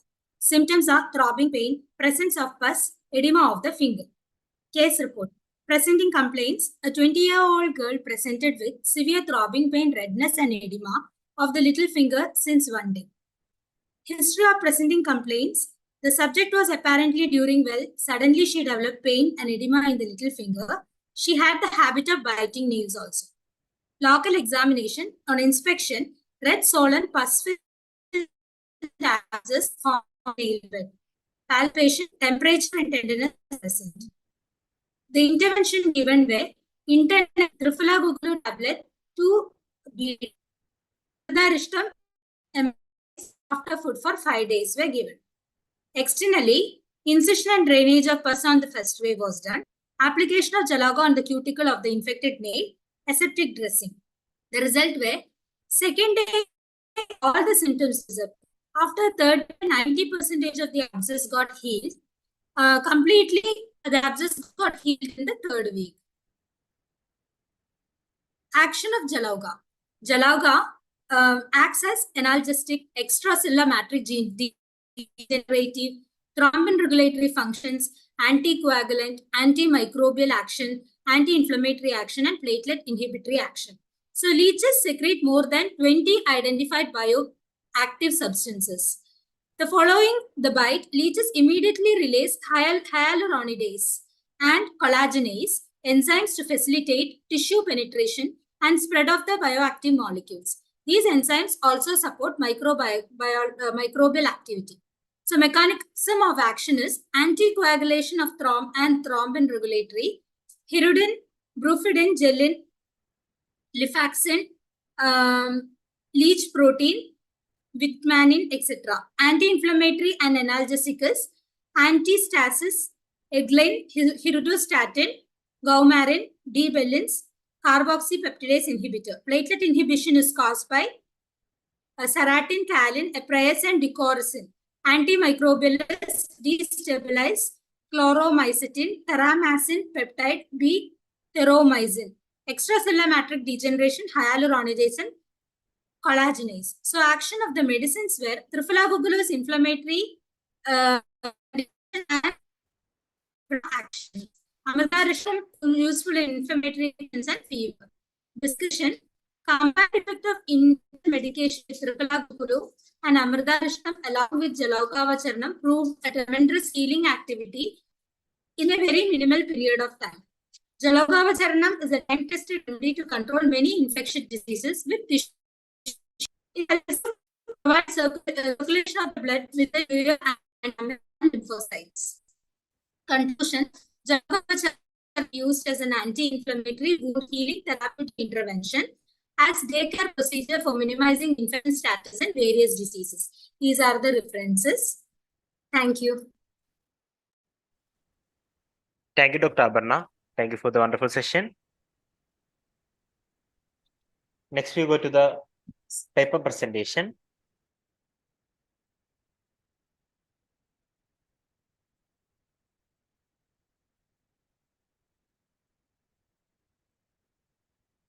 Next, I would like to invite Dr. Vaishali N for the paper presentation on the topic A Successful Case Study on Rheumatoid Arthritis via Ayurvedic Treatment Protocol.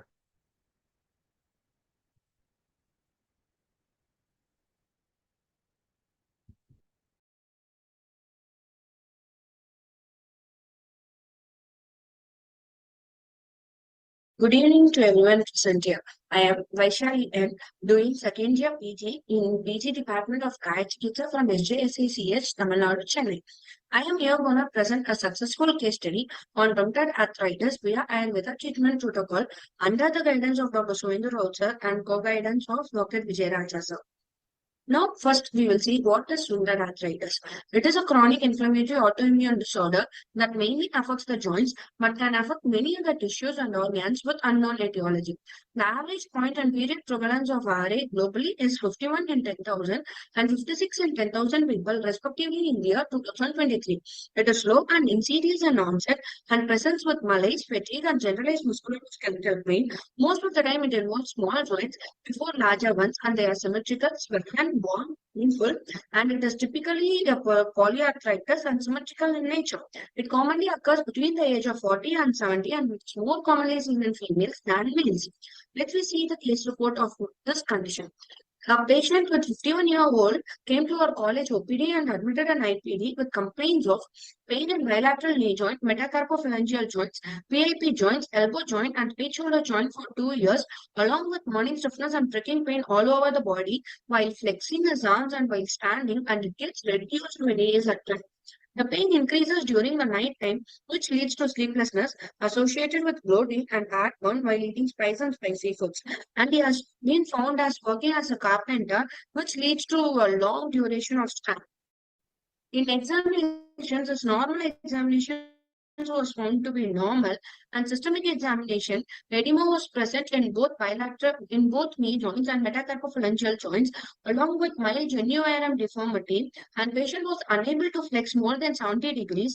Crepitus was found to be present in bilateral knee joints. Stiffness also present in bilateral knee joints, elbows, and right shoulder joint, along with mouth and dolor posita, and evidence notes, rheumatoid nodules, petallata, pulse trap test negative.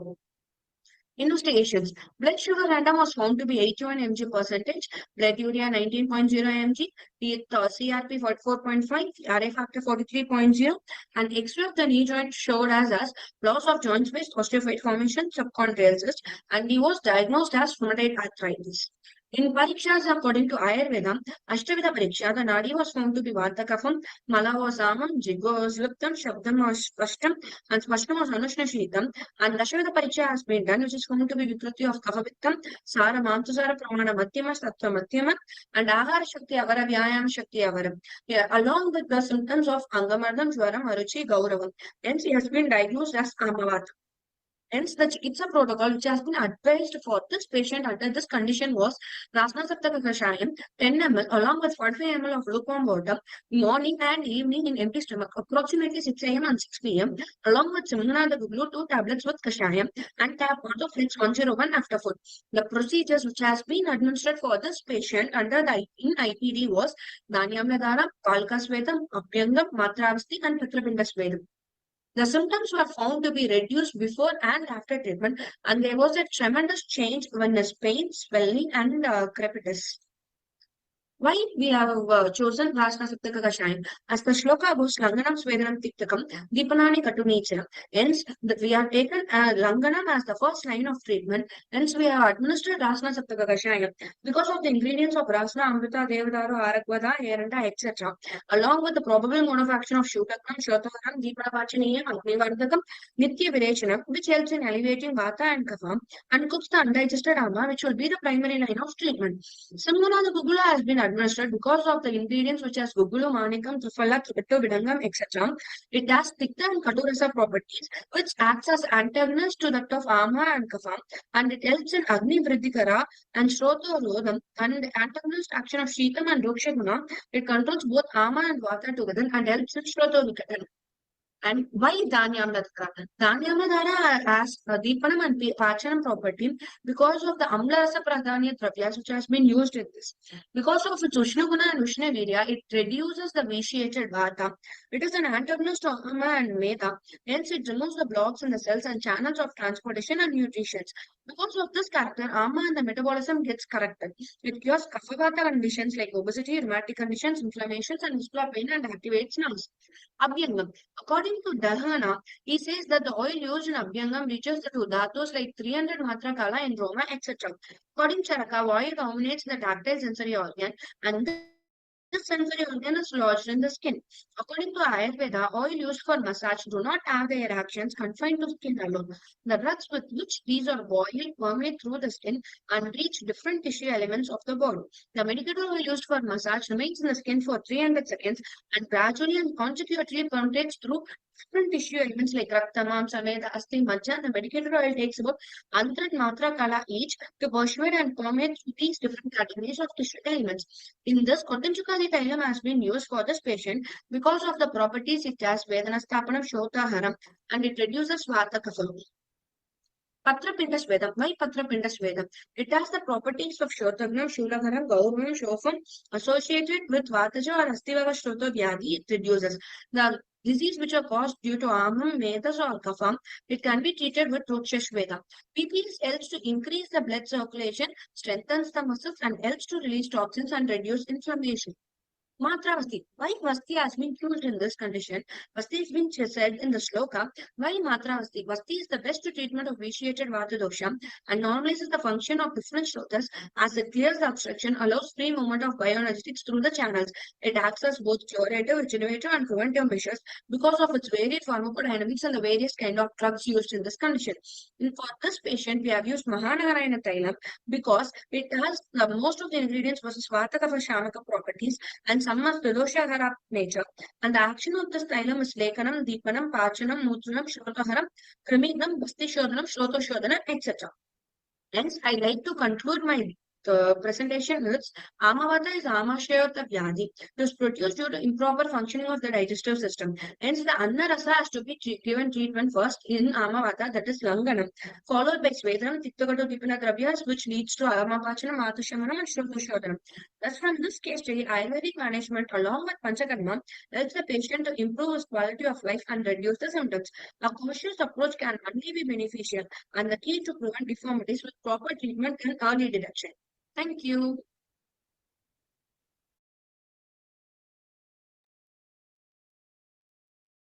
Thank you, Dr. Vaishalian. Next, we go to the case presentation. I would like to invite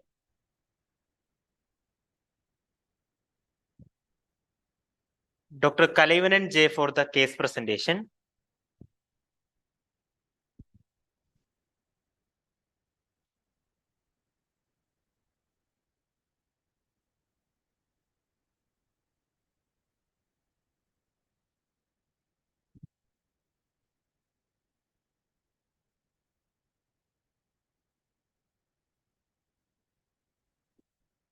Good morning, respected panel of judges. Myself, Dr. Kalaivanan, pursuing final year in the Department of Ayurveda from SJS Ayurveda College, Chennai. I am going to present a case under the guidance of Dr. Surendra Rod, Professor and Head, Department of PG Studies in Ayurveda, SJS Chennai. And the case is a 29-year-old female patient came with the complaints of difficulty in independent walking and slurred speech since 4 years. The history of the patient is the patient complains that while walking, she feels that she had a tendency to fall, which makes her to take the support of a wall or a person because it brings about the lack of control over the gait. As the time advances, the above stated situation is getting worse. Now the patient is not able to walk independently, not capable of stand still for a few minutes. The patient also had a history of decreased IQ level and slurred speech since childhood. She is a known case of diabetes mellitus type 2 and she was diagnosed with cardiomyopathy. She was under the medication for that. The patient was diagnosed with a case of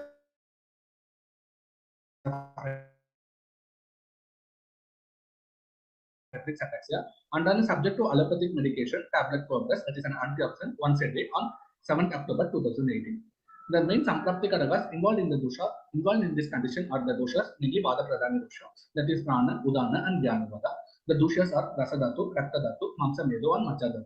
The srotas involved are Rasavaha, Raktavaha, Mamsavaha, Medavaha srotas. The srota dushti is Sangha, the Adhishtana is Sarva Sharira, the Vyadi Swabhavan is Ashukari, it is a Yapli Sadhyava. On systemic examination, the gait of the patient was noticed as a taxi gait, and there was an increased distance between 2 feet while walking, that is greater than 2 feet. The swing movements is positive while standing straight. Higher motor functions are normal. The patient was unable to perform the finger-to-finger test, nose finger test, fast alternating hand movements, and heel shin slide. The musculoskeletal system, the bulk, tone, and power of the muscles were reduced. In cardiovascular system, S1, S2 are normally here, no added sounds are here. In respiratory, that is a bilateral normal bronchial vesicular blood sensor. The Dashimita Pariksha, on examining the patient is having Vadapitta Prakriti. The doshas mainly involved are Asti, Mamsa, that is the Dharana of the Deha, aggravating Vada dosha, Dhyana Vada, and Udana Vada. The patient is having Mandagni, Rudaposta, Madhyama Sattva, Madhyama Sattva, Madhyama Sambandha. The patient is having the qualities of Rakta, Majja, and Shukrasa. Diagnostic assessment. The case was formally diagnosed as Friedreich's ataxia, and for assessing the ataxia, SARA scale was used. Another modern investigations were carried out like nerve conduction test, MRI of the brain and spine, that everyone was normal. A routine investigations were done. In Ayurveda, we finally diagnosed this condition as Pranavata Vyanavada and Pranavata Udanavata. In Ayurveda, for naming of every disease is not possible. In one of the cases, tools provided the knowledge of the vikaras, that is the visheshana of dosha, dushya, samuttana, and adhishtana. With the help of this one only, we can finally diagnose the condition. In the above condition, the lakshanas were the Gamana Krichata and Vaksanata that suggest the improper functioning of the Udana Vada and Dhyana Vada. Hence, looking at the above signs and symptoms such as Gamana Krichata and Vaksanata, it suggests that there is a Vada involvement, is that it is a Vada Vikara. Friedreich's ataxia is a hereditary in origin, and the nature of the disease is progressive degenerative circumstances. It is considered to be an Yapi Roga. Vada dosha is responsible for the normal function of the body. Hence, looking in the above signs and symptoms, it is mainly because of Vada Vikara. Vada, that is responsible for the degeneration of the structures of the nervous system because of its Ruksha Guna. Here, Vada dosha Vikriti is one of the main factors in the Friedreich's ataxia symptom. The chikitsa we have done in our hospital is first 3 days we have done Udvatana with Kolaparatadi Churna and Vaspa Sveda were given. Then followed by for the 4 days, Abhinam with Ashwagandha Balalakshadi Tailam and Svedana with the Shastika Sali were given. And for the next 6 days, Snehapanam were given with Vidari Adhitita. On the 13th day, Samnik Snigdha Lakshana were attained. After attaining of the Samnik Snigdha Lakshana, the patient is given with Videchana with the Gandharva Stayar and the Thailand 30 ml along with milk. After seeing all the Vegas, the patient is given Samsarjana Krama for 4 days. After everything is over, the patient is addressed with Mustadi Raja Yapanavasti along with Nasim Shirabala. That is 10 drops in each nostril.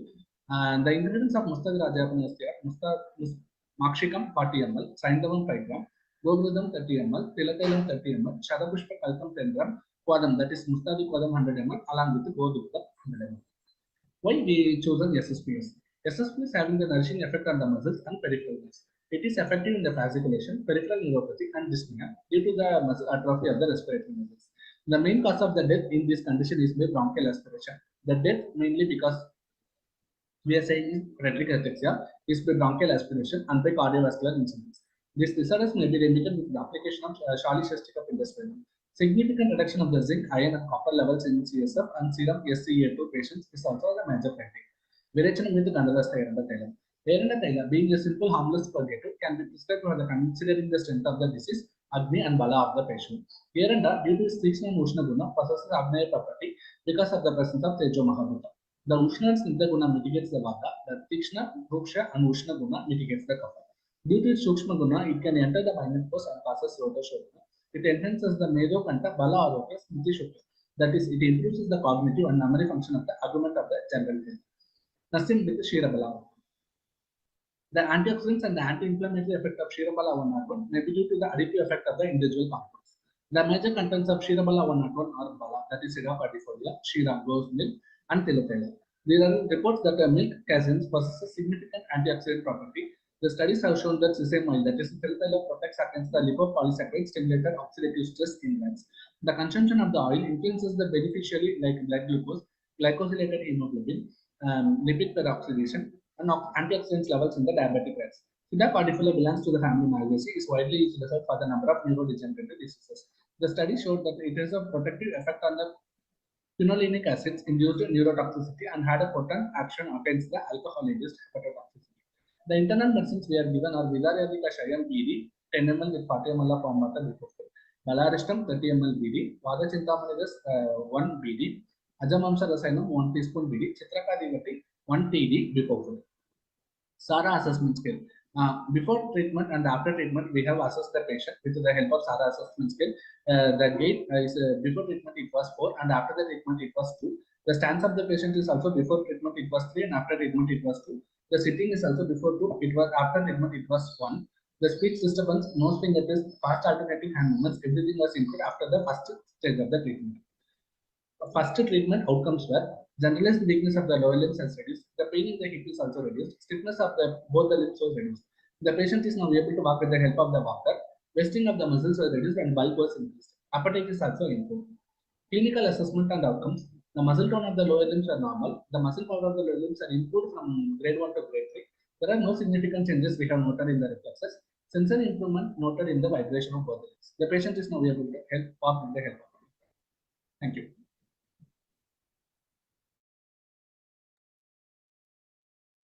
Thank you, Dr. Kalavenan, for the wonderful presentation and well explained presentation. Next, I would like to invite Dr. Jayashankari for the paper presentation.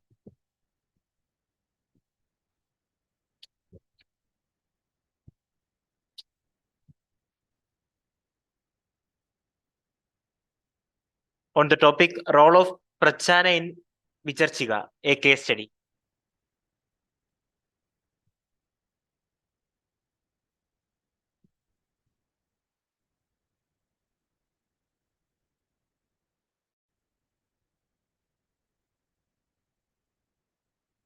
Namaste. Myself, Dr. Jayashankari, first year PG scholar from the Department of Shalya Tantra, presenting on the topic of role of Prachana in Vicharchika, a case study. Introduction. Vicharchika is one among 18 skin diseases mentioned in Ayurveda. It is a common and distressing condition. Being a type of kushta, recurrence and chronicity are common for this disease. The common features like kandu, that is itching, pidaka, papules or boils, shava, pigmentation or discoloration, and shrava, oozing. As Vicharchika is a localized skin lesion, the preferable mode of rectamokshana is prachana. Prachana is the procedure done on the localized lesion in the superficial layer of the skin. Patient details: a 30-year-old male patient suffering from itching, boils, and blackish discoloration on the left lower limb since 2 years.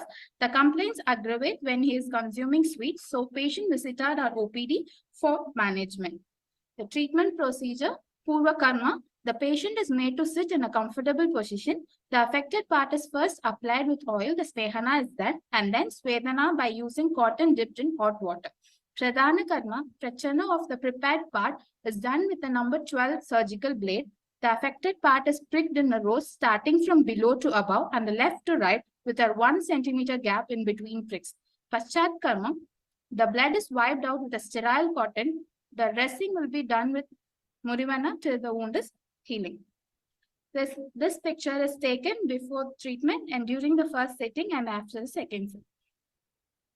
The result, the itching is reduced, disappearance of the boil, thickness of the skin lesion is reduced, blackish discoloration is getting reduced, reappearance of the normal skin is noted, and these results have been seen within 2 sittings of treatment. Further sittings have been scheduled for better results. Discussion. Adhishtitha provides practical guidelines for bloodletting and claims it as the most effective therapy and also known as the Adhishtitha, half of the treatment. Out of all bloodletting methods, Prachana Karma is the ultimate method to expel the vitiated blood safely, quickly, and effectively in localized vitiation of blood. Vitiation of recta is the prime cause of Vicharchika, localized skin lesion. Hence, the Prachana is the best mode of Rakta Mokshana in Vicharchika. Prachana is done through artificially made cut wounds in the skin with the help of a sharp pointed surgical instrument. Conclusion. Vicharchika is the Shudra Kushta and also coming under the Rakta Pradoshaja Vikara. The main symptoms of Vicharchika are Kandu, Piraka, Shava and Srava. Vicharchika is a localized skin lesion, hence Prachana is the preferable mode of Rakta Mokshana. Prachana shows a clinical significance in reducing Kandu, Shava and Piraka of Vicharchika. Thank you. Thank you, Dr. Jayashankar. Yes, thank you for the wonderful presentation. Next, I would like to invite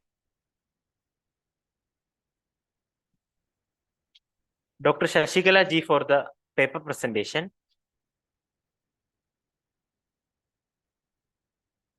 on the topic community-based health promotion and disease prevention in dengue through Ayurveda.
Good morning, I'm Dr. Shashikala, doing first year PG at Rasa Shastra and Vaishya Kalpana at Sri Jayendra Saraswati Ayurveda Medical College. So I'm going to present topic on community-based health promotion and disease prevention in dengue through Ayurveda. Dengue is the most spreading vector-borne viral disease transmitted by the bite of Aedes aegypti caused by Flaviviridae RNA virus. The symptom might range from symptomatic fever to life-threatening consequences, including hemorrhagic fever and shock. Named as breakbone fever, with the symptoms range from high fever, severe headache, intense muscle and joint pain, rashes, and in 1/3 patients, hemorrhagic shock leads to death. Although it's self-limiting, it has become a public health crisis in tropical and subtropical nations, affecting more than 2.5 billion people in more than 100 nations. In Ayurveda, dengue fever can be correlated with Vishama Jwara, and this should be early diagnosed with Ayurvedic medications. It may be effective alternative treatment for dengue fever management. And there are many herbal drugs that have proven in vitro and in vivo anti-dengue activity. So under the WHO classification, patients were considered as having either dengue fever, that is a non-specific febrile ailment, that is the most prevalent dengue virus manifestation. And second one is the dengue hemorrhagic fever and dengue shock syndrome, a combination of plasma leakage and coagulopathy, occasionally accompanied by hemorrhage that can cause a fast drop in BP, resulting in the circulatory shock and the organ dysfunction. And diagnostic criteria for dengue hemorrhagic fever or dengue shock syndrome is a fever or a history of acute fever. Hemorrhagic tendency is demonstrated by one of the following: positive tourniquet test, ecchymosis or purpurate. Stages: first 4 days febrile or invasive stage, and 4th to 7th day is the toxic or hemorrhagic stage, and 7th to 10th day is the convalescent or recovery stage. Laboratory findings: NSAIG, IgM, Melissa, IgG, serum aminotransferase, thrombocytopenia, or leukopenia. Management. The aim of Chikitsa in Ayurveda is aimed towards a Vikatana of Vyati Samprapti or Dosha Dosha Samorchana. In general principle of Ayurveda, Navajura can be managed by Lankana Svedana, Yavaga Sevana, Tikta Rasabheshaja, Ama Pachana. And many Ayurvedic herbs that are used as immune boosting agents treat hypothermia and prevent mosquito bites. For dehydration, Shadangapaniya, Dhanigadi Hima, green coconut water can be advised.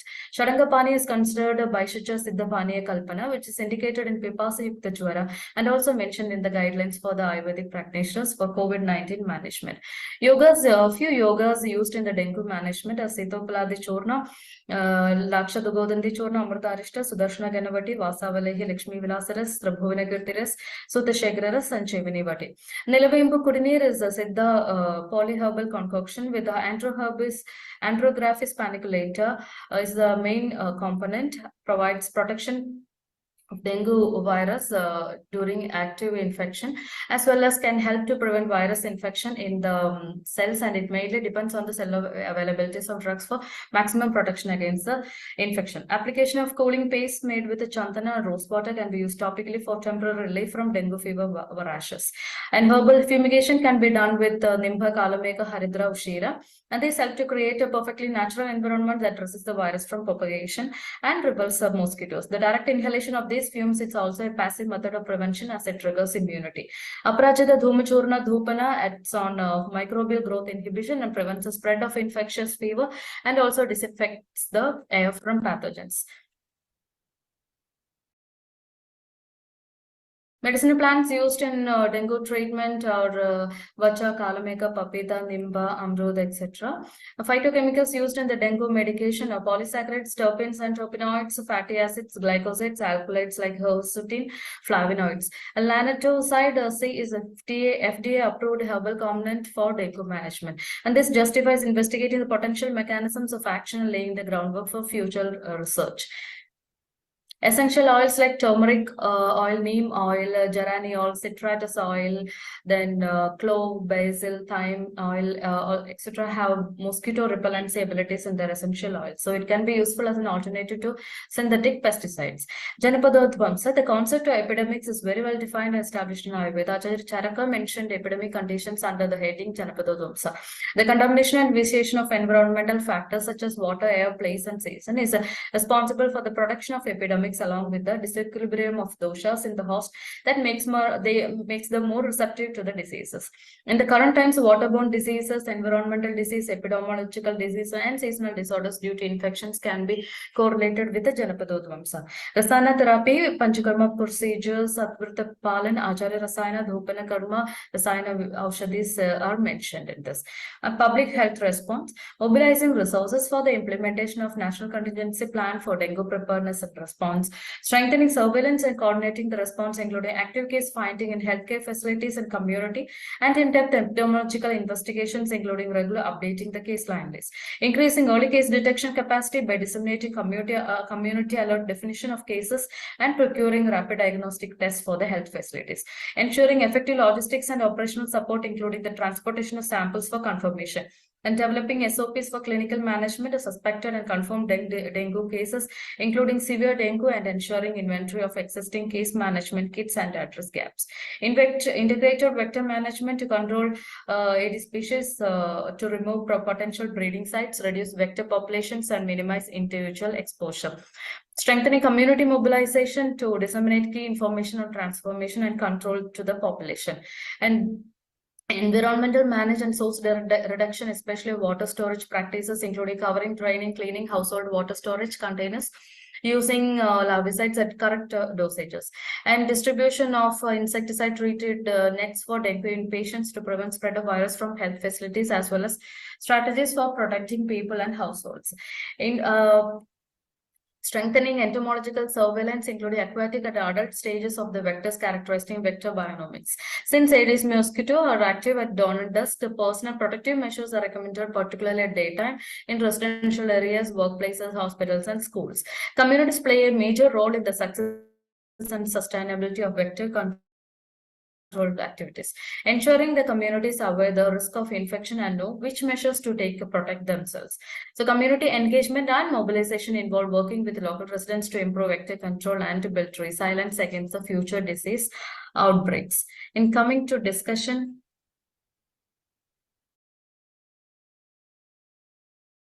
Ayurveda refers fever as jwara, in which body temperature goes beyond the normal and it's characterized by the disturbance in the normal functioning of the body as well as mind mentioned in the text as Manaso Deha Santapa. Due to its Buddha Abhisheka Didana as well as Vishama Arambha, Vishama Kriya, Vishama Kala, it can be correlated with Vishama Jwara. The term virus is derived from Visha, which means poison or poisonous fluid, which will be virulent in nature. So the pathogenesis of dengue virus will be very fast. Understanding the dengue fever through Ayurveda due to virus infestation and irregular nature of fever, it can be correlated with Agadu Vishama Jwara. Considering the dominance of Vata dosha and Vishama Jwara, the line of treatment of Vataja Jwara is adopted in the initial phase, and other symptomatic treatment depends on the presenting compliance. In dengue hemorrhagic fever, Ektapitta Hara Chikitsa is adopted. Role of immunity is very much important in this condition as the Ojoguna is opposite to Vishaguna. If a person is having good immunity, there will be less chance of severity. Instead of consuming antipyretics or drugs, natural immune modulators of Ayurveda as a part of Jara Chikitsa results in avoiding later complications and improving general health. It is evident that the dengue fever can be managed wisely with the Ayurvedic medication through timely intervention. Thank you. Thank you, Dr. Shashikala, for the wonderful presentation. We have come up to the end of today's session. As we conclude the first day of Adhishtita National Seminar presentation, I would like to extend my heartfelt thanks to everyone for making today's sessions truly remarkable. Our presenters have delivered wonderful and insightful presentations, each contributing valuable perspectives and knowledge. Your dedication and expertise have set a high standard for the rest of the seminar. I also want to express my gratitude to our panel members for their thoughtful feedback and engagement throughout the day. We look forward to continuing our discussion and learning experience tomorrow. Thank you all once again and see you tomorrow.